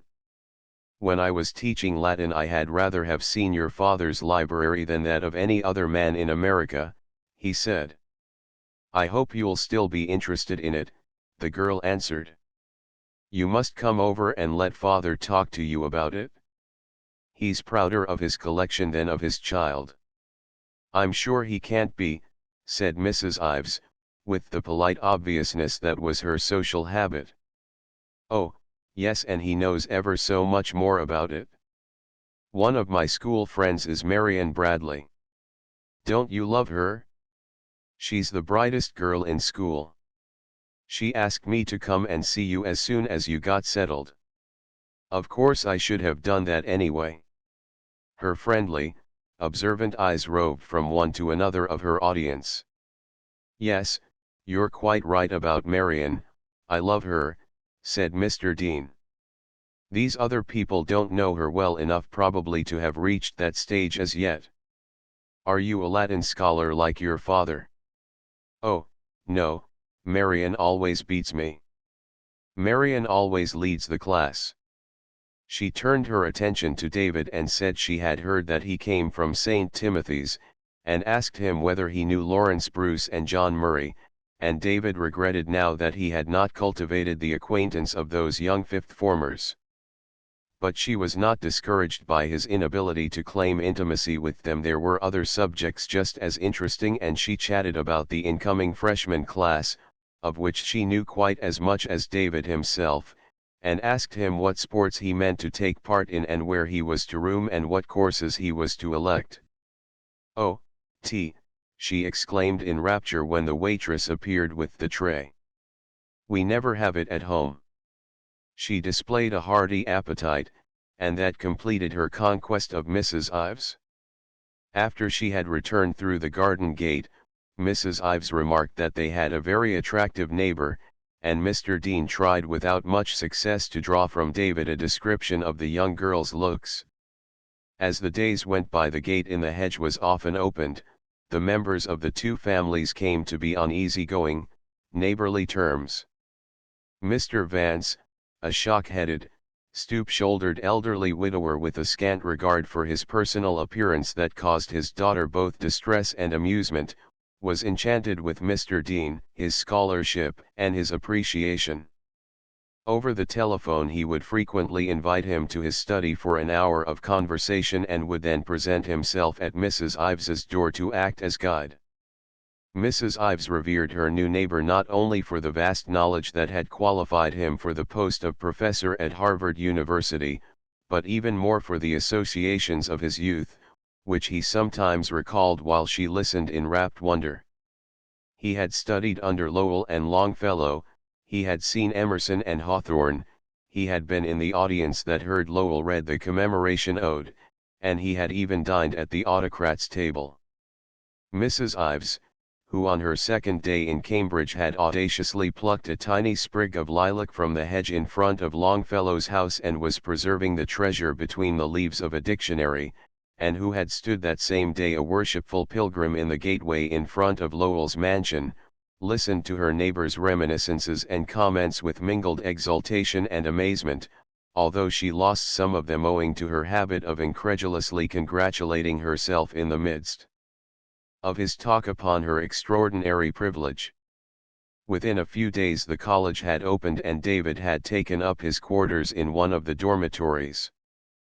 But he came home daily and either walked with Mr. Dean or read to him.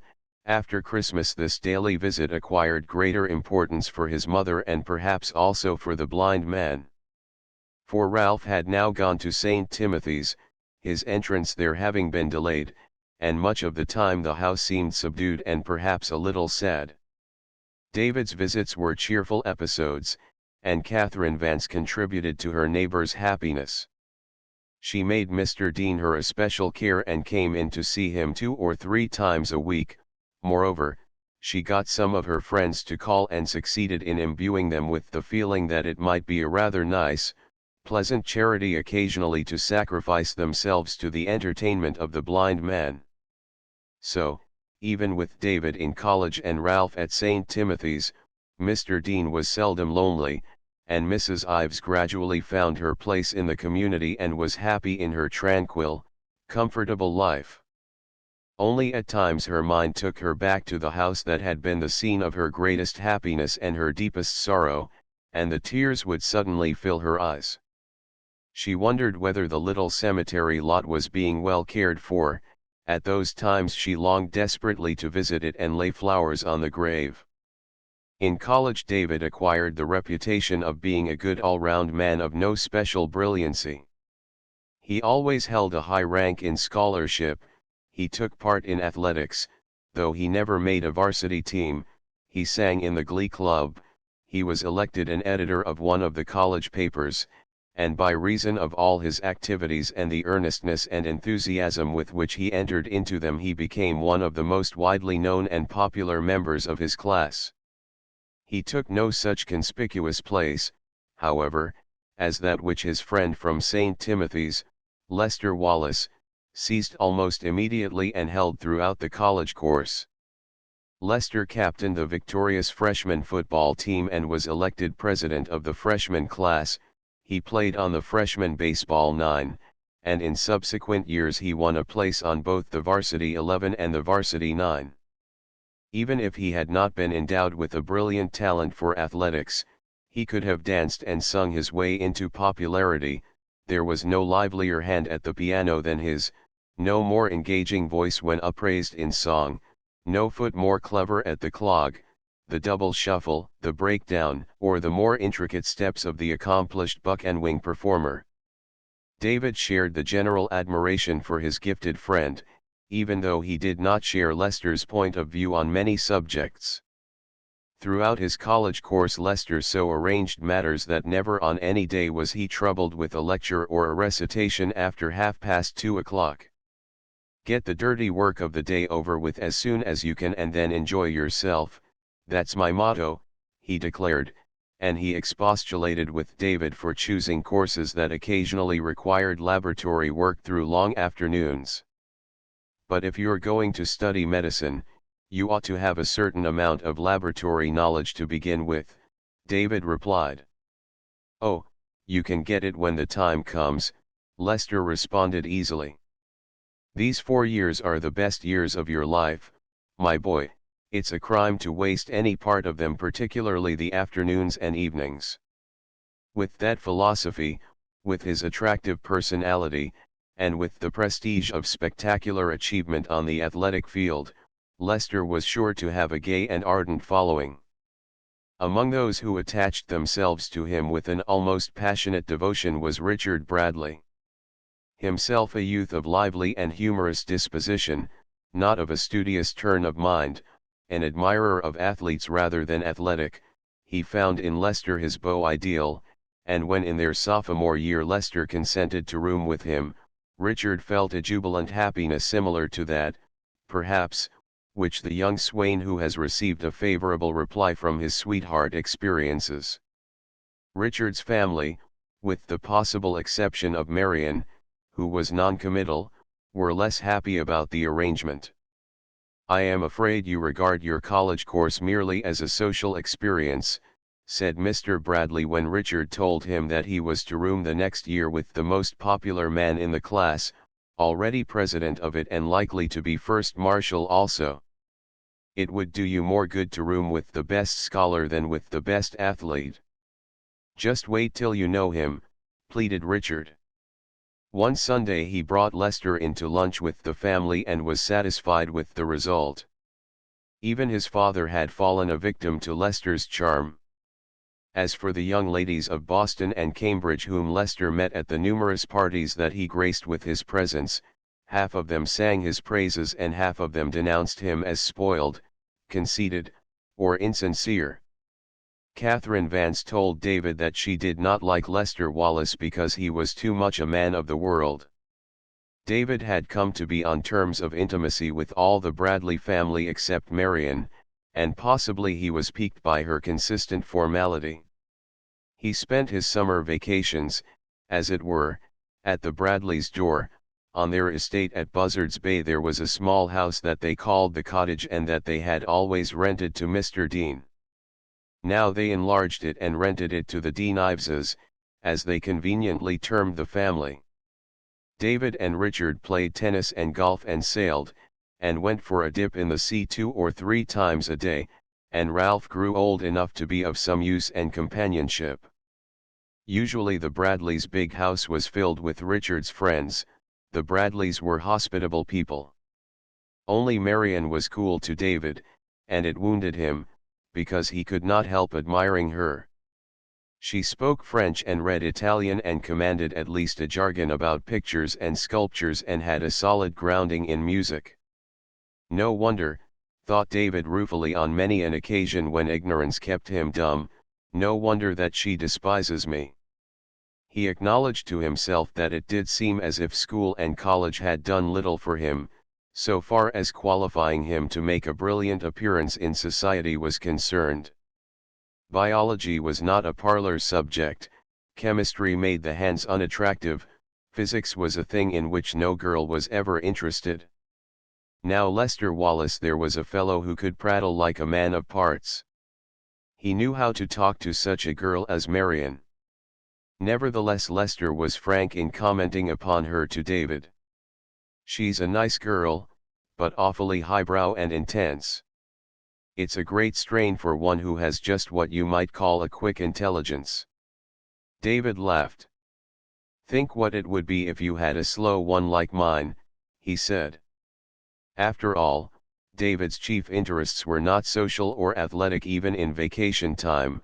Every day for 6 weeks each summer he went to the School of Marine Biology at Woods Hole, and the talks that he and Mr. Dean had over algae and jellyfish and sponges and crustaceans were more interesting to him than the porch conversations of his friends, in which he was mainly a listener.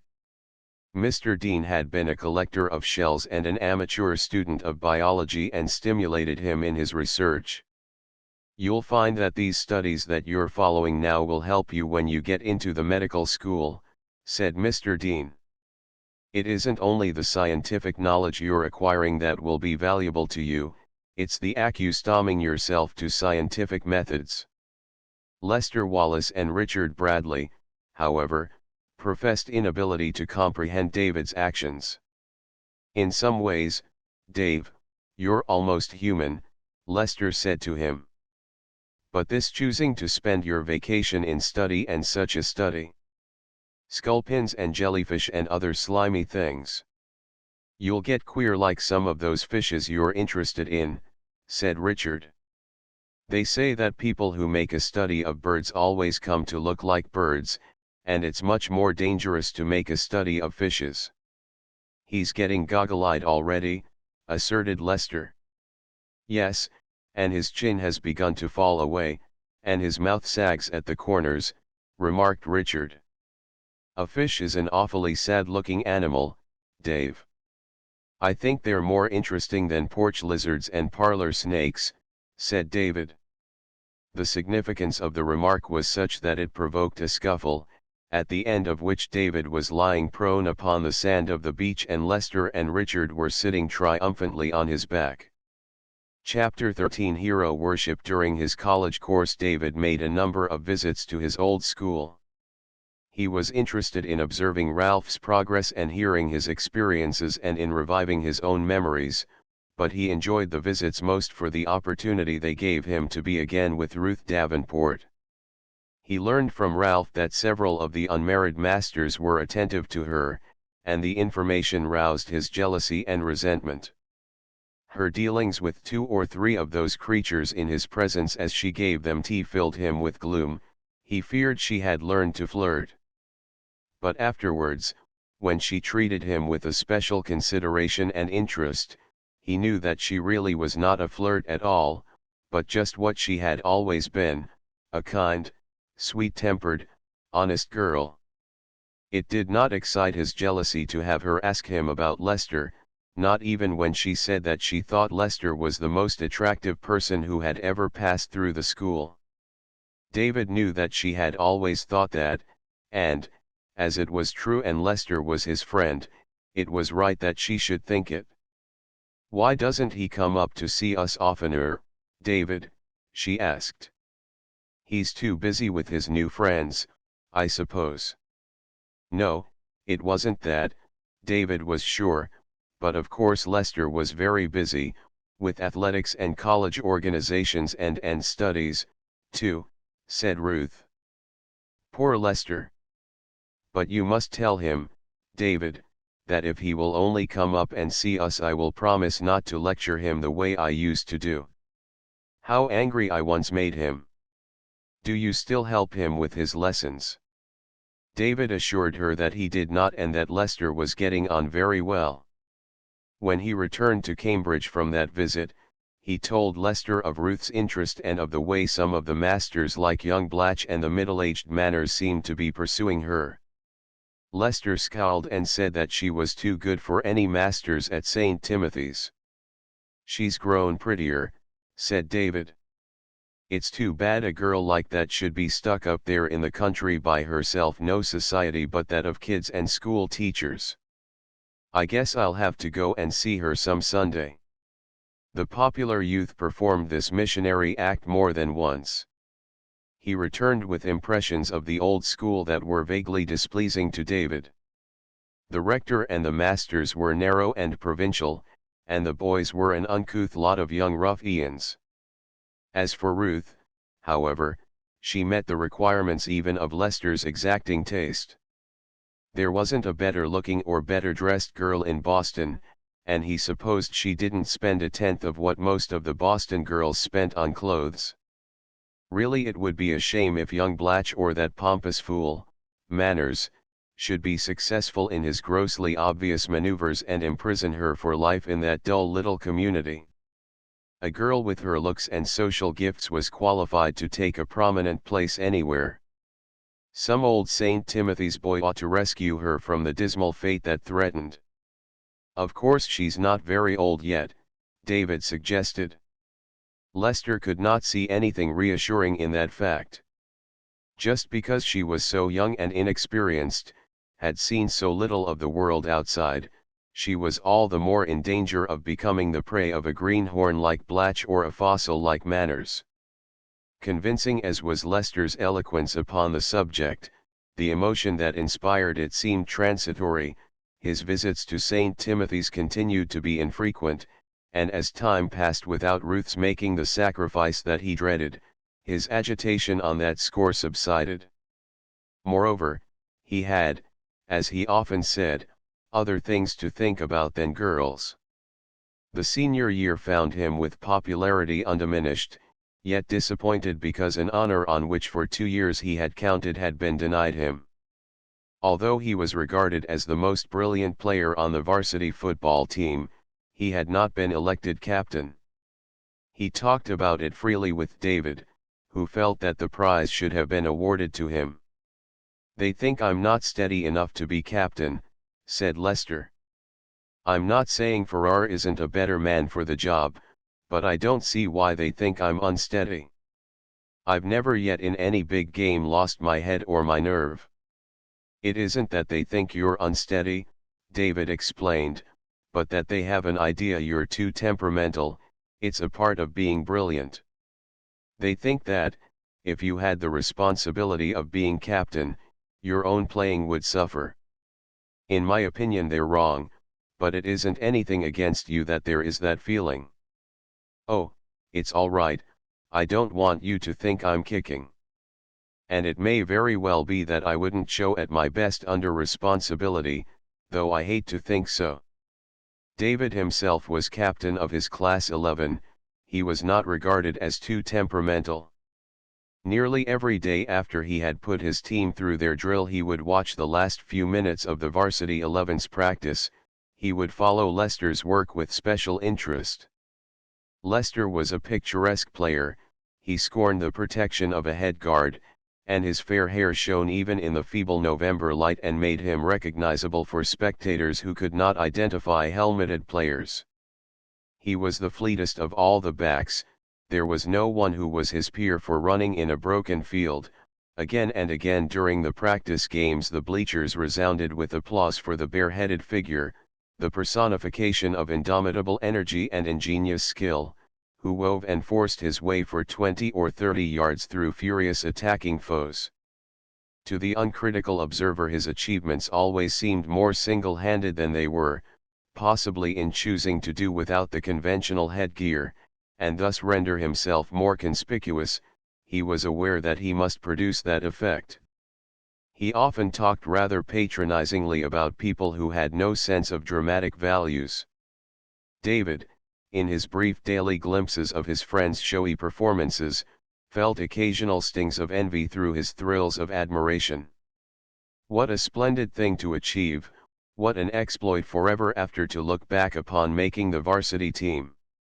Since his first day as a freshman he had hoped that sometime he might accomplish it, and now here he was a senior and not even a substitute on the second 11. It hurt him to find that Lester was reckoning his success in athletics as a business asset on which to realize later. "You've given up all idea of studying medicine?" David asked. "Yes. I'm tired of study and examinations. I want to get to work and make a pile of money. I feel I can do it, too, and I don't feel I could ever do it being a doctor. Besides, as I said, a varsity football record that's really good will give a man a great start in business, and I might as well take advantage of it. A fellow with such a record can begin in Boston or New York, and everybody on State Street or Wall Street knows about him and is glad to see him. It would be foolish not to make the most of an opportunity." David recognized the force of the argument and at the same time felt that there was something distasteful in Lester's readiness to lay hold of it. He wondered why it was distasteful, and could not answer, except that perhaps it represented a too egotistical and self-centered point of view, one that was concerned with Lester's future fortunes rather than with the success of the team. David's own football performance was after all successful enough to satisfy his modest soul. His team won the class championship, defeating first the juniors and then the freshmen. David's part in the victories was conspicuous. He played at left end and was the strongest player both in attack and in defense. When the deciding game had been won his teammates bore him from the field in triumph, and the senior class, assembling in front of the locker building, made his name the climax of their cheers. That was gratifying enough to David. Perhaps it brought as much pleasure to the blind man and the girl who lingered beyond the edge of the crowd. David had caught a glimpse of them among the spectators when he had chased a ball that was kicked out of bounds. He had felt at the moment a fresh flow of affection for Mr. Dean, a sudden warm sense of Catherine Vance's charm. He carried the ball out and threw himself with new enthusiasm into the next play. The interest that had caused those two to come and see this game, it must be well repaid. After he had dressed he hurried home, not to his college room, but to his mother's house. He found Catherine and Mr. Dean recounting his achievements to a proud woman whose hands trembled so that she could hardly make tea. "David," she said, "I couldn't come and see you play, I'm always so frightened for fear you'll get hurt.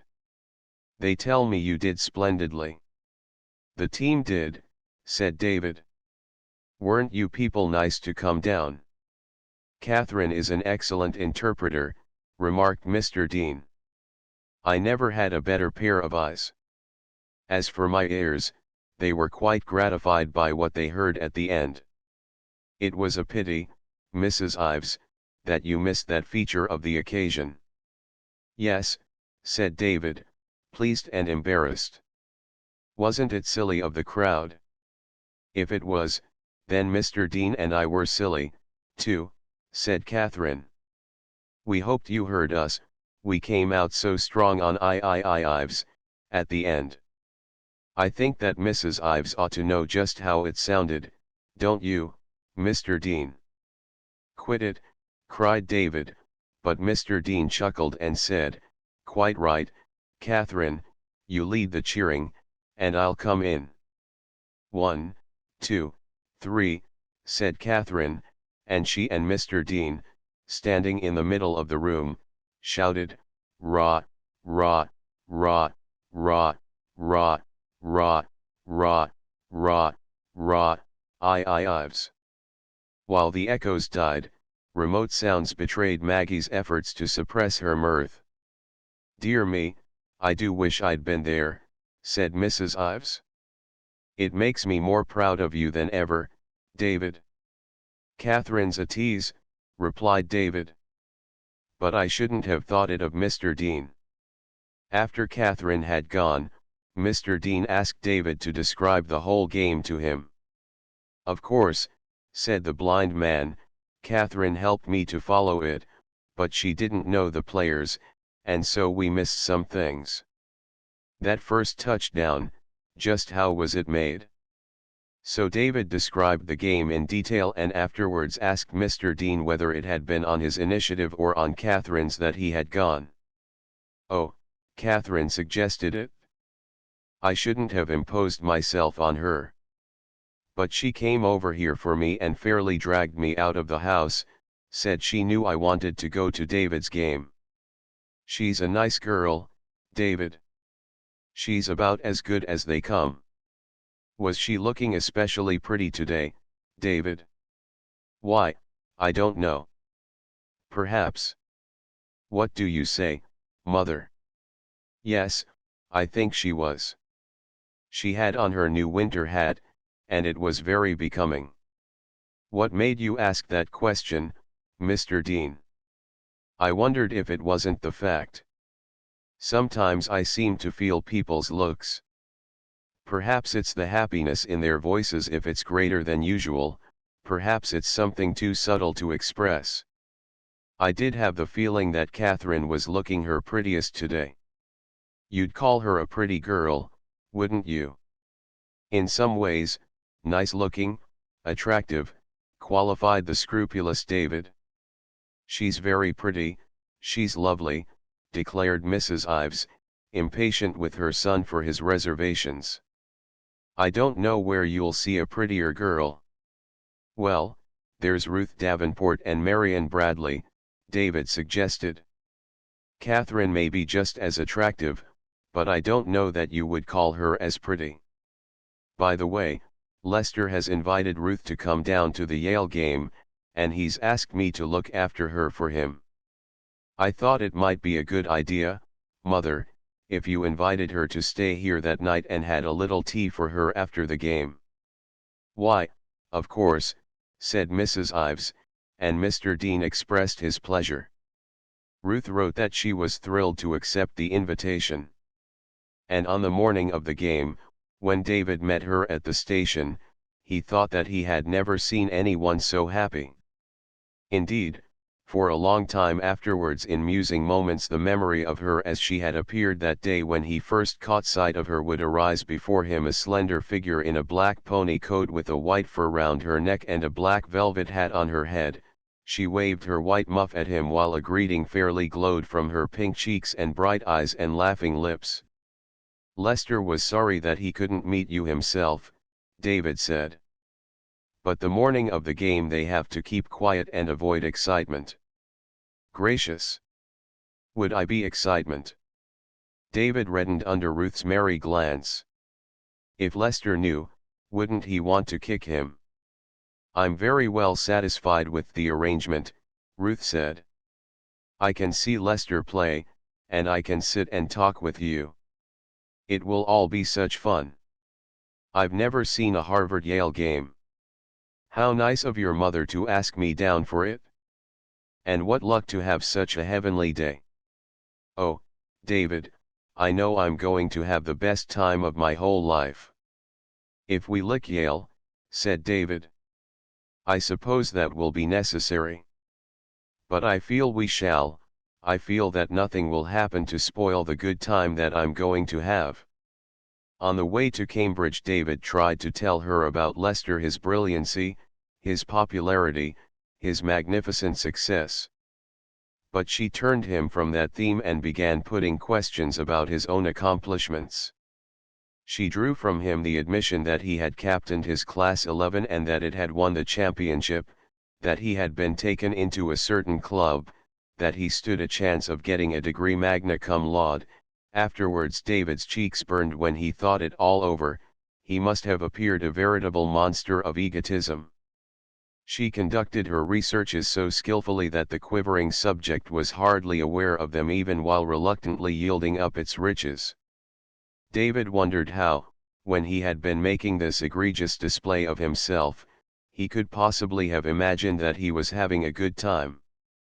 One thing he was sure of, if she enjoyed the day as much as she appeared to do, her enjoyment was not wholly at his expense. "It's all such an adventure for me," she confided to him. "I love to get away from the school now and then and meet new people and see old friends." "Am I going to see Mr. Dean, David?" "Of course you are. He's looking forward to it. He told me to bring you out to the house just as quick as I could. We're to have an early lunch and then start for the game. Afterwards Mother has asked a few people in for tea, and Lester's coming." "Oh, what fun," caroled Ruth. "And what a heavenly day. I hope everyone will have a good time today." "Everyone except Yale," said David, and she laughed. "Can't you sometimes enjoy a game even though you're beaten, David?" "I can," he replied. "But Yale can't." "My, but you're prejudiced." He admitted that perhaps he was. "Of course Yale's a great place, and we should hate to have to get on without her. I dare say the Yale men feel the same way about Harvard. And if it weren't for Yale, we shouldn't be having this day, one of the finest days in the whole year." "Isn't it?" cried Ruth. 3 cheers for Yale. In David's eyes she radiated charm and happiness and goodwill, and her least utterance sounded musical to his ears. He was sure that she must inevitably win the heart of every man and woman that she met. There was no question but that she won his mother's. At luncheon Mrs. Ives beamed over the good report that Ruth brought about Ralph. He was such a nice boy, everyone at St. Timothy's liked him. Mr. Dean questioned her eagerly about the masters and the life at the school. She gave him lively answers filled with gay anecdotes. After luncheon, when she and David were starting for the game, she said to Mr. Dean, "I wish you were coming too." "I go only to David's games now," Mr. Dean answered with a smile. Then, as she put her hand into his, he said, "It's good to hear your voice again, my dear. I should like to see how the little girl has grown." David saw Ruth's eyes suddenly grow moist and bright. "I'm just the same, Mr. Dean," she replied, "though I hope my hair is generally tidier than it used to be." She was silent for a while after leaving the house. David liked her silence and the emotion that it signified. Wasn't it her quick and soft compassion that had always made big boys as well as little open-hearted with Ruth? Soon they were in the full tide of the stream that bubbled and rustled and flashed and rippled on its flow to Soldiers Field. The sun was shining, blue flags and crimson were waving, a brass band somewhere ahead was braying, gray-headed graduates, fuzzy-chinned freshmen, mothers, grandmothers, sisters, and sweethearts, all were bustling and trudging, gay and eager, and the ceaseless cries of ticket speculators and vendors of souvenirs, banners, and toy balloons made the very air alive with excitement. In all the throng no one's face was brighter, happier, more expectant than Ruth's.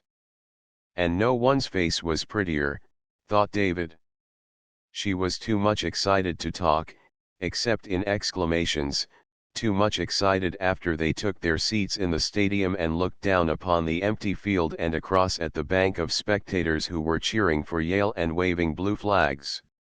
All the preliminary cheering and singing, the figures of the bareheaded cheerleaders leaping about in front of the sections, brandishing megaphones and making every movement of arm and leg and body in a kind of fanatical, frenzied unison, one with another all before a single athlete had put in an appearance did not strike either Ruth or David as ridiculous. David responded loyally to every behest of the cheerleader immediately confronting him and in the intervals pointed out the celebrities to Ruth. That fellow who leads our section is Henderson, captain of the crew, that's Colby, captain of the 9, next to him, there's Burke, leader of the glee club, and so on. Ruth looked at each one with just a moment of interest in the great man and then renewed her bright, wandering, excited gaze over the whole lively, sparkling scene. There was a more exuberant outbreak on the Yale side, and the Yale 11, attended by innumerable substitutes, came rushing on the field in a grim and violent manner. Immediately there followed an exuberant outbreak on the Harvard side, and the Harvard 11, attended by innumerable substitutes, came rushing on the field in a grim and violent manner.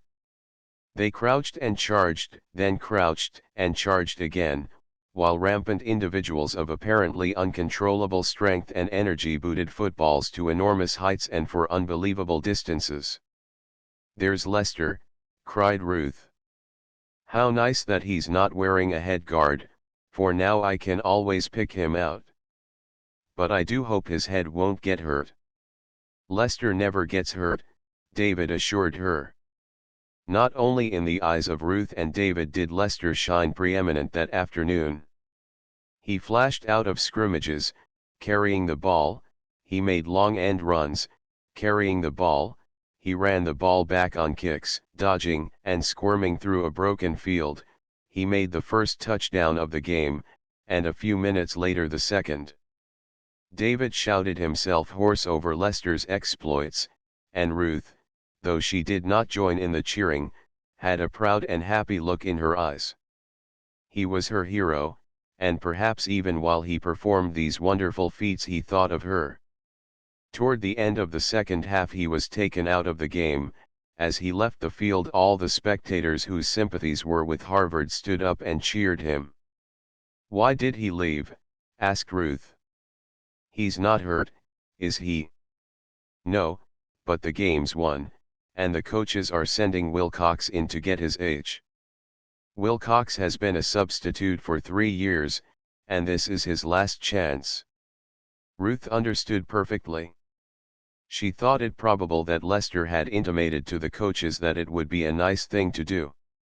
Certainly it was just the sort of thoughtful, generous act that she should expect of Lester. Now that Lester was no longer playing, Ruth felt that the game had lost in interest.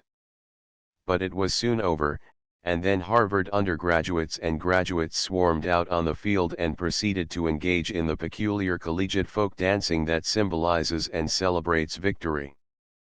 Behind the blaring brass band, which marched and counter-marched, ranks of young men zigzagged tumultuously, passing at last, one after another in swift succession, under the crossbar of the goal, while over it passed the equally swift procession of their hats to be recovered or not, as the case might be, by the rightful owners.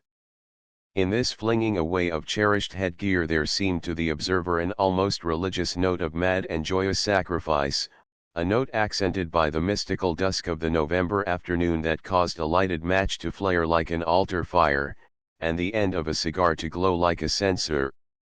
Ruth found the spectacle first ludicrous and then ridiculously emotional. She turned to David and saw what she interpreted as pious yearning in his eyes. "David," she said, giving him a little nudge, "you go down and throw your hat over the goal for me. I'll wait here for you. Would you mind?" "I'll be right back." David was off instantly. Ruth watched him go springing down the tiers of seats, saw him sprint out on the field and get sucked into the mazes of the serpentining throng. She lost sight of him then and, raising her eyes, looked across the field to the sections that the Yale men and their friends occupied. A good many of them were stoically waiting to see the end of the demonstrations. They no longer waved their flags or raised their voices in fruitless cheers, but preserved a certain passive constancy in defeat that touched Ruth's heart. "You poor things," she thought. "It is hard, isn't it? I'm glad I'm not feeling as you are." She was still contemplating them with this Pharisaic yet not uncharitable thought when David rejoined her. "Goodness," she said. "Is that your hat, David?" Yes, he admitted, fingering the battered ruin gingerly. It got stepped on. A perfectly good hat a moment ago, said Ruth. Aren't men silly? It's all in a good cause, returned David with conviction. In Mrs. Ives's drawing room an eager party assembled to greet the conquering hero. Catherine Vance sat behind the tea table, Marion Bradley and half a dozen other young ladies, all decked out befittingly either with crimson chrysanthemums or American beauty roses, chatted and watched the door through which Lester must enter. They were interested, too, in Ruth. From one to another had passed the word that she was the girl whom Lester had himself invited. Possibly it made their scrutiny of her a little critical, but she was so full of joyous expectancy that she was not aware of it. Besides, there were other old friends from St. Timothy's coming up to speak to her, and Mr. Dean sat where he could hear her voice and so received much of her attention. At last there was the entrance for which they all were waiting. It was not at all in the manner of the conquering hero that Lester Wallace presented himself, but rather as a laughing youth disposed to forestall embarrassing compliments. He shook hands with everyone, blushed becomingly, and said little. Only Marion Bradley seemed to watch him with a smile that might be interpreted as perhaps mildly disparaging, gently mocking. David observed it and thought with indignation, pity Marion can't show a little enthusiasm for once. Perhaps Lester was not aware of any coolness, surely the interest shown by the other young ladies was gratifying enough. But after he had exchanged a few words with each of them, it was to Ruth that he turned and with Ruth that he talked, even though he intentionally allowed the magic of his smile and the glamour of his glance to shine for other admiring eyes. He could not stop long. That evening the team were to dine together and celebrate their victory. But he would be round the next day with a motor car if Ruth would go to drive with him. Catherine Vance had been watching David perhaps no less than she had been observing Lester. She had noticed that his eyes were turned most of the time toward Ruth. Later, when the guests had departed, David walked with Catherine to the gate. "Lester doesn't seem a bit swelled up over it all, does he?" he said. "How fine it must be to be in his shoes." "I don't care for so much hero worship," Catherine replied. "It makes me sort of mad. After all, David, it takes just as fine qualities to be the hero of a scrub team as of the varsity." Chapter 14 Anticlimax. A week after the game, David stopped one afternoon at Lester's room and found him in a discontented mood. "I can't stand anticlimax," Lester said. "And now that the game is over, everything is by way of being anticlimax for me. And a fellow can't just take things comfortably, he has to do a lot of petty, sordid studying. While I was playing football I fell behind in most of my courses, now I have all that work to make up. If my father would give his consent, I'd leave college and go into business. That would be a foolish thing to do before you've got your degree. I've got out of college all there is in it for me. It seems a waste of time to stay on for just a piece of parchment. I'm beginning to feel cramped. I need space to expand in." Standing in front of the fireplace, Lester stretched and swelled his big frame, doubled his fists and flung his arms out from the shoulders. "I want to get into the game, the big game, quick. Schoolboy life I've had enough. I'm no student. You don't need to tell me that. Still the degree counts for something. Mighty little in the business world.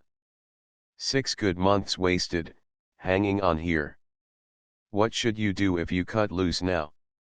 "I should get a job in a bond house. I might go to New York. I mean to get into the promotion of big things, big corporation business. A fellow that finances street railways and industrial plants, controls banks and makes towns grow, a builder, that's what I mean to be." "That's all right, and now you're laying your foundation. Building is slow work. You mustn't be impatient. I'm not impatient of anything but time wasted, cried Lester. Well, it won't do for you to pull up stakes and clear out, even if your father does consent to anything so foolish, said David crisply. We're going to run you for first marshal, and you've got to stay and get elected. Whether David realized it or not, he could not have brought forward an argument that would have been more effective with Lester. To be elected first marshal was to win the highest non-scholastic honor attainable in the university. Lester showed his interest at once. Oh, there's no chance. Farrar will get that. Captain of the football team. It's a sure thing for him. There's quite a feeling that on your record you deserved the captaincy and that the best thing the class can do is to make it up to you by electing you first marshal. That's a thing that it's worth staying in college for, even if the degree isn't. Oh, if there were a chance of my getting it, sure. But I guess this is just a case where you're blinded by friendship, old man. Farrar's got his supporters, of course, and so has Jim Colby got his. But most of the fellows I see think that you're the man. Your work on the football and baseball teams and the fact that you're generally popular make you the most likely candidate. There's almost nothing I wouldn't do to be first marshal, said Lester. All the discontent had been smoothed out of his face, his eyes were shining. He seated himself on the corner of his desk and threw his arm round David. You're certainly a mighty good friend, Dave, to want to put me across. And I know that your backing will count for a lot, everybody thinks a lot of you. There are plenty of others who are with me in this. So don't get the idea that there's nothing more left in life for you, Lester. I guess I was talking like a fool, a few minutes ago, Dave. There's something in this idea that the fellows have about me that I'm too temperamental. I'm glad you dropped in to cheer me up, even though it should turn out that there's no chance for me. There is, said David. Just wait and see. Lester, whose hope and ambition were stirred, could not wait and see. He was bound to be active in furthering his own interests, and he conceived that he could best do it by being more pleasant and genial than ever with everyone. He began to call by their first names fellows with whom he had only a slight acquaintance, and he struck up an acquaintance with members of the class who had hitherto been too obscure or too remote from his orbit to win his attention. The spontaneity of his manner and the fact that he was so prominent a personage caused many of those whom he thus approached to be flattered by his advances, others resented them as obviously insincere and inspired by a selfish motive. The supporters of the rival candidates, Farrar and Colby, criticized his tactics freely. Some ill feeling grew up among the various partisans. But Lester himself, however indiscreet he may have sometimes been in showing that he was eager for every vote, never uttered any words of detraction or disparagement about the other candidates and did nothing to incur their enmity. In the excitement of his canvass he did not turn with any zest to his college work. As a result of his neglect, the college office notified him that, if by a certain period he failed to show improvement, he would be placed on probation. Not only would this mean that he would be debarred from participation in all athletic sports, but it would also no doubt seriously affect his chances of being made marshal. The class would be unlikely to confer its highest honor upon one who had failed to maintain a creditable standing in his studies, especially when such failure would mean that he would be ineligible for the varsity baseball nine, on which he had played the preceding year. I wish I could call on you to help me the way you used to in the old days at St. Timothy's, Lester said to David, after telling him of his troubles. You used to get me over some pretty hard places. I'd do anything I could to help you, replied David, but the trouble is you're not taking courses that I know anything about. English composition is the only thing we have together, and there's no way that I can see of helping you with that beyond criticizing anything that you write. Of course that I'll be glad to do. I wouldn't have any trouble with English composition if I could find time to write the themes, said Lester. But I've missed some of them, and now I've got to put in all the time getting ready for the examination in the other courses. You'd better buckle right down to work, advised David. Fire your friends out of your room when they come to see you. Tell Richard he mustn't speak to you, and don't let yourself talk to him. Keep your nose in a book all day and half the night. Do that, and I guess you'll come through. You've got to come through, it won't do for you to be put on probation. I know it, groaned Lester. He reached for a book. All right, I'll begin right now.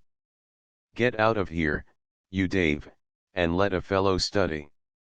There were tests in every course that Lester took except in English composition, and to prepare for the tests he had to do in less than 2 weeks the work that he had neglected for 2 months. Also for the course in composition he had in the same period to write a long theme. He decided to leave the theme until the night before it was due, and to give the remaining time to the other studies. By secluding himself for such a purpose he did not impair his popularity as a candidate. His classmates were probably impressed by his studious earnestness. Through the reports of it that his roommate, Richard Bradley, spread abroad, it seemed almost heroic. If Richard was to be believed, Lester hardly put down his books in order to eat or sleep. To be sure, Richard had already achieved for himself the reputation of being Lester's publicity agent, making all reasonable allowances. However, his classmates found his tales impressive. Lester had never found any training for football more exhausting than those days and nights of concentrated mental labor. When the time came for each examination he went to it, nervous and apprehensive. He came out from each one unexpectedly happy and cheerful. He knew that he had passed, his hard study had not been without results, he felt proud of himself, of the character and application that he had shown. Emerging from the last examination, that in fine arts, he encountered Tom Bemis, who asked him eagerly how he had fared. "Fine," said Lester. "I simply killed it." "That's the stuff," cried Tom. "Now I tell you what you do. You need a little rest and dissipation after all your labors. Come with Jim Kelly and me for an automobile ride. Do you good, cool the fevered brow. We'll have supper at some country inn and get home before it's too late." "But I have a long theme due at noon tomorrow," said Lester. "It's just as important as an examination, and I haven't written a word, or even got an idea yet." "That's all right. You'll get ideas coming with us.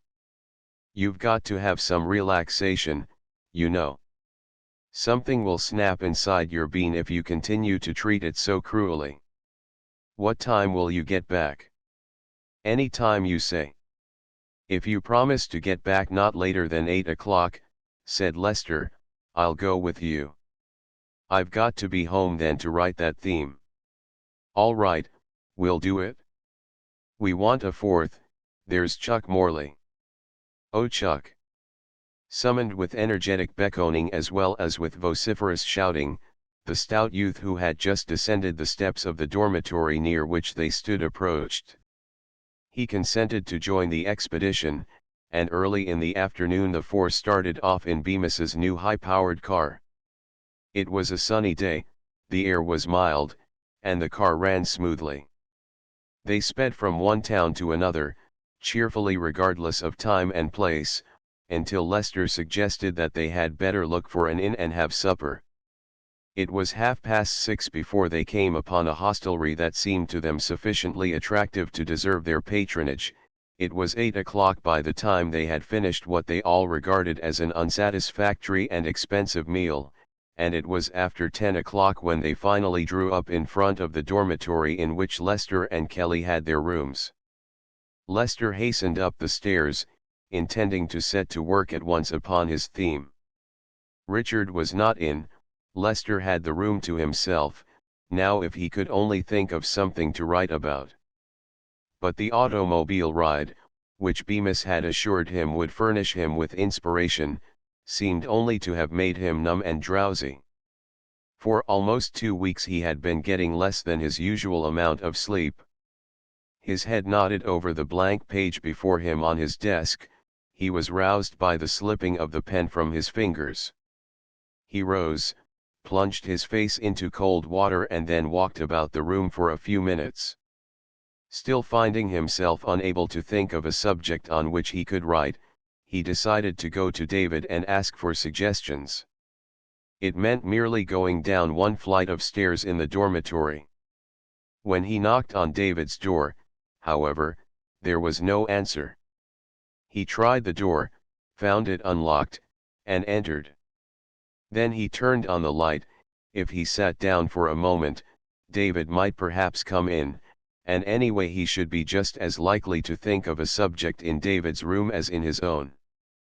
On the desk lay David's neatly folded, freshly typewritten theme. Beside it lay the rough draft from which he had made the copy. Out of curiosity Lester picked up the theme and began to read it.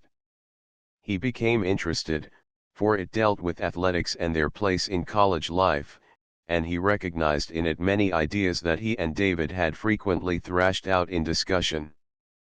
In fact, it was just such a theme as he himself might have written had he happened to hit upon that topic.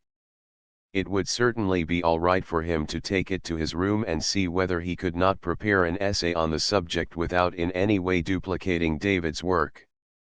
Perhaps in the rough draft there were passages that had not been used in the final copy and that would prove helpful. So Lester took the theme and the rough draft, turned out the light, and went back to his room. On looking over the rough draft he was disappointed to find that it contained nothing that did not appear in the typewritten copy. He set to work then to try to write a theme of his own, using the material that David had treated, but after an hour of effort, having written several pages and then having read over what he had written, he was in despair. He realized that anyone who examined the two themes would say that one was merely a paraphrase of the other, and that the two could not have been written independently of each other. Lester was tired, sleepy, and disheartened. There was no use in his making further effort that evening, that was certain. If he got up early the next morning and could only think of something to write about, perhaps he could get the theme done. He had a class from 10 o'clock to 11 that he must not cut, but if he could write from 8 until 10, and then from 11 to 12, he might fulfill the requirement. But it would have to be a good theme. A poor or even a mediocre piece of work would not save him. As he undressed he meditated gloomily on his situation. For 2 weeks he had toiled nobly, had accomplished scholastic miracles, had displayed the best he had in him of mind and character, and yet it might all be of no avail, nullified by his inability to get done a single piece of writing that, given a little more time, he could satisfactorily do. Indeed, he could have done it that evening if David had not balked him by anticipating him, using the thoughts and ideas that they had exchanged, and so making it impossible for him to use them. If he missed this theme, he should be put on probation in spite of all his good work in the other courses, he should be declared ineligible to play on the nine, and probably he should lose the marshalship, which he felt was otherwise within his grasp. And the theme lay there on his desk. It was typewritten. All he had to do was to remove the covering page bearing David's name and to substitute a covering page bearing his own. David would never know. And David would really not suffer by the loss. His standing in the course was assured anyway. He was not trying for honors in English, and even if he were trying for them his missing one theme would not, in view of his excellent record, be likely to count against him. No one would suffer, and it would be a means of escape for a fellow who really deserved to escape. Besides, thought Lester, the theme was almost half his anyway. David could hardly have written it if they had not talked the thing over together so much. It would not do for Richard to see the theme when he came in. Lester put it and the rough draft into a drawer of his desk and locked the drawer. He would not decide the question now, anyway. He was played out, a good night's sleep would rest him mentally, and probably he would get up in the morning and find himself able to write a theme without any trouble. In fact, of course he would. It was foolish to think of anything else. So he tumbled into bed and instantly fell sound asleep. Chapter 15 The torn page. When Lester awoke and looked at his watch, he was horrified to find that it was 9 o'clock. He leaped out of bed and dressed frantically. Why hadn't Richard wakened him? Richard had gone feeling, no doubt, that he could best display his consideration for his overworked roommate by letting him sleep as long as he could. 2 hours, less than 2 hours to write that theme, muttered Lester, as he slipped into his clothes. I'll have to go without breakfast, at that. He seated himself at his desk, but his mind was too panicky to respond to his need. He filled a page and a half with commonplace narrative, read it over, and realized in despair that, even though he went on in that manner for the prescribed number of words, it would do him no good. He must turn in a piece of work that had some merit if he was to escape failure. Taking a fresh sheet of paper, he began an essay on athletics. But it seemed impossible for him to write anything on that subject without substantially duplicating David's work. Moreover, it became all too apparent that, even though his thoughts should flow smoothly, he would not have time to complete the task. The clock struck 10, he cast his papers aside, caught up his notebook, and hurried away to a lecture on fine arts. Although he took a few notes during the lecture, he gave little attention to what the professor was saying. His mind was busy trying to find justification for an act that he contemplated with aversion. It isn't as if it were going to hurt anybody, he kept saying to himself. It won't affect David's standing in the least. The thought of it became more tolerable when he decided that at some time in the future he would tell David the whole story. He'll understand, when I make a clean breast of it all, Lester assured himself. Somehow the determination to confess the truth eventually to David, who would be the only sufferer except that he wouldn't really suffer, seemed to Lester to minimize very much the seriousness of the offense, to make it almost pardonable.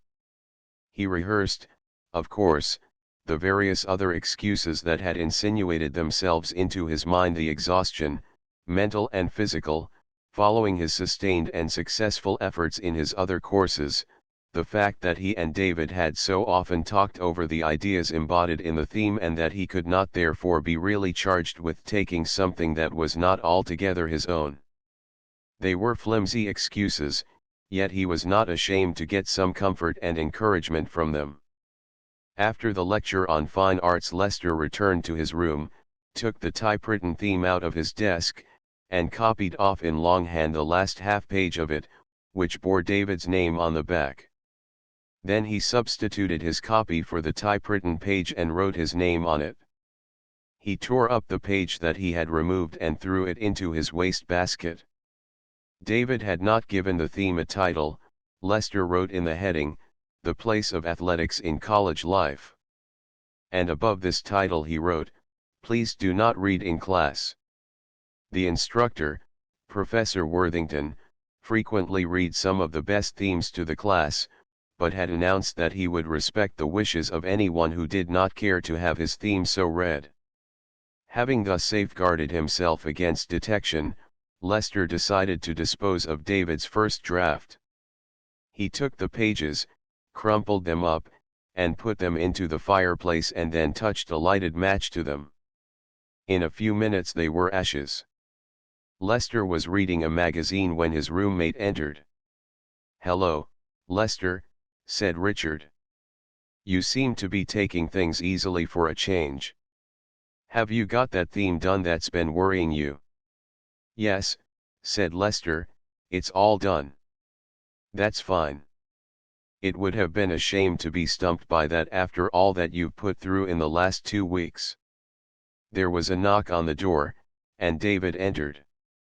Lester instinctively put his hand to the inside pocket of his coat to make sure that the theme was hidden. "How are you coming along, Lester?" David asked. "Get your theme done all right?" "It's done," said Lester. "Good work. The queerest thing has happened about mine. It's disappeared absolutely. I've turned my room upside down, hunting for it." "You must have left it somewhere in the library, perhaps," suggested Richard. "No, I haven't taken it outside my room. Besides, the rough draft as well as the typewritten copy has vanished. I could have sworn that I left them on my desk last night when I went out. I spent the evening at home, reading to Mr. Dean. It was late when I got back to my room, and I really didn't notice whether the theme was on my desk then or not. This morning when I looked for it I couldn't find it. Somebody must have taken it to play a trick on me, but he'd better get it back to me soon." "Who would do a thing like that?" asked Richard. "Oh, it may be someone's idea of a joke," replied David. "Even if it's lost it won't make any special difference to you, will it?" asked Lester. "You're all right in the course?" "Oh, yes, I'm all right in the course, though I suppose it would probably lower my mark. But the thing is so mysterious, the disappearance of both the rough draft and the typewritten copy." "What do you make of it, my dear Wallace?" said Richard, turning to Lester. "Nothing. It's queer enough certainly. What was the theme about, Dave?" Even as he spoke he wondered if his voice could sound natural when he was feeling so utterly contemptible. "Oh, about athletics in college and just how seriously a fellow should take them, and all that kind of thing. Some of the old arguments you and I have had, Lester, worked up into an essay. It was rather good, too, if I do say it. That's why it makes me so tired to lose it." "I guess it's not lost," said Richard. "Somebody must have taken it as a joke and will return it to you before the hour." Lester made no comment.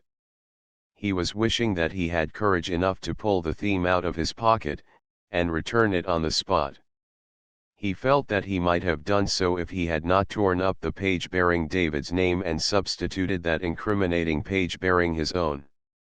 There was no possibility now of his passing his action off as a joke, and he could not bear the ignominy of confessing to Richard as well as to David. The 12 o'clock bell rang. Lester rose. "Going over to class?" he said to David. "Yes," David answered, "I'll stop in my room on the way downstairs on the chance that the merry joker has returned my theme." Lester waited on the landing while David made a hurried search. "Nothing doing," David said as he emerged and closed the door. "I hate to lose that theme. It was about the best I've written in the course."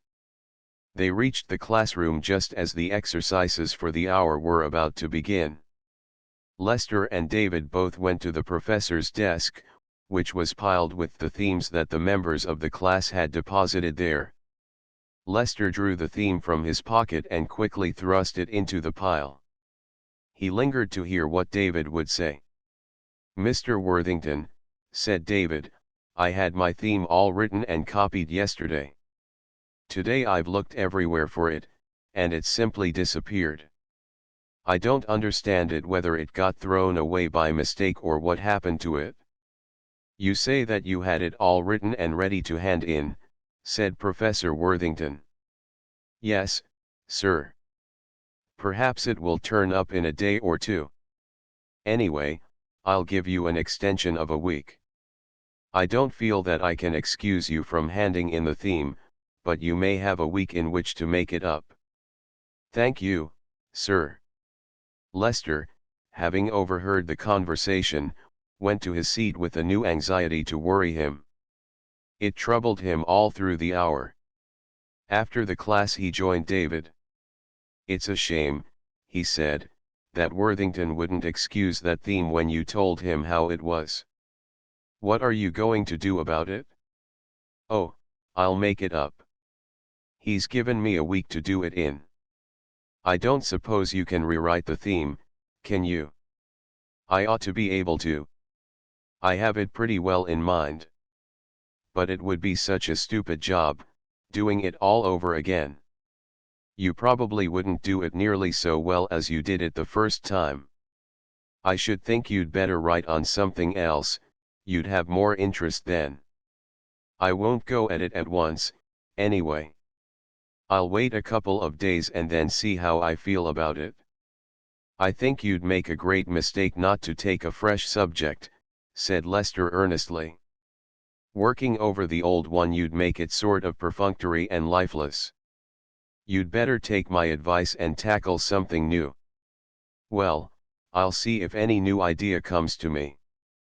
But it probably won't, and I guess the old theme wouldn't lose much from rewriting. I remember it pretty well. I know, but when you come to writing it all out again, you'll find it so tedious that you won't do yourself justice. I've got a week, anyway, and I shan't go at it at once. Lester saw no valid ground on which he might pursue the argument.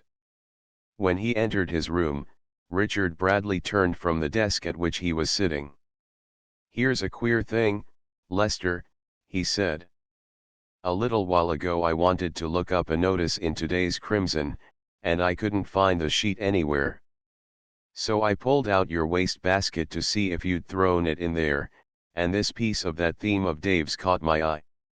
He held up the torn piece with David's name and the name of the course and the date written on the back. "Isn't that the limit?" said Lester.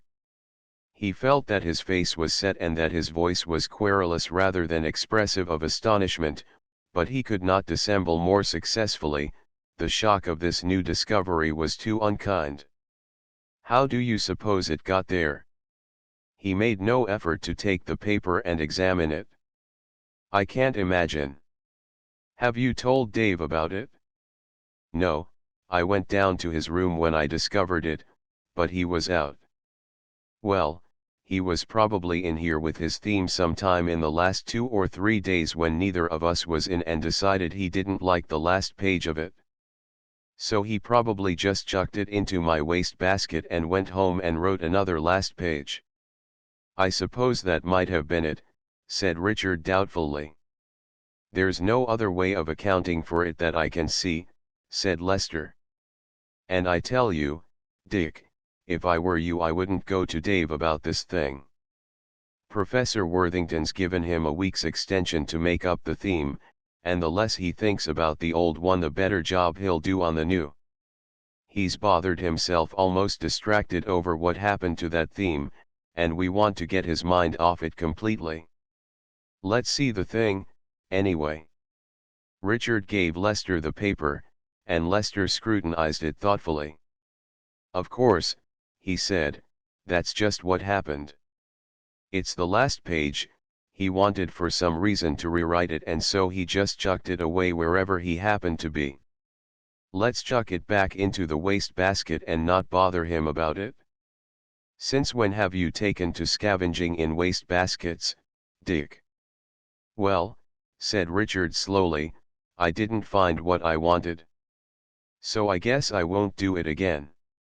Chapter 16 Lester and David. The object for the attainment of which Lester had made so lamentable a sacrifice had ceased to be of interest to him. He no longer thought or cared anything about the marshalship. If by giving up his chance of winning it he could have regained the place that he had held in his own eyes before he took the theme and could have made himself secure against exposure, he would have made the surrender joyfully. "If I ever do a crooked thing again as long as I live, I hope I may go to jail for it," he exclaimed to himself. He was alone in his room. He stood gazing out of the window at the quiet yard. Fellows were passing along the walks, happier, every one of them, than he. His roommate had gone out a few minutes after making the remark that had seemed to Lester ominous. Richard suspected him of some queer work about David's theme, that was evident. And probably Richard would go to David and tell him of the discovery that he had made. Then there would have to be more lying, and in spite of it the suspicion would probably remain. And if David chose to reproduce the theme and hand it in, no further lying would avail. Lester would be convicted in spite of all his denials. If I had ever dreamed of what I was letting myself in for, I never would have done it, he thought. Nothing but one lie after another, getting in deeper all the time. It seems as if there were no end to it. He wondered whether Richard had really gone to consult with David about the fragment of the theme that he had found in the wastebasket. It was the natural thing for him to do. And when David said that he had never taken the theme into Lester's room, or torn up a page of it, or thrown it into the wastebasket, what would they both think? What was he to say if they came to question him? That evening, while Lester was trying to fix his mind on the French lesson for the next day, Richard came in and greeted him genially. "You seem to have got the study habit," said Richard. "There aren't any more exams for a couple of months, you know." "Yes, I know, but I'm going to try not to slide back again." Evidently Richard had not talked with David about the theme. Perhaps he had dismissed the whole thing from his thoughts, or perhaps he had even been impressed with the appeal, weak though it was, not to bother David about it. Anyway, Lester began to feel a little more hopeful of escaping detection. If only David would decide to write on a new subject. Richard had not forgotten about the theme, nor had he been impressed with Lester's appeal, except unfavorably. But he had decided that if Lester had done a mean thing he did not want to know it. He never had known Lester to do anything mean, he admired him more than he admired any other fellow in college, and he wanted to go on admiring him. It couldn't help David at all to tell him of the discovery, and what was the use in acting as a detective against a friend? Richard disliked mischief-making. He had decided not to carry on any further investigations about David's theme. When another 24 hours had passed and Richard's attitude remained as friendly and cheerful as ever, Lester felt encouraged. He had been apprehensive when he came out from one of his classes and encountered Richard and David walking together, but they had greeted him cordially in a manner that caused him to think that they were not making him the subject of discussion. And later in the day Richard's cheerfulness confirmed Lester's hopes. There remained only the danger of David's rewriting the theme. Lester felt that he must know soon what David was going to do. In the hope of finding out he went that evening to David's room and, as it happened, immediately received the information that he desired. David was sitting at his desk, writing. A sheet of paper in front of him was half filled. "Beat it," said David. "Don't you dare to disturb me. I've just caught an inspiration for that theme." Lester's heart gave a leap. "All right, Dave, I'll clear out. Might I ask what the subject is to be this time?" You and all your works." Lester stood momentarily aghast until David explained. "Campaigning for office, electioneering, managing a candidate, I'm getting in all the cracks I can at you, your rivals, their managers, your managers, and at college politics in general. That's a good subject. Don't be too hard on me."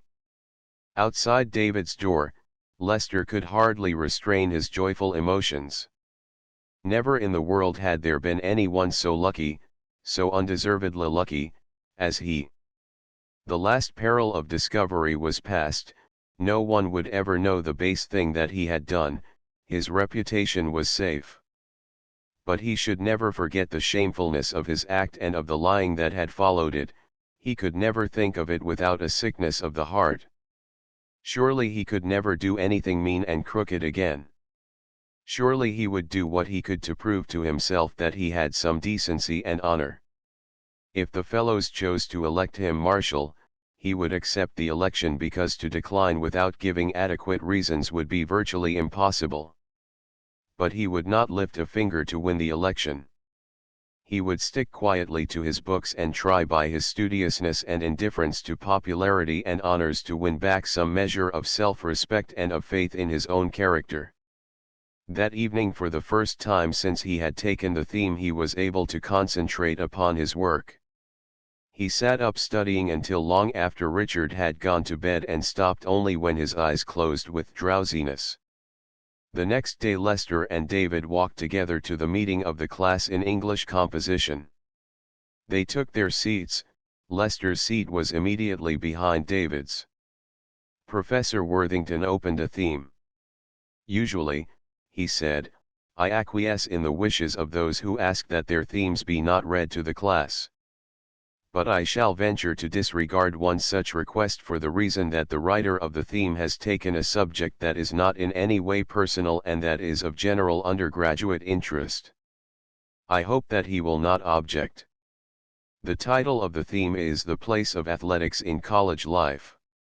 Lester's brain swam, he felt faint and sick.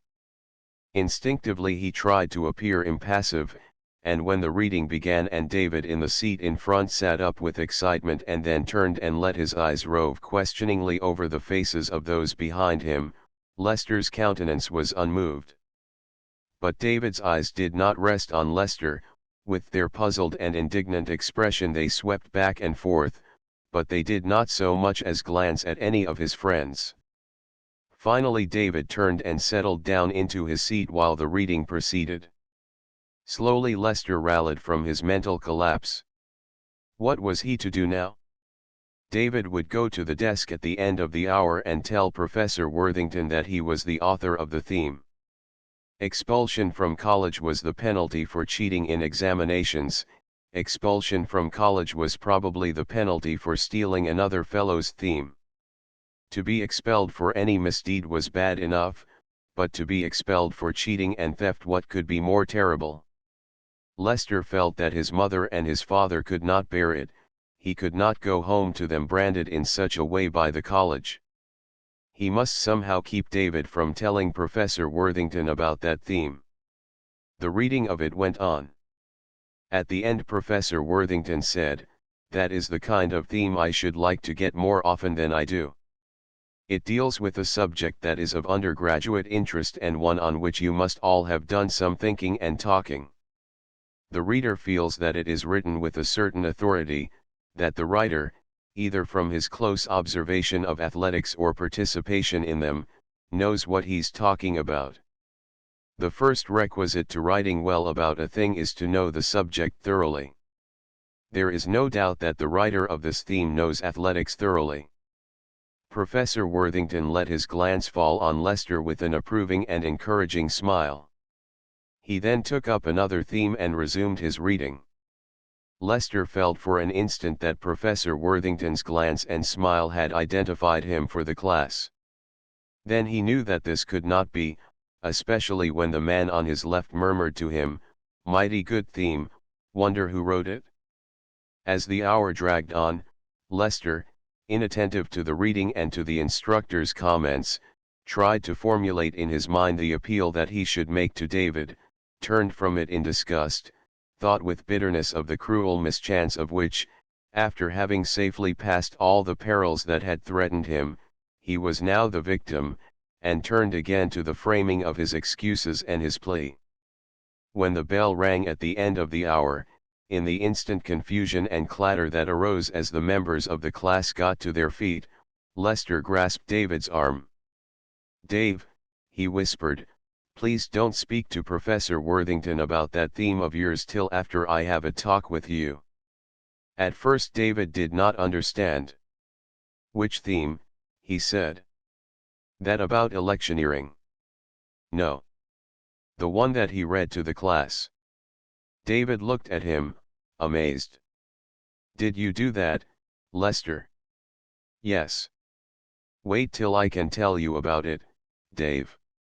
Lester's face was pale, his eyes were pleading. "All right, I'll wait for you outside." They separated. Lester went to Professor Worthington's desk, and David passed out of the door. There were 3 other students waiting at the desk to speak to Professor Worthington, but he noticed Lester approaching and reached out the theme to him. "That's a fine piece of work, Mr. Wallace," he said. "Do another as good. You'll excuse me, I know, for reading it to the class. I was sure they'd be interested." "Yes, sir," said Lester quietly and turned away with the theme. The other fellows waiting at the desk looked at him with interest. In the corridor of the building David was awaiting him. Lester put the theme into his hands.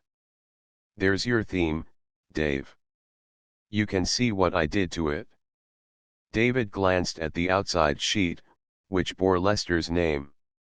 He said nothing until after they had descended the steps of the building. Then his voice was not unsympathetic as he asked, "How did it happen, Lester?" "I wasn't able to write the theme because I was studying for the examinations in the other courses. Then when they were all over, the last night before the theme was due, I was pretty much all in. I couldn't write, I couldn't think of anything to write about. Then I decided to go down to your room and see whether you could help me with the subject. You were out, but I saw your theme on your desk, and I sat down and read it. Then the thought just came to me that with your record it wouldn't matter much if you missed that theme, and that if I could hand it in as mine, it would save me from probation and all that sort of thing. I thought I'd try again in the morning to do the work myself, but if I couldn't I might use your work. So I took the theme and the rough draft to my room and put them into my desk. Then I went to bed, and I slept until after 9 the next morning. That gave me too little time to do the writing in, though I did try. I even went without breakfast, trying. And it wasn't till just a little while before you came and told Richard and me about losing the theme that I'd copied off the last page and written my name on the back and destroyed the first draft." "It's too bad," murmured David. He had been walking with his eyes fixed on the ground in front of him. He did not want to embarrass his friend with his gaze. "I wish I'd never found it out. Come up to my room, Lester, where we can talk." They ascended the stairs of the dormitory in silence. David threw open the door of his room, and Lester entered. Then David closed and locked the door. "Sit down, old man." He looked at Lester for the first time and saw how ashen white he was, and pity overflowed in David's heart. "Why, you poor old boy," he said and put his arm affectionately inside Lester's arm. "Sit down and don't look like that." Then Lester tried to smile, but failed utterly. Tears sprang into his eyes and began to run down his cheeks. "David," he cried, "I'm ashamed, so ashamed. I hate myself." His voice broke. He sank into the chair at David's desk and, throwing out his arms, hid his face in them. David patted him on the back and talked soothingly. "Don't think of it any more, Lester. We'll never think of it again. It will be just between us two, and you mustn't let it break you all up like this. I know how sorry you are. And you really weren't yourself when you did it, you were all worn out." He stroked the back of Lester's head gently. "Dave," Lester said in a trembling voice when at last he raised his head, "you're the whitest man I know. When I think how I stole from you and lied to you and then you treat me like this." Again the sob came into his throat, and he could not go on. David squeezed and kneaded the muscles of Lester's arm. "You're all right, Lester," he said. "All you need is a little more muscle in another place than this. And you're getting it." "I know I'm weak as water," said Lester. "But I never thought I was dishonest. Not even back in school, when I did that rotten thing to Mr. Dean cribbing the lessons in class when he was blind. This is the first crooked thing I've done since then, and it's worse, because I'm older, and I went from one mean and crooked thing to another. There seemed no end to it. Dave, Do you think it will be that way with me always? Do you think that every once in so often I'll give way and do some perfectly rotten, dishonorable thing? Of course you won't. You'll never do anything of the sort again as long as you live. And now, old fellow, you've got it out of your system, and let's not ever speak of it again. And everything will be as it was before, just as if it had never happened. I don't believe there's another fellow in the world who could say that or think it, said Lester. But nothing can be quite as it was before, Dave. For instance, what ought I to do about running for marshal? Ever since I did this thing I've known that I'm the most unfit man in the class to be marshal. And I suppose there's a chance of my being elected. What ought I to do? I can't see that you ought to do anything. I think you just ought to attend to your own affairs and let the election take its course. But if I should happen to be elected, I couldn't enjoy the honor a bit. That would be part of your punishment.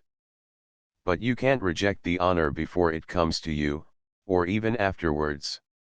Don't you think you ought to let it be known quietly that you've found I'm not the man for it, and that I think so, too, and would prefer not to have the fellows vote for me? No, I don't think so. It would start a lot of talk and gossip and inquiry, and what would be the use? Why not let the class go ahead and elect whomever they will? If it happens to be you, why, just put the best face you can on it. Lester thought for a moment. You're probably right. But I hope they won't elect me, and you can be sure that I'll not act any more in a way to catch votes. I'm afraid I was doing that before I did this worse thing. He rose and took David's hand. You certainly are a good friend, Dave. And I've been a pretty useless one to you.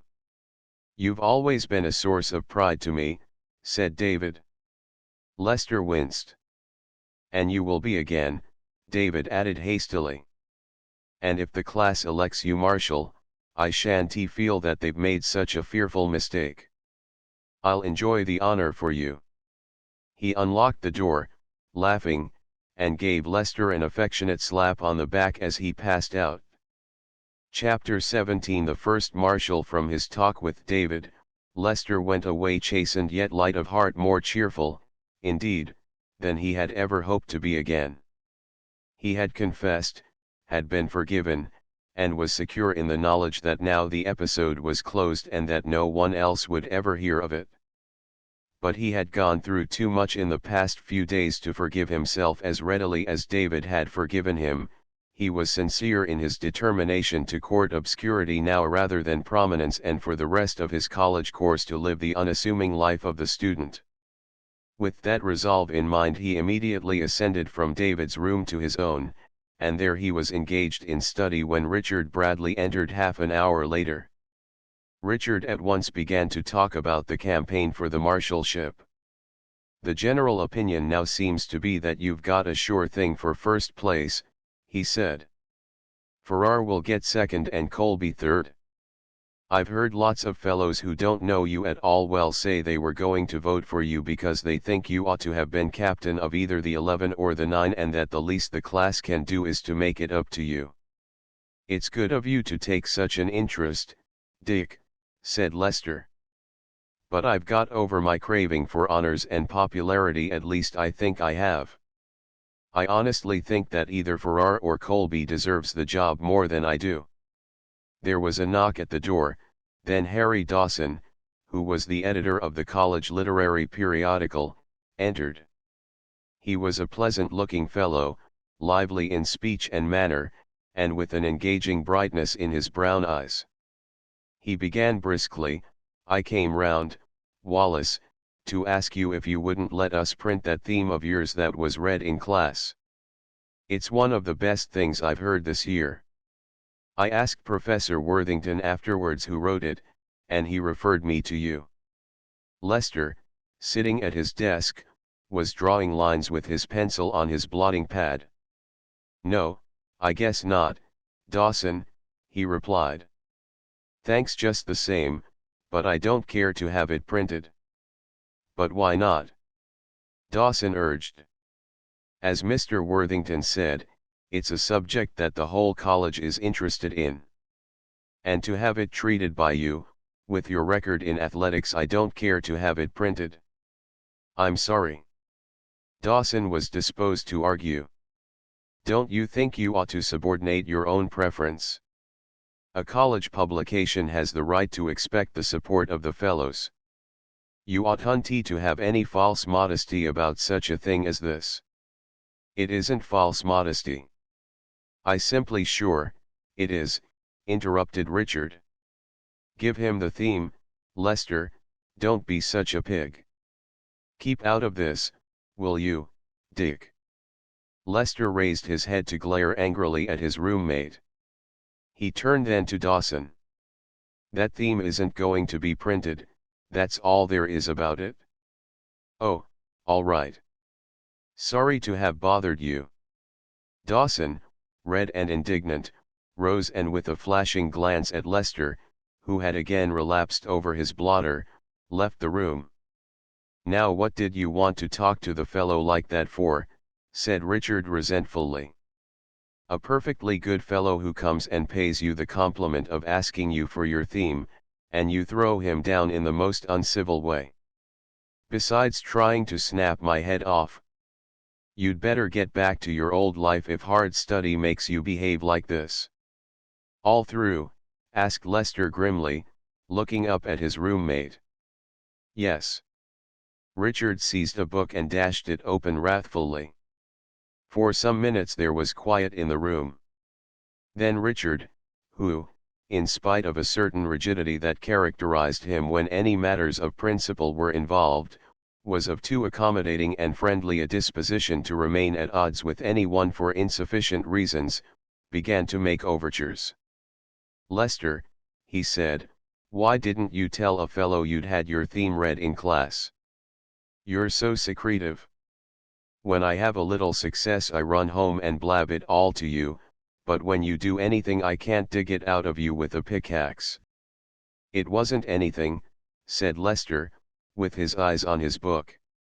Yes, it was, too, or Dawson would never have been so enthusiastic. What was your theme about? Oh, never mind. Can't you see I want to study? Well, it's easy enough to answer a simple question, isn't it? I should think when a fellow shows some interest in what you've done you might do something else than bark at him. Oh, that's all right. But I've got to study, and I don't care to be interrupted all the time. Well, just tell me what your theme was about, and I'll let you alone. Lester, enraged by this badgering, brought his fist down on the desk. No, I won't tell you what it was about, he cried. I won't tell you anything about it. Mind your own affairs. Oh, very well, then, retorted Richard. Since you're so stuffy about it, I'll find out all about it. All I have to do is to ask Dawson. He felt even in his indignation that he was being childish, and he was unprepared for the sharp, immediate change that his words produced in Lester's attitude and expression. Lester leaned back in his chair, and the look of sullenness on his face gave way to one of resignation and weariness. I'll tell you all about it, Dick, he said. I was hoping I could keep it from you, but it begins to look as if there were no use in trying to keep it from anyone. The theme that was read in class was Dave Ives's, not mine.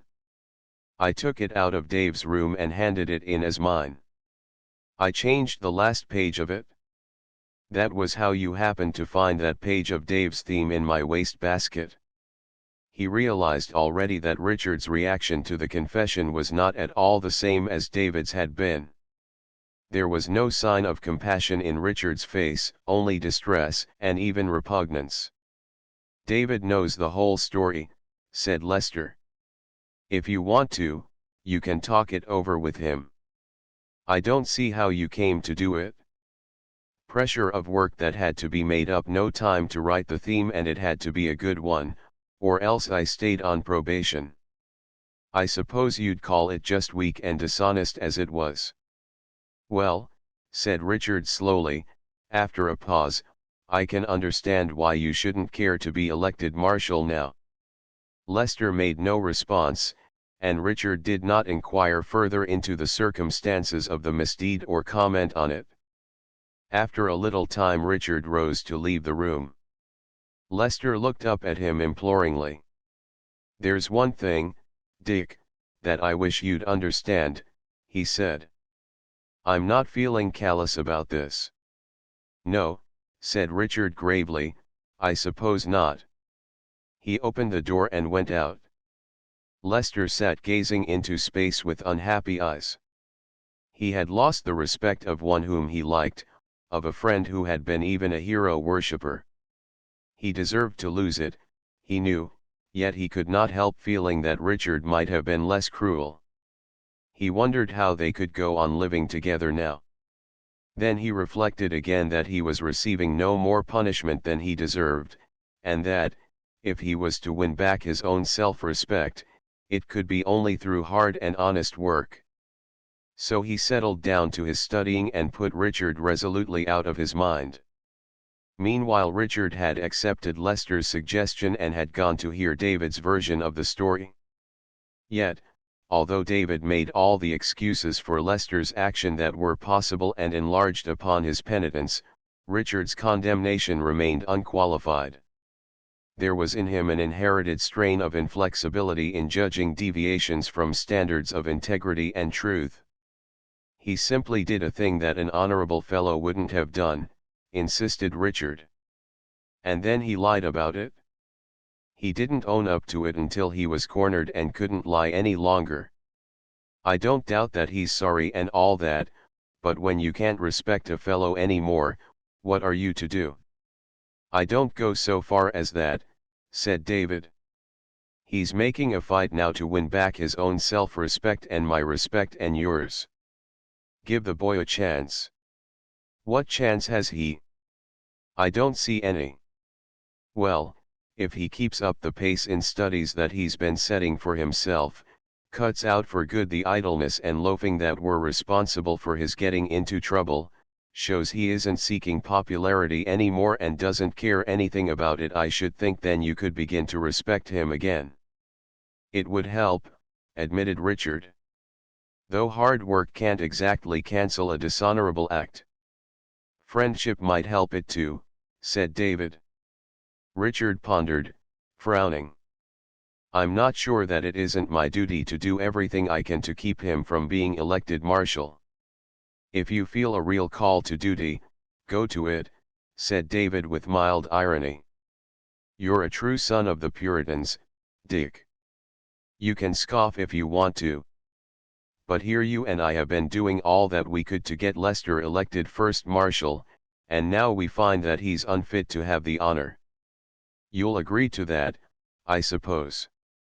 David hesitated. I don't know that I'd say he was unfit. You don't mean that you'll still vote for him? I'm not sure that I shan't. You mean to say you may vote to give the highest honor in the class to the one man in the class who you know has done a dishonorable thing? I haven't fully decided. He's the most brilliant athlete we've got, he's the most popular fellow generally, and he's my oldest friend.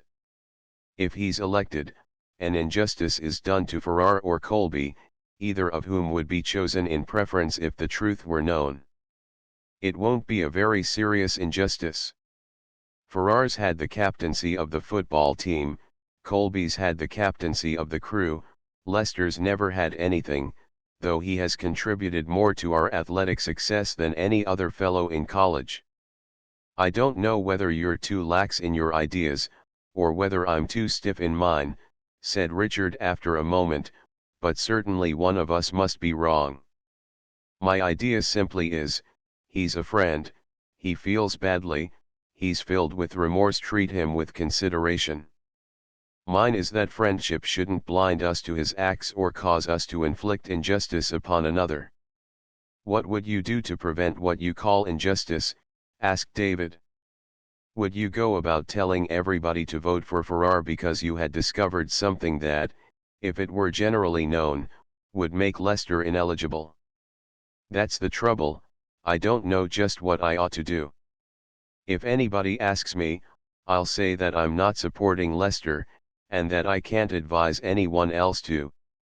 Then of course I'll be asked why, and I shall simply have to say that I can't tell, but that I have good reasons. Perhaps that isn't going far enough. Perhaps I ought to go round and see all the fellows that I've called on in Leicester's interest and tell them that in my judgment it's all off.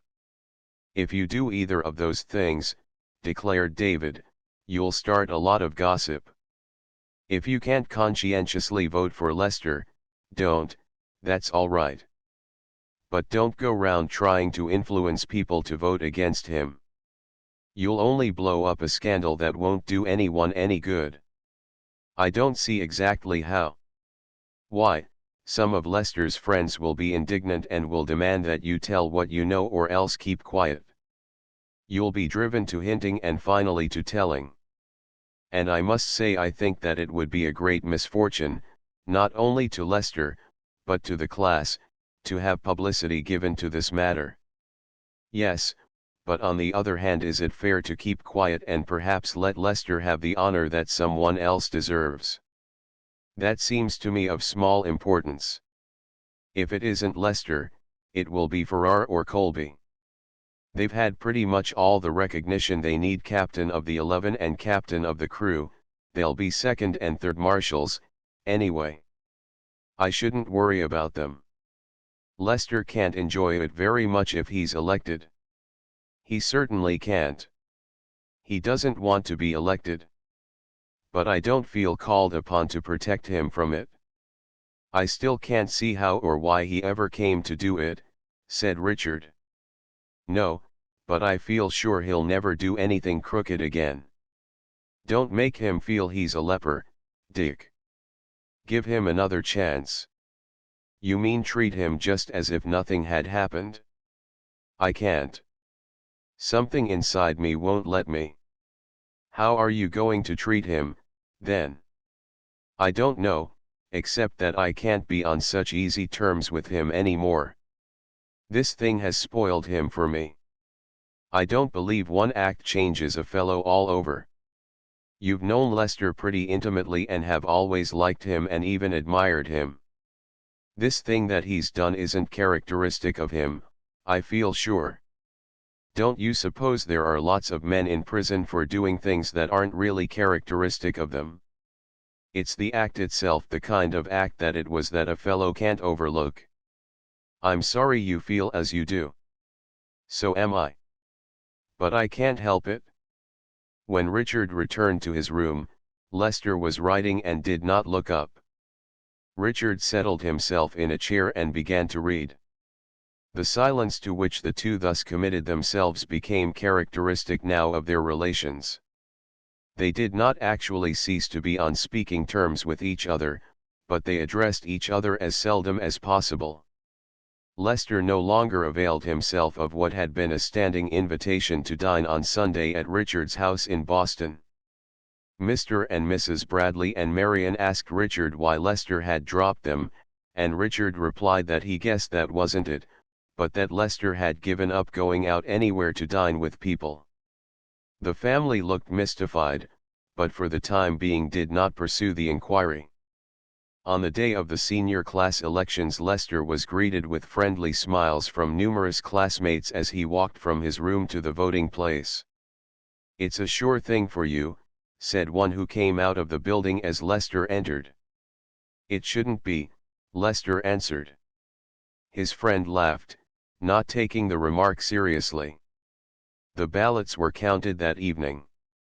Leicester and Richard were as usual silently engaged with their books when there was a tumultuous rush up the stairs and a banging on the door.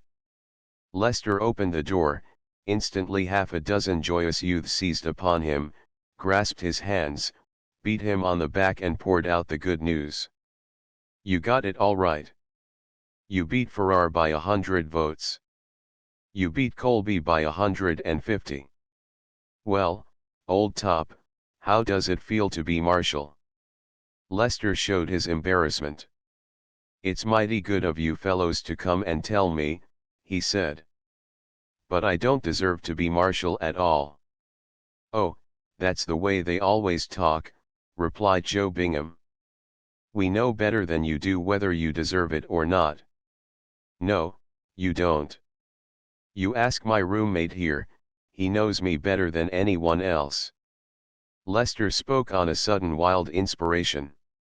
If he were given a chance, he would tell the crowd, resign, let Farrar have the place to which he was entitled. No, he doesn't deserve it, said Richard quietly. I didn't vote for him. The fellows laughed, they took Richard's remark as a joke.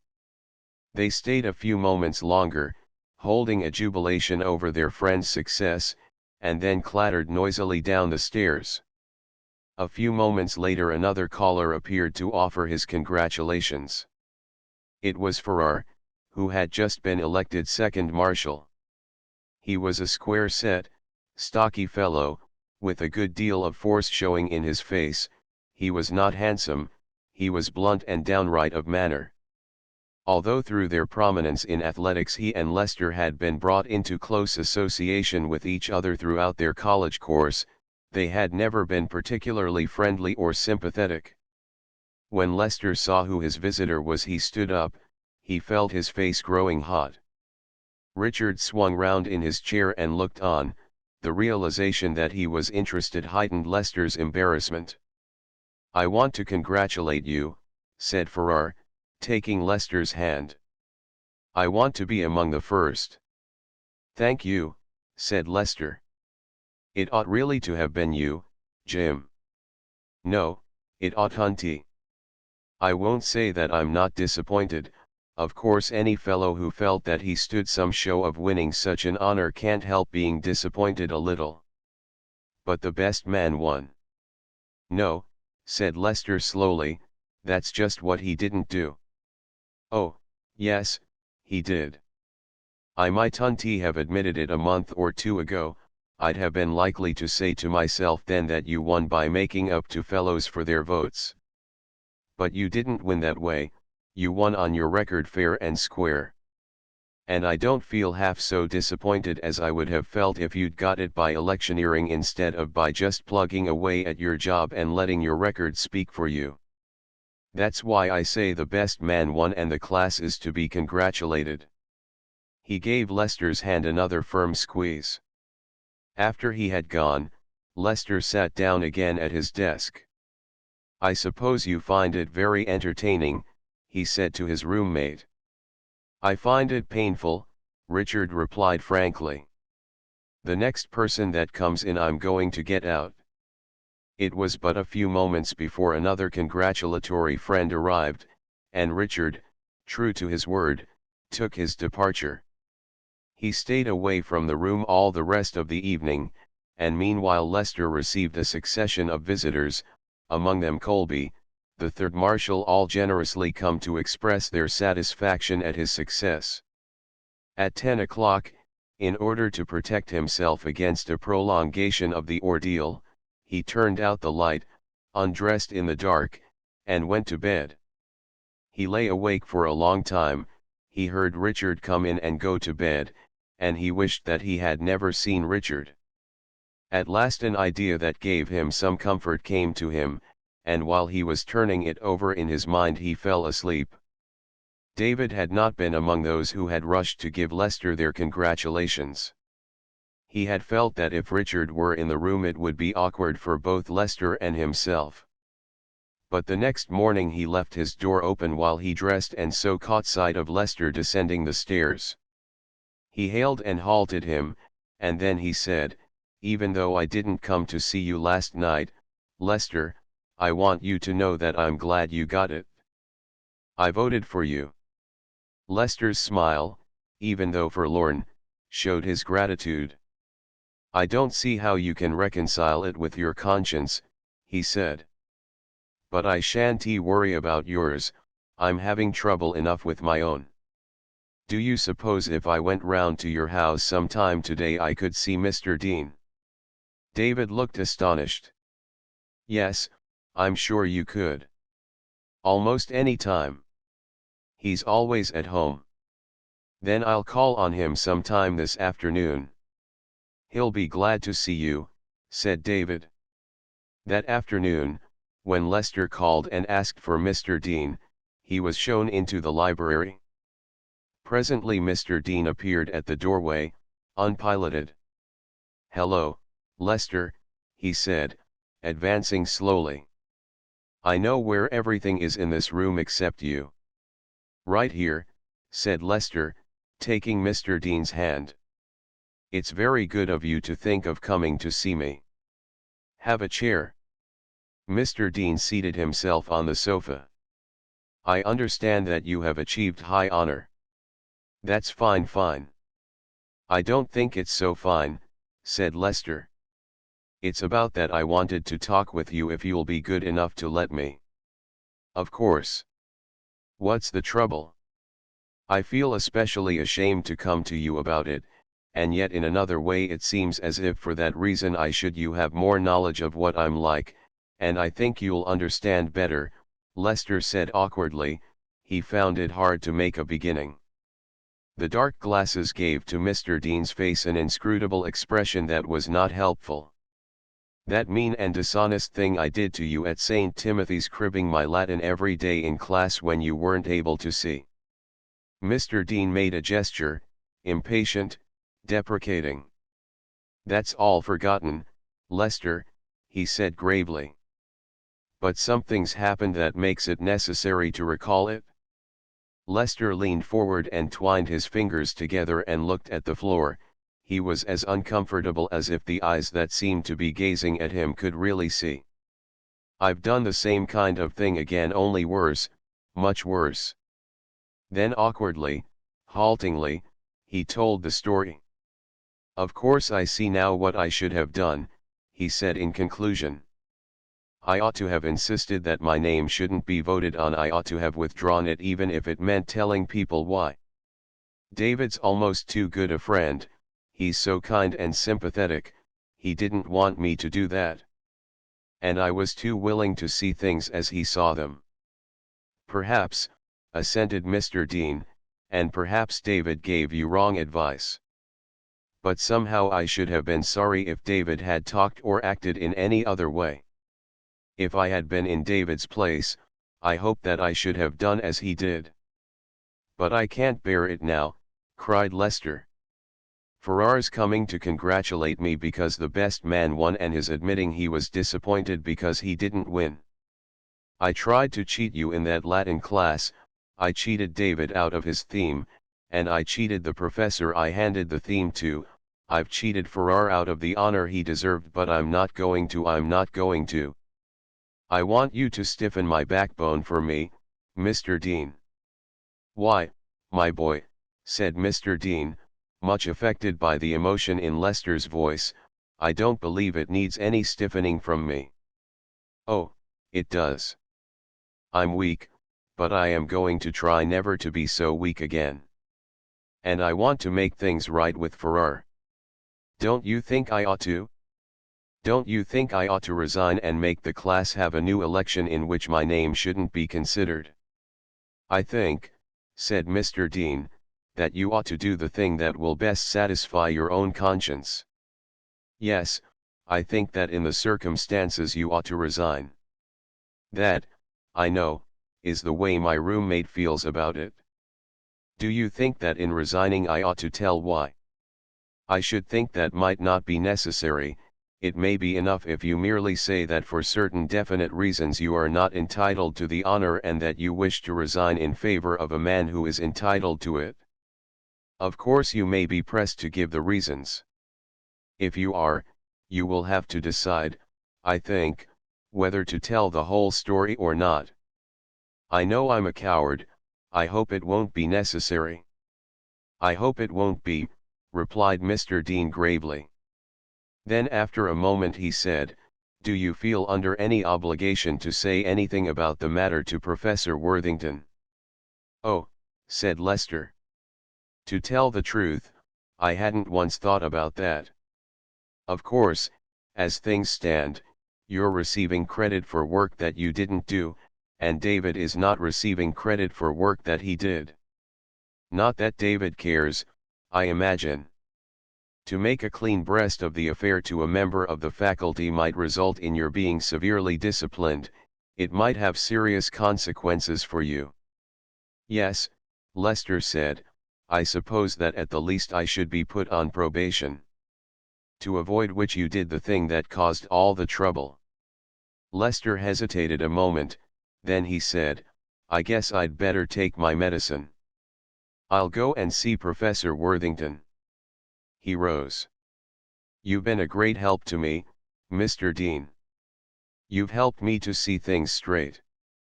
I think it must be fine for David having you at hand to turn to. Not that he needs such help as I do. We can all of us help somebody else at some time or other, replied Mr. Dean. Do you ever go up to St. Timothy's, Lester? I haven't been there for some time. Take a Sunday off and run up there. It does everyone good to revisit old scenes and see old friends. I should like to go after I've squared accounts with myself. Nothing will do me good until then. Mr. Dean stood up, his groping hands found Lester's shoulders. Not until we find out how weak we are do we know what we must do to become strong, he said.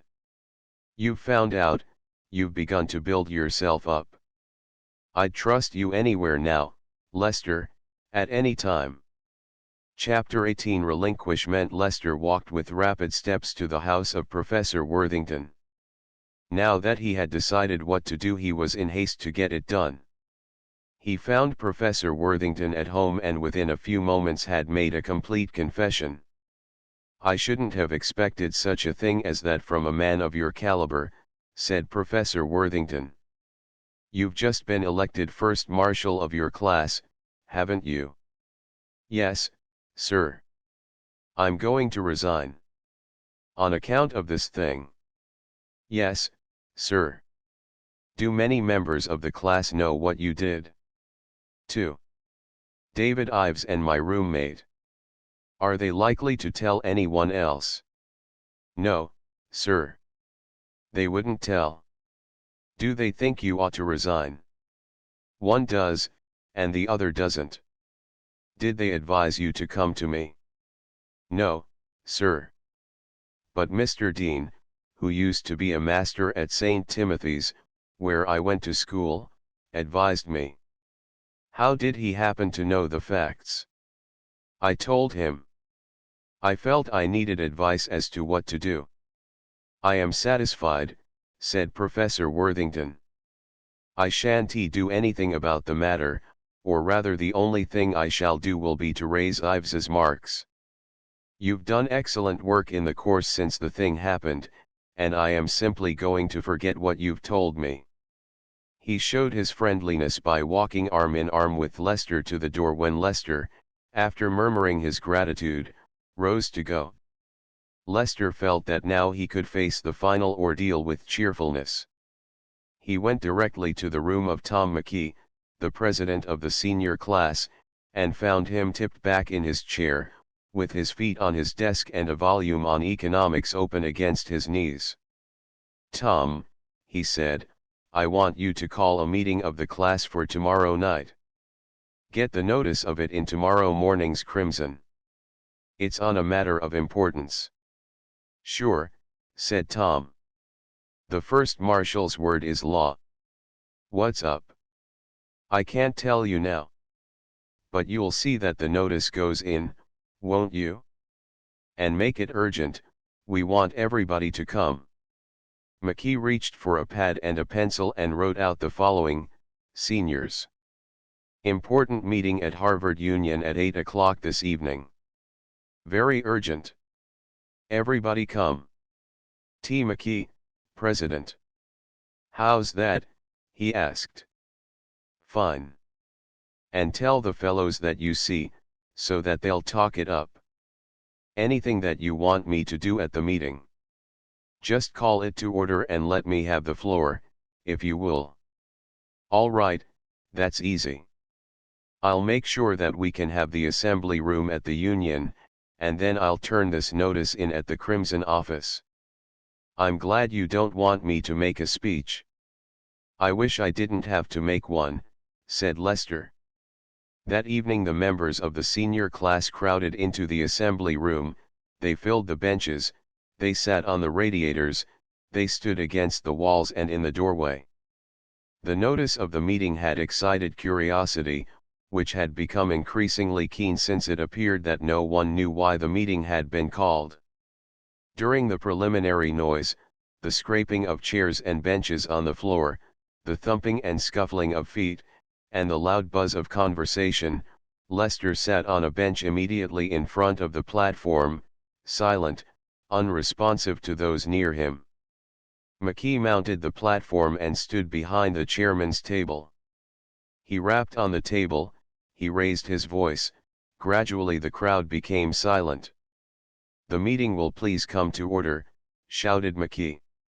"I have called this meeting at the request of our first marshal, and I will ask Mr. Lester Wallace to state what is in his mind." Amid enthusiastic applause Lester rose. This was the first opportunity that the class as a whole had had to show its satisfaction at the outcome of the election.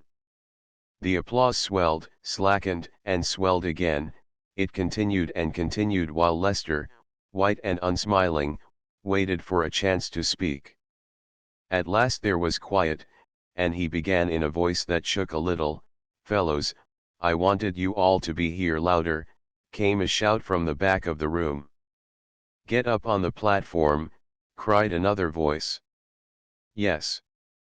Platform," shouted others.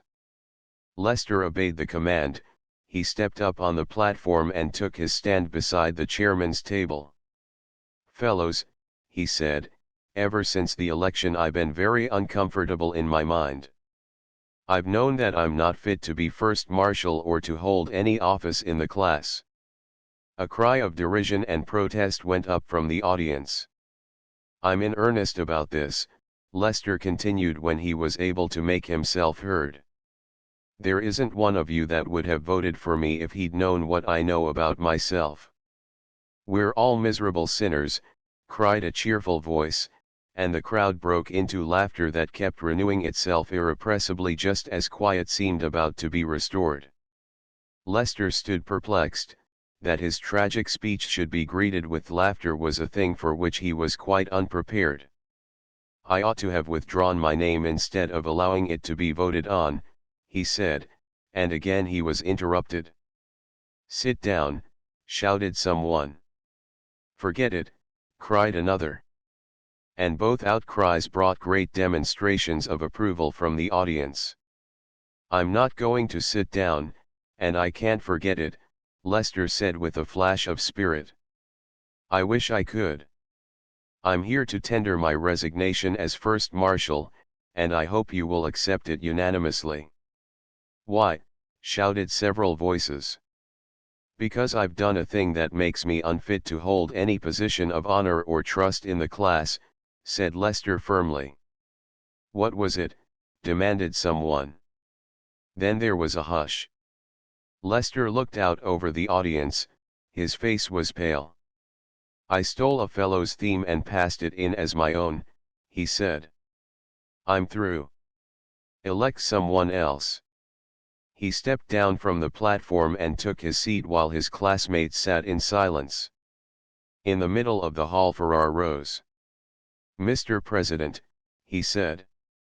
Farrar had a big voice of great carrying power, moreover, his manner was forcible and decisive. "Mr. Farrar has the floor," announced McKee. "I wish to say I respect Lester Wallace for his courage," said Farrar. "And I move that his resignation be not accepted. We can afford to overlook the slip of his that he's told us about. He was the choice of the class, for first marshal, and I don't believe that anyone here is going to feel that the choice was a mistaken one. I move that his resignation be not accepted." "Second the motion," shouted someone amidst a great burst of applause. Then Robert McClure, who had been an active supporter of Farrar, stood up. "Mr. President," he said, "I think that this question is one that shouldn't be decided hastily. I think we ought to have more information before we come to a decision. We don't know anything about the circumstances in regard to this theme that Mr. Wallace has mentioned. I hope we may have some further information. And, anyway, I think we ought to hold a new election. We want to settle this matter with common sense and deliberate judgment, not with snap judgment and emotion." Lester again rose and faced the audience. "I will give you all the information I can. I was in trouble with the college office, I was trying to make up work in other courses, and I neglected my work in the composition course. A theme was due, and I hadn't written it. I knew that if I didn't hand it in, I should be put on probation. I took a friend's theme without his knowledge and handed it in as mine. That's the whole story. I want to say that, much as I appreciate Mr. Farrar's remarks, Mr. McClure is absolutely right. I have resigned as First Marshal, and the class will have to hold another election." He sat down, and again there was silence. McKee, the president of the class, rose. "We all regret very much the action that it seems necessary to take," he said. "I will appoint, as a committee to arrange for a new election of class officers, Mr. McClure, Mr. Ives, and Mr. Roberts, and I will ask them to publish as soon as possible the announcement of such arrangements as they may make. The meeting is adjourned." McKee leaped from the platform and seized Lester's hands. "That took courage, old man," he said. "I hope they re-elect you just the same, but if they don't, remember this, there are a lot of us that stand by you." "Thank you, Tom." Lester found now that he could not speak, and there were other fellows crowding round him with assurances of their unshaken faith. He got away from the throng as soon as he could and went to his room. Richard Bradley arrived a moment later. He came at once to Lester and seated himself on the arm of his chair. "I'm sorry I been so mean to you, Lester," he said. "You haven't been mean, you've been just right," Lester answered. "And I'm glad now that everyone knows. It makes me ashamed, but somehow it's a relief. I hope you'll think better of me sometime, Dick." "I think better of you now," Richard said. "And I can tell you one thing, Lester, whether you're elected marshal or not, you haven't lost a single friend." Nevertheless, the ordeal through which Lester now had to pass was humiliating to one who had never been distinguished for the virtue of humility. He felt that wherever he went he left a trail of gossipers behind him. He knew that his fall from grace was the subject of discussion wherever 2 or 3 seniors were gathered. The committee appointed by McKee issued a notice that the election would be held on a certain day, and in the interval before that day debate as to Lester's availability went on almost without ceasing. David Ives and Richard Bradley declared that atonement washed away sin.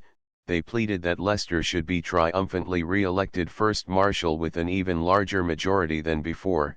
If possible, they pointed out that by thus honoring him the class would be recognizing not merely the athlete and popular hero, but also a fellow who had shown moral courage of a high sort.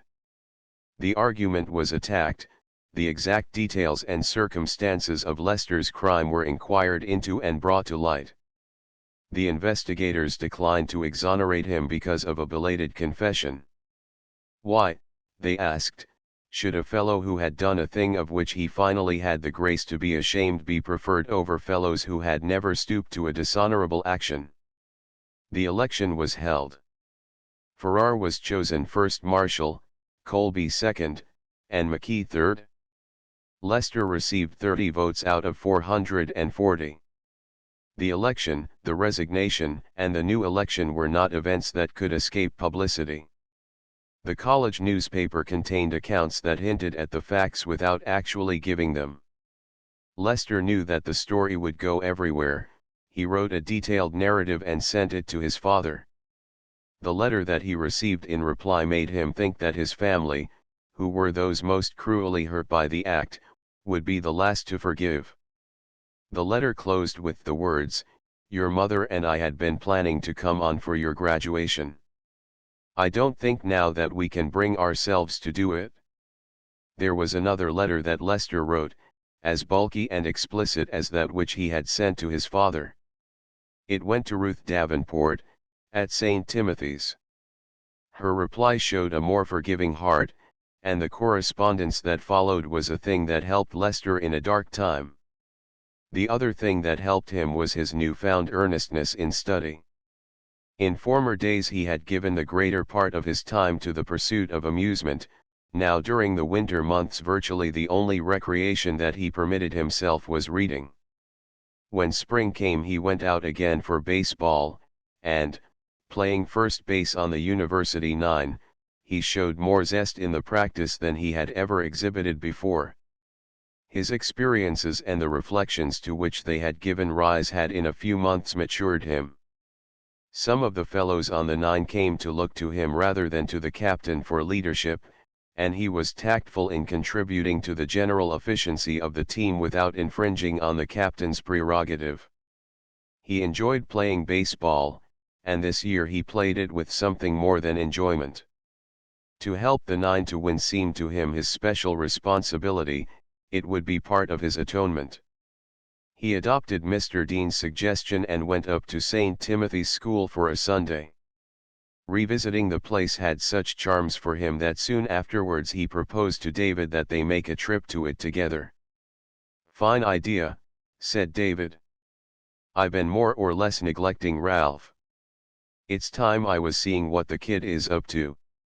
One of the things that Ralph was most astonishingly up to was art. With embarrassment and blushes he brought out a large portfolio filled with drawings, which he exhibited to his brother. David examined them with increasing respect.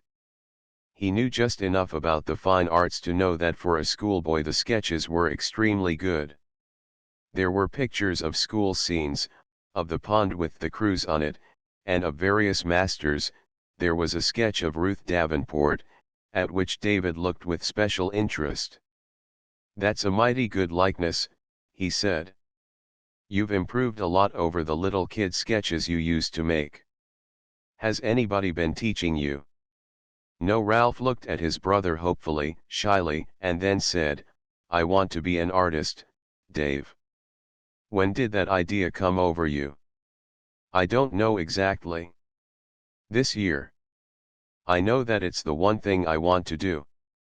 "You'll have to talk it over with Mr. Dean. Pity he can't see your work and judge for himself." "Yes. But if I were to take lessons this summer, and the teacher thought it worthwhile for me to go on, you wouldn't want to give up going to Harvard, would you, in order to start right in and study art?" "I'd give up anything." Ralph's eyes flashed. David was amazed at the glint through their softness. "I should like to go to Harvard, of course, but if it's wise for me to go to an art school instead, I shouldn't hesitate." "Not for a minute." "Did you get Ruth to sit for that portrait?" "Yes." "No, that is, she asked me to do a sketch of her. Tom Windsor had been telling her about some drawings I'd made of fellows, and she gave me this chance." David looked at the picture again admiringly. Though Ralph was just a boy, he had somehow caught the whimsical, appealing expression that played about Ruth's lips and the merry look of her eyes. "That's all I've got to show you," Ralph said, and began to put away his work. "It's too fine a day to sit indoors." They went for a walk past the old mill and then out to the wood road that led to the lake. It was a warm and sunny afternoon in June, with a light wind that set the long grass of the meadows streaming, the gold of the dandelions glittering, and the tender green leaves of the young birches dancing. In the meadows chirped robin and blackbird, among the birches and the pine trees song sparrows and thrushes were singing. Down through the forest, melody and sunlight showered together, and the ground exhaled the fragrance of moss and fern and violet, all the moist odors of the spring. There was the flash of a bird overhead across the shadowed path, and then from a copse nearby came a plaintive fluting call. "A veery," said Ralph. "Well," exclaimed David, "I don't know a veery from a vireo. And you didn't either a year ago. I've got interested in birds this spring. Tom Windsor is a shark on them, and so is Mr. Randolph. I've gone out with them a good deal. Anything that has color I like to know about and watch." David was silent, marveling at his ignorance of his own brother, his ignorance of the developing and unfolding that had been taking place in the boy. No longer was Ralph just an unformed human being of obvious impulses. What reserves of feeling and determination and thought had been assembling in him during this year in which he had assumed both a new gentleness and a new harness.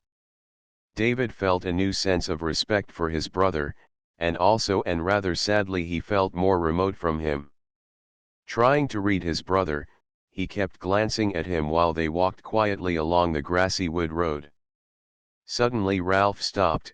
David, following the direction of his gaze, saw seated on a knoll under some pine trees a little way ahead a man and a girl. The man's arm was round the girl's waist, and their heads were close together. Their faces were not visible, but the white hat with the cherry-colored ribbon and the white dress with the cherry-colored sash made David know that the girl was Ruth, and the man he recognized as Lester. Noiselessly and without looking behind them, Ralph and David retraced their steps. Neither of them spoke for some time. "You won't tell anyone," David said. "No, of course not." Ralph's tone was indignant. Then the schoolboy in him found expression. "Blatch and Manners will be all broken up. I bet they soak it to the fellows in Latin and mathematics when they learn. They'll just have to take it out on somebody. You don't sound very sympathetic with them." "Well, it seems ridiculous to think of them or anybody else imagining that they had a chance when there was Wallace." "Yes," said David, "it does seem ridiculous." He spoke gaily, and in truth there was nothing but unselfish gladness in his heart. A year ago such a discovery as he had just made might have occasioned other emotions. But it was all right now, it was all just as it should be. Lester was a mighty lucky fellow, and when you came right down to it, David loyally added, Ruth Davenport was a mighty lucky girl. Chapter 19 Attainment. The afternoon of class day was bright and sunny. The curve of the stadium, banked with spectators, mostly feminine, glowed and sparkled while the seniors, in academic cap and gown, marched behind their spirited brass band into the arena. Seating themselves upon the grass, they formed a somber center for a setting so gay and flashing, yet the jewel, if so the composite mass might be designated, was not without its sparkle. For the class humorist, Harry Carson, mounted the platform and, standing against a screen of greenery that had been erected for the occasion, delivered his address. David was sure that no other Ivy orator had ever been so witty or so brilliant or had ever drawn such frequent bursts of laughter from an audience. He gave his ears to the speakers, but his eyes to his mother and Catherine Vance, who were sitting together in one of the lower tiers of seats. He was eager to see how they were responding to Harry Carson's humor, eager to see them laughing at the jokes. Or perhaps it would be truer to say that he was eager to see Catherine laughing and amused. She did not disappoint his glances, her sense of humor was sympathetic with his, and she had a sufficient knowledge of college matters to appreciate some of the orator's remarks that left Mrs. Ives, who was less well informed, looking bewildered. David was finding in those days that the best enjoyment of all lay in seeing the person for whom he cared enjoying the things that he enjoyed. After the Ivy orator had finished, Jim Farrar, the first marshal, led the cheering for the president of the university, for the faculty, for the football team, the crew, the nine. Lester Wallace was in New Haven with the nine, battling against Yale at that very hour. The last and most appreciated cheer was for the ladies, when the applause occasioned by it had died away, the band struck up Fair Harvard, and the spectators rose and joined with seniors and graduates in the singing. Then, while the band played a lively air, the seniors marched out along the track directly beneath the lowest tier of seats, and while they marched they were pelted with bright-colored streamers and with showers of confetti. They were pelted, and they returned the pelting. Back and forth flew the light missiles, weaving gay patterns in the air. David waved to Catherine Vance, her eyes flashed a merry greeting in reply, then she flung a small paper bomb at his head. David caught it and threw it back. It struck the brim of her hat and burst into a shower of bright fragments. Then a streamer tossed from some other hand entwined itself round David's neck and another bomb caught him in the ear and exploded satisfactorily. He passed on, fishing with one finger for the scraps of paper that were working down inside his collar. At the exit David fell out of line and stood for a while looking on at the lively scene. The graduates marched by in the order of their classes, pelting and being pelted.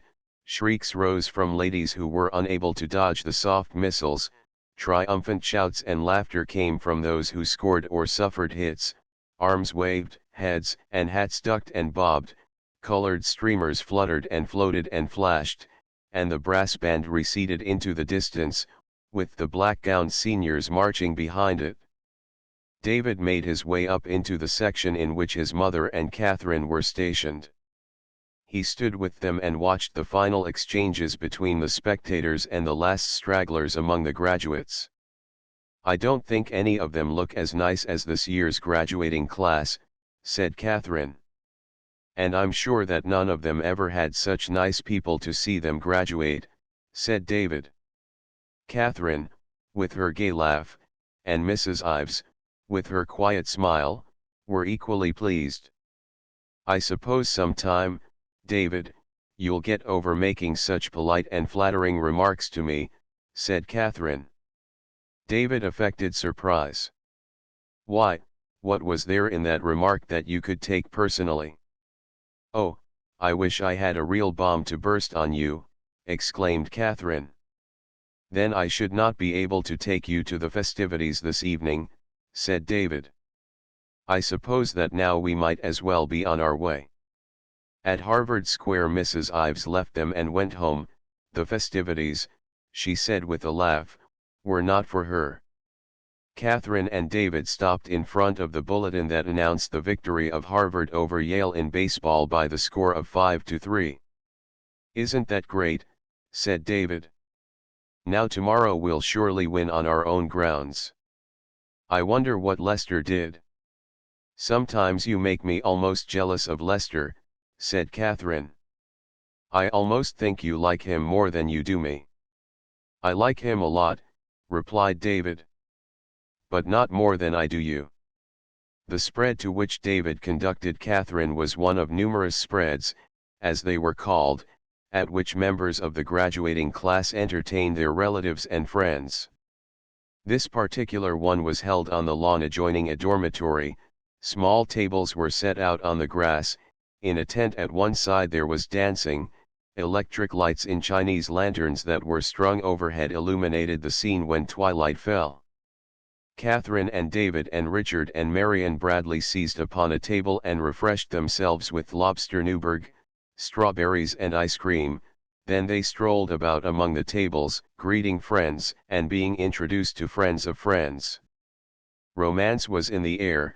Several engagements that had been announced that day were a topic of conversation, particularly as the seniors who had thus plighted themselves and the girls to whom they were plighted were present and were receiving congratulations and undergoing inspection. It was impossible for Catherine and David to remain unaffected by such an atmosphere. "Don't I wish we were announcing our engagement, too," murmured David to her in one of the moments when they had the table to themselves. "But you know we've talked it all over, David. And with 4 years in the medical school ahead of you it would be foolish, wouldn't it?" Catherine's voice was a little wistful, it betrayed a desire to be overruled. "Then let's do something foolish," said David earnestly. I know there's nothing that can change my feeling about you in 4 years, or in 40. Our families know how we feel about each other, they're satisfied. What's the use of pretending we're not engaged, when we are? Let's have the fun of it tonight. Goodness, said Catherine. It us me awfully. But all right. How do we begin? Let's begin with Richard and Marion, said David. Here they come now, back from dancing. Shall we, really? Yes. Be a sport. When Richard came up he asked, why aren't you two dancing? Have a turn with me, Catherine. She's got something to tell you first, said David. You needn't put it all on me, said Catherine. You can tell Richard. Marion, I know you'll be glad to hear that David and I are announcing our engagement. Marion looked for an instant startled and uncertain, and for the same instant her brother stood gaping. Then she exclaimed, Catherine dear, it's true, isn't it, and flung her arms about her friend's neck. Richard seized David's hand, crying, bully for you, Dave, and with the other hand grasped Tom Anderson, who happened to be strolling by. Here Tom, what do you think of this? New engagement, just out.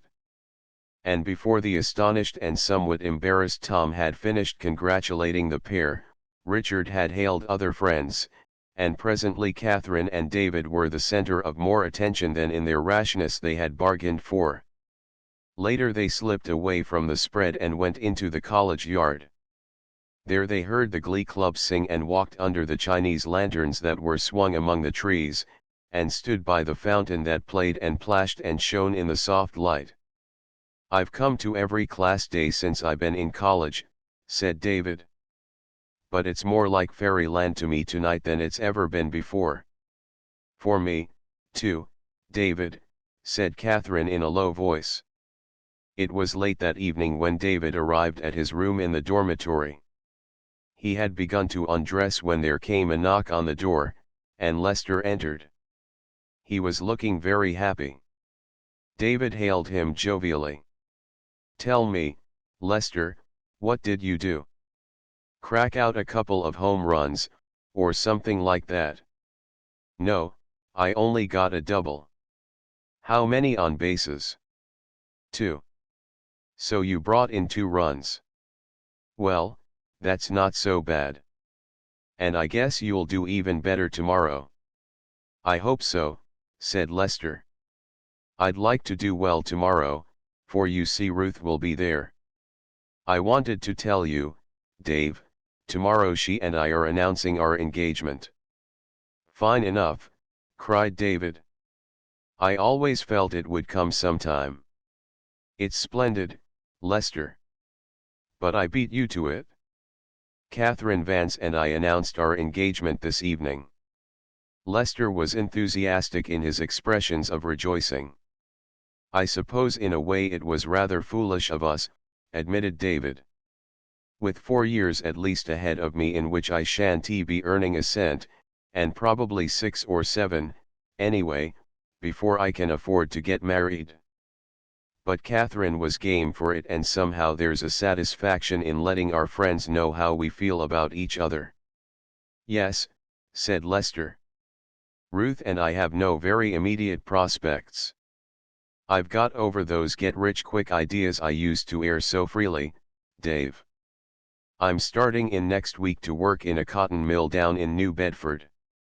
I'm going to try to learn the business from the bottom up. He added musingly, with the real things of life so close to us, isn't it funny that I should think of that game tomorrow as so important? No, said David. Of course it's important. It's a thing you've worked hard for, it's a thing the whole college is keen about. Yes, but it's more important than in just that way, said Lester slowly. I feel as if it were going to be the first real test of me for Ruth. She'll be with my mother and father, they saw the game at New Haven today. At one time I thought they wouldn't come to see me graduate, you know why? Of course they'd come. Yes, they've forgiven me. So has Ruth. I told her the whole story about myself, Dave. That must have been hard, said David, a good deal moved. I felt that it was only fair to her. It was right that she should know how weak I'd been and should realize what a chance she might be taking if she said yes. It hurt her terribly. But she believes in me in spite of all. She feels sure I can never be so weak again. You and she have been as splendid to me as any two human beings could be, far more so than I deserved. She's a brick, said David. And you don't need to worry about the need of making a good showing in the game tomorrow. You'll do that, anyway, but you could strike out every time you came to bat, and it couldn't affect Ruth's feelings for you in the least. It might, except that she realizes I have a special responsibility to the college and the class, after what I did. And if instead I should do poorly, forget it, said David. You go right to bed and sleep. You'll do your best. Don't worry. I guess that's good advice. Lester turned to the door. Oh, by the way, Dave, would it be all right for me to bring Ruth and Mother and Father round to your house after the game? She'd like to see your family, and so should I. Mother and Mr. Dean will be delighted, said David. I'll have Catherine there, too. David sat with Catherine at the game, and in the row in front of them and only a short distance away sat Ruth and Mr. and Mrs. Wallace. Across the intervening backs they exchanged nods and smiles. Ruth at the beginning of the game was radiant, but as it proceeded the expression with which she followed Lester's movements became anxious and troubled. As for David, the course of events filled him with dismay. Harvard was being beaten, and almost worse than that, Lester was playing wretchedly. He muffed a throw at first base that let in a run. He struck out in the second inning. When he first came to bat, he struck out again in the fourth and again in the seventh. Isn't it awful? David muttered to Catherine, when after the last failure Lester walked with hanging head to his seat. Yes, I feel so sorry for him. I suppose he's just overcome with the responsibility, having Ruth here, and their engagement just out, and everybody expecting him to do great things. Overcome by the responsibility, yes, that was it, David knew, and he knew that Lester would interpret his failure in this game as another manifestation of incurable weakness. Of course Ruth would not so regard it, but David found himself concerned now with Lester's own soul and the damage that would be done to it should that self-confidence which had been already so shaken be destroyed. When Harvard came to bat in the last half of the ninth inning, Yale was leading by a score of 6-3. People were already leaving the stands, and moving languidly toward the gate, admitting defeat. Then suddenly the whole complexion of the game changed. A base on balls, an error, a scratchy little infield hit, the bases were filled, with none out, and the spectators were on their feet, cheering and shouting. "He can't strike out now, he can't," murmured David. For it was Lester that advanced to the plate. "Why don't they put someone in to bat for that fellow?" exclaimed a man standing behind David. He had hardly finished the remark when the pitcher delivered the last ball of the game.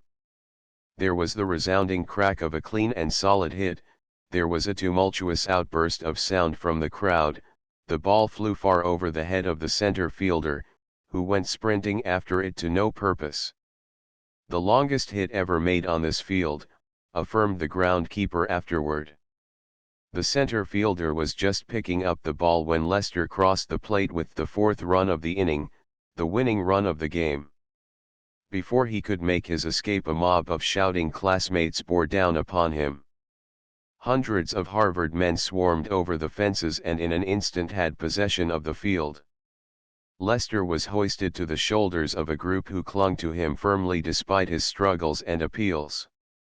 Right behind the band, they shouted, and right behind the band they bore him, up and down the field, at the head of the ever-lengthening, joyously serpentining, and wildly shouting procession. All the other members of the team had been allowed to slip off to the locker building, but the crowd clung to Lester. They bore him proudly, like a banner. They carried him past the stand in which Ruth sat. He looked up at her, she waved to him, and probably Catherine and David were the only persons who saw the tears running down her cheeks. An hour later there was a joyful gathering in Mrs. Ives's parlor. Mr. Dean succeeded in capturing Ruth with one hand and Lester with the other. "So you've closed your athletic career, Lester," in a blaze of glory and a blare of sound. "I'm delighted, especially for Ruth's sake. But I don't mind saying that your great triumph is not in winning the game, but in winning Ruth." "Indeed, I realize that," said Lester. "Anyway, that home run was the most splendid sort of engagement present," said Ruth. "If you'd struck out that time and given me a string of pearls, it couldn't have consoled me." "If I'd struck out that time," said Lester, "I don't believe that even you, Ruthie, could have consoled me. We'd have been two broken hearts, still trying to beat as one," said Ruth. "Well, I guess it would be pretty hard for us to be any happier than we are," said Lester. "And, Mr. Dean, I want to tell you before saying goodbye how grateful I am for the great help that you gave me. And when I say that, Ruth knows exactly what I'm talking about." "Yes," said Ruth in a low voice. "I'm so glad he came to you, Mr. Dean." "God bless you both," said Mr. Dean. He squeezed Lester's hand, then he drew Ruth to him and kissed her. That evening Mr. Dean asked David to come to his room for a few moments. He seemed to David somewhat ill at ease. He greeted him with a curious formality, bade him take a chair, and then, after an interval of silence, said abruptly, "David, I suppose you realize that I've practically adopted you and your mother and Ralph as my family. At my death such property as I have will go to you and Ralph. I have no near relatives, as you know, and I believe there is no one who would be likely to contest my will, or in the event of contesting it likely to succeed. I don't believe in long engagements. 5 or 6 months or at most a year is sufficient as a probationary period.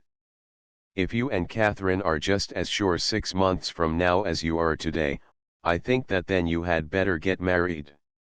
You will do better work in the medical school if you are married and settled down instead of impatiently waiting to be. I could arrange matters so that you could live comfortably, not extravagantly, of course. It is what I should do if you were my own son. You stand in that relation to me. I don't see how I could let you do that, Mr. Dean," said David, with distress as well as gratitude in his voice. "Somehow I've often wondered whether it was right that I should accept so much from you as I have done, whether it was altogether manly of me. I hope I don't hurt you when I say this. But I've never been quite comfortable about it. Whether I wouldn't have been better satisfied with myself if I'd worked my way through college, paid for my own education, my dear boy, don't I know you've often been troubled by those doubts. But it wasn't selfishness on your part that impelled you to accept my assistance. There was the obligation not to reject an arrangement that would improve your mother's circumstances and that would give Ralph his chance. There was my own peculiar need, which you could hardly in compassion have refused. No, you've given quite as much as you've received. You needn't have scruples on that score. And now in regard to Catherine." He rose and made his way to his bureau, where his hand unerringly searched out and picked up a framed photograph of a young woman who was dressed in a fashion of 50 years ago. David had often wondered about that photograph, who the girl was and why, even in his blindness, Mr. Dean had always been careful that it should occupy the central place on his bureau. "David," said Mr. Dean, Holding out the picture, there is the photograph of the girl to whom I was engaged when I was in college. When I graduated, I went into teaching at a small salary. We felt that we could not immediately afford to get married, but in a year or so, eventually I did win some increase in salary, but when I did my mother's health was failing, and what I earned barely sufficed to keep her properly cared for until she died. At the end of 4 years it seemed to us that we could get married. Our plans were all made when Lydia, that was her name, was stricken with scarlet fever. She died in 2 weeks. Less than a year later, an uncle of my mother's, a childless widower who had gone west in his early youth and who had never manifested the slightest interest in his relatives, died and left me $100,000. That money might have been of so much use to me and was of so little. I don't want you, David, to run the risk of missing your happiness as I missed mine. I don't even want you to go through 4 years of waiting such as I passed through. Indeed, I'm determined not to allow it. You must talk with Catherine and tell her what I've said, and perhaps she will come and let me talk with her. If she does, I shall tell her that I feel I know my Lydia's spirit is hovering near, watching you and her wistfully. Sometimes of late when I hold this photograph I feel again my Lydia's hand in mine. Mr. Dean's head had sunk forward upon his breast, his voice had grown dreamy, he seemed suddenly to have forgotten David's presence. But only for a moment, he raised his head and said with brisk and cheerful command that brooked no argument, "So we won't discuss it any more, David. Run along now and tell Catherine what I've made up my mind to do." After David had left the room, Mr. Dean remained seated in his chair, holding the photograph, lightly caressing it with his fingers. The end transcriber's notes, except for the frontispiece, illustrations have been moved to follow the text that they illustrate, so the page number of the illustration may not match the page number in the illustrations. Archaic and variable spelling has been preserved. Variations in hyphenation and compound words have been preserved. Page 58, you can get them at the store in the basement of the study and went to the locker room to hang Wallace here. Printer's error, and partially repeated on next page in proper context, changed to you can get them at the store in the basement of the study. End of the Project Gutenberg ebook. David Ives updated editions will replace the previous one. The old editions will be renamed. Creating the works from print editions not protected by U.S. copyright law means that no one owns a United States copyright in these works, so the Foundation, and you, can copy and distribute it in the United States without permission and without paying copyright royalties. Special rules, set forth in the General Terms of Use part of this license, apply to copying and distributing Project Gutenberg trademark electronic works to protect the Project Gutenberg trademark concept and trademark. Project Gutenberg is a registered trademark, and may not be used if you charge for an ebook, except by following the terms of the trademark license, including paying royalties for use of the Project Gutenberg trademark.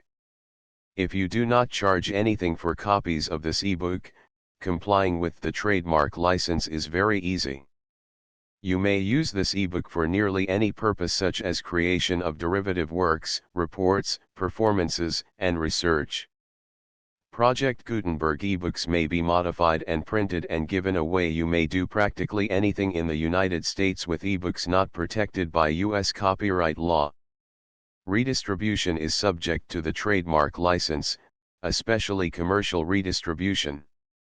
Start, full license. The full Project Gutenberg license. Please read this before you distribute or use this work to protect the Project Gutenberg trademark mission of promoting the free distribution of electronic works, by using or distributing this work, or any other work associated in any way with the phrase Project Gutenberg. You agree to comply with all the terms of the full Project Gutenberg trademark license available with this file or online at www.gutenberg.org/license. Section 1. General terms of use and redistributing Project Gutenberg trademark electronic works 1.a. By reading or using any part of this Project Gutenberg trademark electronic work, you indicate that you have read, understand, agree to and accept all the terms of this license and intellectual property, trademark/copyright, agreement. If you do not agree to abide by all the terms of this agreement, you must cease using and return or destroy all copies of Project Gutenberg trademark electronic works in your possession. If you paid a fee for obtaining a copy of or access to a Project Gutenberg trademark electronic work and you do not agree to be bound by the terms of this agreement, you may obtain a refund from the person or entity to whom you paid the fee as set forth in paragraph 1.e.8. 1.b Project Gutenberg is a registered trademark. It may only be used on or associated in any way with an electronic work by people who agree to be bound by the terms of this agreement. There are a few things that you can do with most Project Gutenberg trademark electronic works even without complying with the full terms of this agreement. See paragraph 1.c below. There are a lot of things you can do with Project Gutenberg trademark electronic works if you follow the terms of this agreement and help preserve free future access to Project Gutenberg trademark electronic works. See paragraph 1.e below. 1.c. The Project Gutenberg Literary Archive Foundation, the foundation or PGLOF, owns a compilation copyright in the collection of Project Gutenberg trademark electronic works. Nearly all the individual works in the collection are in the public domain in the United States. If an individual work is unprotected by copyright law in the United States and you are located in the United States, we do not claim a right to prevent you from copying, distributing, performing, displaying, or creating derivative works based on the work as long as all references to Project Gutenberg are removed. Of course, we hope that you will support the Project Gutenberg trademark mission of promoting free access to electronic works by freely sharing Project Gutenberg trademark works in compliance with the terms of this agreement for keeping the Project Gutenberg trademark name associated with the work. You can easily comply with the terms of this agreement by keeping this work in the same format with its attached full Project Gutenberg trademark license when you share it without charge with others. 1.d. The copyright laws of the place where you are located also govern what you can do with this work. Copyright laws in most countries are in a constant state of change. If you are outside the United States, check the laws of your country in addition to the terms of this agreement before downloading, copying, displaying, performing, distributing or creating derivative works based on this work or any other Project Gutenberg trademark work. The Foundation makes no representations concerning the copyright status of any work in any country other than the United States. 1.e Unless you have removed all references to Project Gutenberg, 1.e.1. The following sentence, with active links to, or other immediate access to, the full Project Gutenberg trademark license must appear prominently whenever any copy of a Project Gutenberg trademark work, any work on which the phrase Project Gutenberg appears, or with which the phrase Project Gutenberg is associated, is accessed, displayed, performed, viewed, copied or distributed. This ebook is for the use of anyone anywhere in the United States and most other parts of the world at no cost and with almost no restrictions whatsoever. You may copy it, give it away or reuse it under the terms of the Project Gutenberg license included with this ebook or online at www.gutenberg.org. If you are not located in the United States, you will have to check the laws of the country where you are located before using this ebook. 1.e.2. If an individual Project Gutenberg trademark electronic work is derived from texts not protected by U.S. copyright law, does not contain a notice indicating that it is posted with permission of the copyright holder, the work can be copied and distributed to anyone in the United States without paying any fees or charges. If you are redistributing or providing access to a work with the phrase Project Gutenberg associated with or appearing on the work, you must comply either with the requirements of paragraphs 1.e.1 through 1.e.7 or obtain permission for the use of the work and the Project Gutenberg trademark as set forth in paragraphs 1.e.8 or 1.e.9.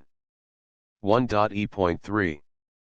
If an individual Project Gutenberg trademark electronic work is posted with the permission of the copyright holder, your use and distribution must comply with both paragraphs 1.e.1 through 1.e.7 and any additional terms imposed by the copyright holder. Additional terms will be linked to the Project Gutenberg trademark license for all works posted with the permission of the copyright holder found at the beginning of this work. 1.e.4. Do not unlink or detach or remove the full Project Gutenberg trademark license terms from this work, or any files containing a part of this work or any other work associated with Project Gutenberg trademark. 1.e.5. Do not copy, display, perform, distribute or redistribute this electronic work, or any part of this electronic work, without prominently displaying the sentence set forth in paragraph 1.e.1 with active links or immediate access to the full terms of the Project Gutenberg trademark license. 1.e.6. You may convert to and distribute this work in any binary, compressed, marked up, non-proprietary or proprietary form, including any word processing or hypertext form. However, if you provide access to or distribute copies of a Project Gutenberg trademark work in a format other than plain vanilla ASCII or other format used in the official version posted on the official Project Gutenberg trademark website, www.gutenberg.org, you must, at no additional cost, fee, or expense to the user, provide a copy, a means of exporting a copy, or a means of obtaining a copy upon request, of the work in its original plain vanilla ASCII or other form. Any alternate format must include the full Project Gutenberg trademark license as specified in paragraph 1.e.1. 1.e.7. Do not charge a fee for access to, viewing, displaying, performing, copying or distributing any Project Gutenberg trademark works unless you comply with paragraph 1.e.8 or 1.e.9. 1.e.8. You may charge a reasonable fee for copies of or providing access to or distributing Project Gutenberg trademark electronic works provided that, you pay a royalty fee of 20% of the gross profits you derive from the use of Project Gutenberg trademark works calculated using the method you already use to calculate your applicable taxes. The fee is owed to the owner of the Project Gutenberg trademark, but he has agreed to donate royalties under this paragraph to the Project Gutenberg Literary Archive Foundation. Royalty payments must be paid within 60 days following each date on which you prepare, or are legally required to prepare, your periodic tax returns. Royalty payments should be clearly marked as such and sent to the Project Gutenberg Literary Archive Foundation at the address specified in Section 4, Information about donations to the Project Gutenberg Literary Archive Foundation. You provide a full refund of any money paid by a user who notifies you in writing, or by email, within 30 days of receipt that he does not agree to the terms of the full Project Gutenberg trademark license. You must require such a user to return or destroy all copies of the works possessed in a physical medium and discontinue all use of and all access to other copies of Project Gutenberg trademark works. You provide, in accordance with paragraph 1.f.3, a full refund of any money paid for a work or a replacement copy, if a defect in the electronic work is discovered and reported to you within 90 days of receipt of the work. You comply with all other terms of this agreement for free distribution of Project Gutenberg trademark works. 1.e.9. If you wish to charge a fee or distribute a Project Gutenberg trademark electronic work or group of works on different terms than are set forth in this agreement, you must obtain permission in writing from the Project Gutenberg Literary Archive Foundation, the manager of the Project Gutenberg trademark. Contact the Foundation as set forth in Section 3 below. 1.f1.f.1 Project Gutenberg volunteers and employees expend considerable effort to identify, do copyright research on, transcribe and proofread works not protected by U.S. copyright law in creating the Project Gutenberg trademark collection.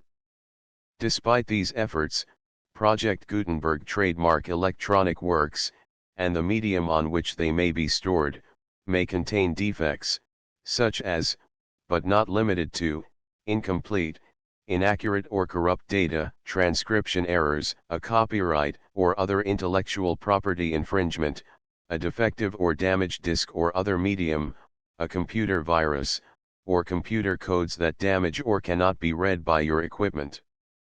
1.f.2 Limited warranty, disclaimer of damages, except for the right of replacement or refund described in paragraph 1.f.3, the Project Gutenberg Literary Archive Foundation, the owner of the Project Gutenberg trademark, and any other party distributing a Project Gutenberg trademark electronic work under this agreement, disclaim all liability to you for damages, costs, and expenses, including legal fees.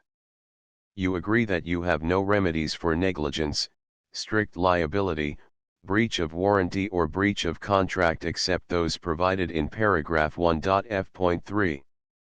You agree that the Foundation, the trademark owner, and any distributor under this agreement will not be liable to you for actual, direct, indirect, consequential, punitive, or incidental damages even if you give notice of the possibility of such damage. 1.f.3 Limited right of replacement or refund. If you discover a defect in this electronic work within 90 days of receiving it, you can receive a refund of the money, if any, you paid for it by sending a written explanation to the person you received the work from.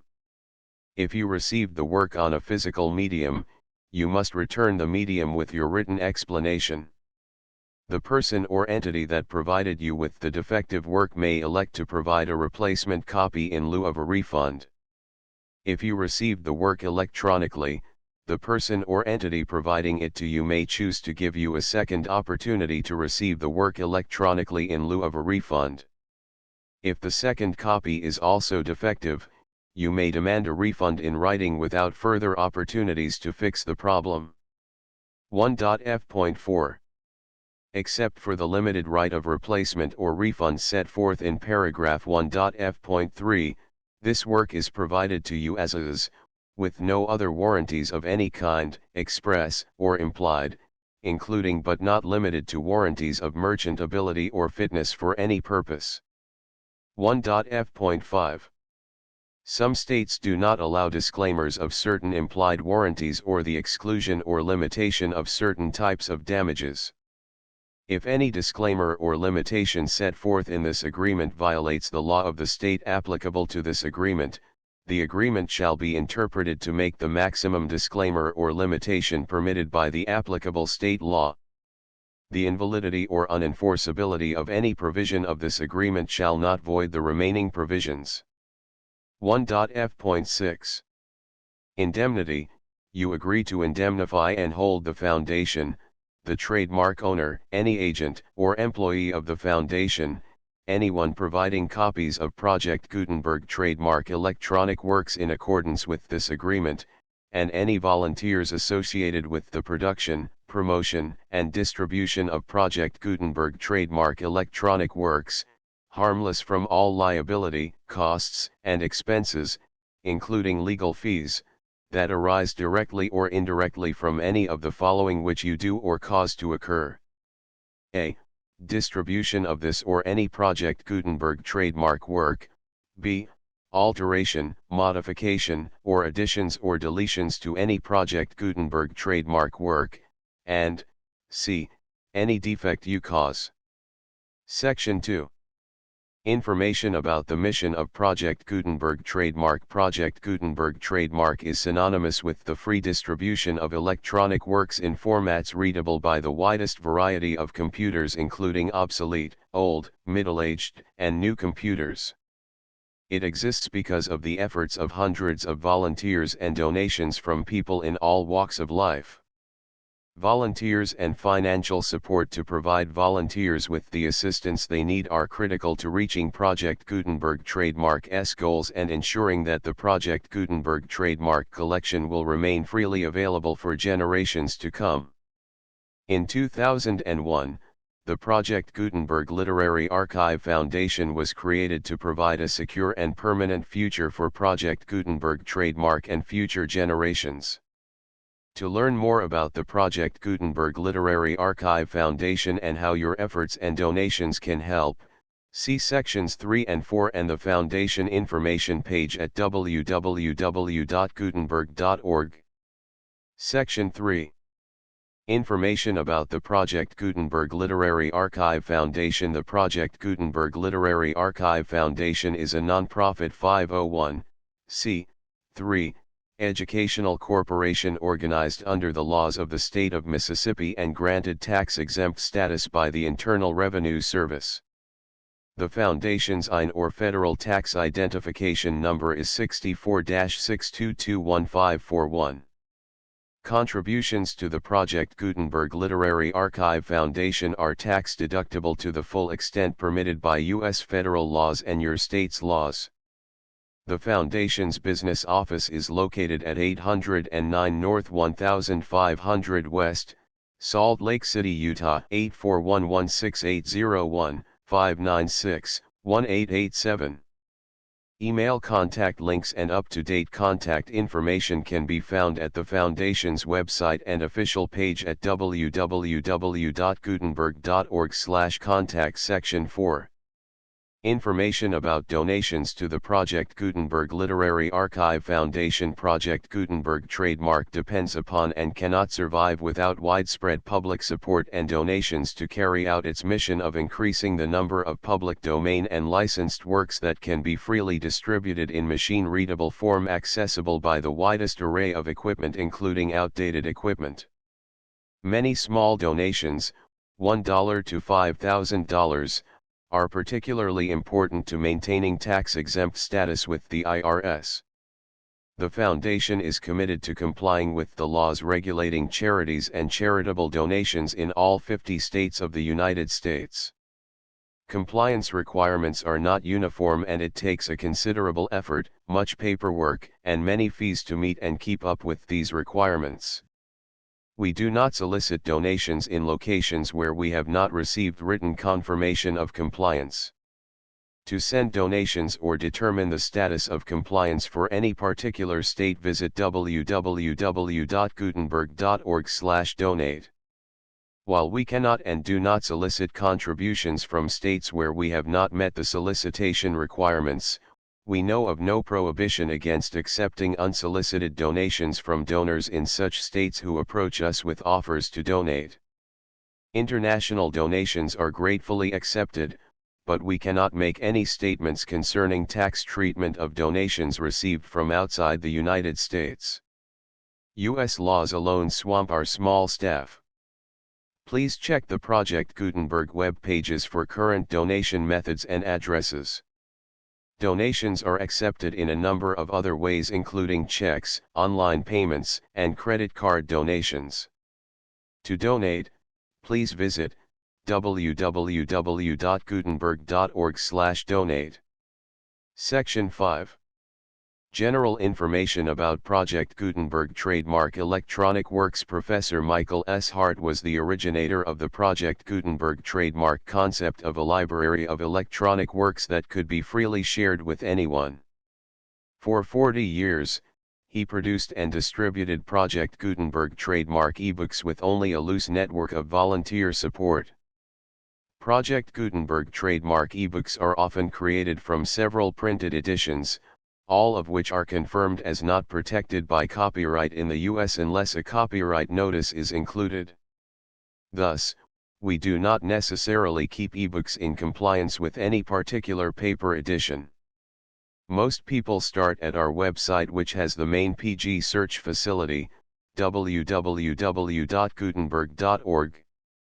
This website includes information about Project Gutenberg trademark, including how to make donations to the Project Gutenberg Literary Archive Foundation, how to help produce our new ebooks, and how to subscribe to our email newsletter to hear about new ebooks. David Ives Contents Illustrations Chapter I Farewell to Rosewood Chapter 2 A Gentleman and a Scholar Chapter 3 Hostilities Chapter 4 Friendships Chapter V The Return Chapter 6 Probation Chapter 7 Blindness Chapter 8 Wallace's Examination Chapter 9 David's Enlightenment Chapter X M.R. Dean Provides for the Future Chapter 11 The Family Migration Chapter 12 The New Neighbor Chapter 13 Hero Worship Chapter 14 Anticlimax Chapter 15 The Torn Page Chapter 16 Lester and David Chapter 17 The First Marshal Chapter 18 Relinquishment Chapter 19 Attainment The Full Project Gutenberg License 1 2 3 4 5 6 7 8 9 10 11 12 13 14 15 16 17 18 19 20 21 22 23 24 25 26 27 28 29 30 31 32 33 34 35 36 37 38 39 40 41 42 43 44 45 46 47 48 49 50 51 52 53 54 55 56 57 58 59 60 61 62 63 64 65 66 67 68 69 70 71 72 73 74 75 76 77 78 79 80 81 82 83 84 85 86 87 88 89 90 91 92 93 94 95 96 97 98 99 100 101 102 103 104 105 106 107 108 109 110 111 112 113 114 115 116 117 118 119 120 121 122 123 124 125 126 127 128 129 130 131 132 133 134 135 136 137 138 139 140 141 142 143 144 145 146 147 148 149 150 151 152 153 154 155 156 157 158 159 160 161 162 163 164 165 166 167 168 169 170 171 172 173 174 175 176 177 179 180 181 182 183 184 185 186 187 188 189 190 191 192 193 194 195 196 197 198 199 200 201 202 203 204 205 206 206 207 208 209 210 211 212 213 214 215 216 217 218 219 220 221 222 223 224 225 226 227 228 229 230 231 232 233 234 235 236 237 238 239 240 241 242 243 244 245 246 247 248 249 250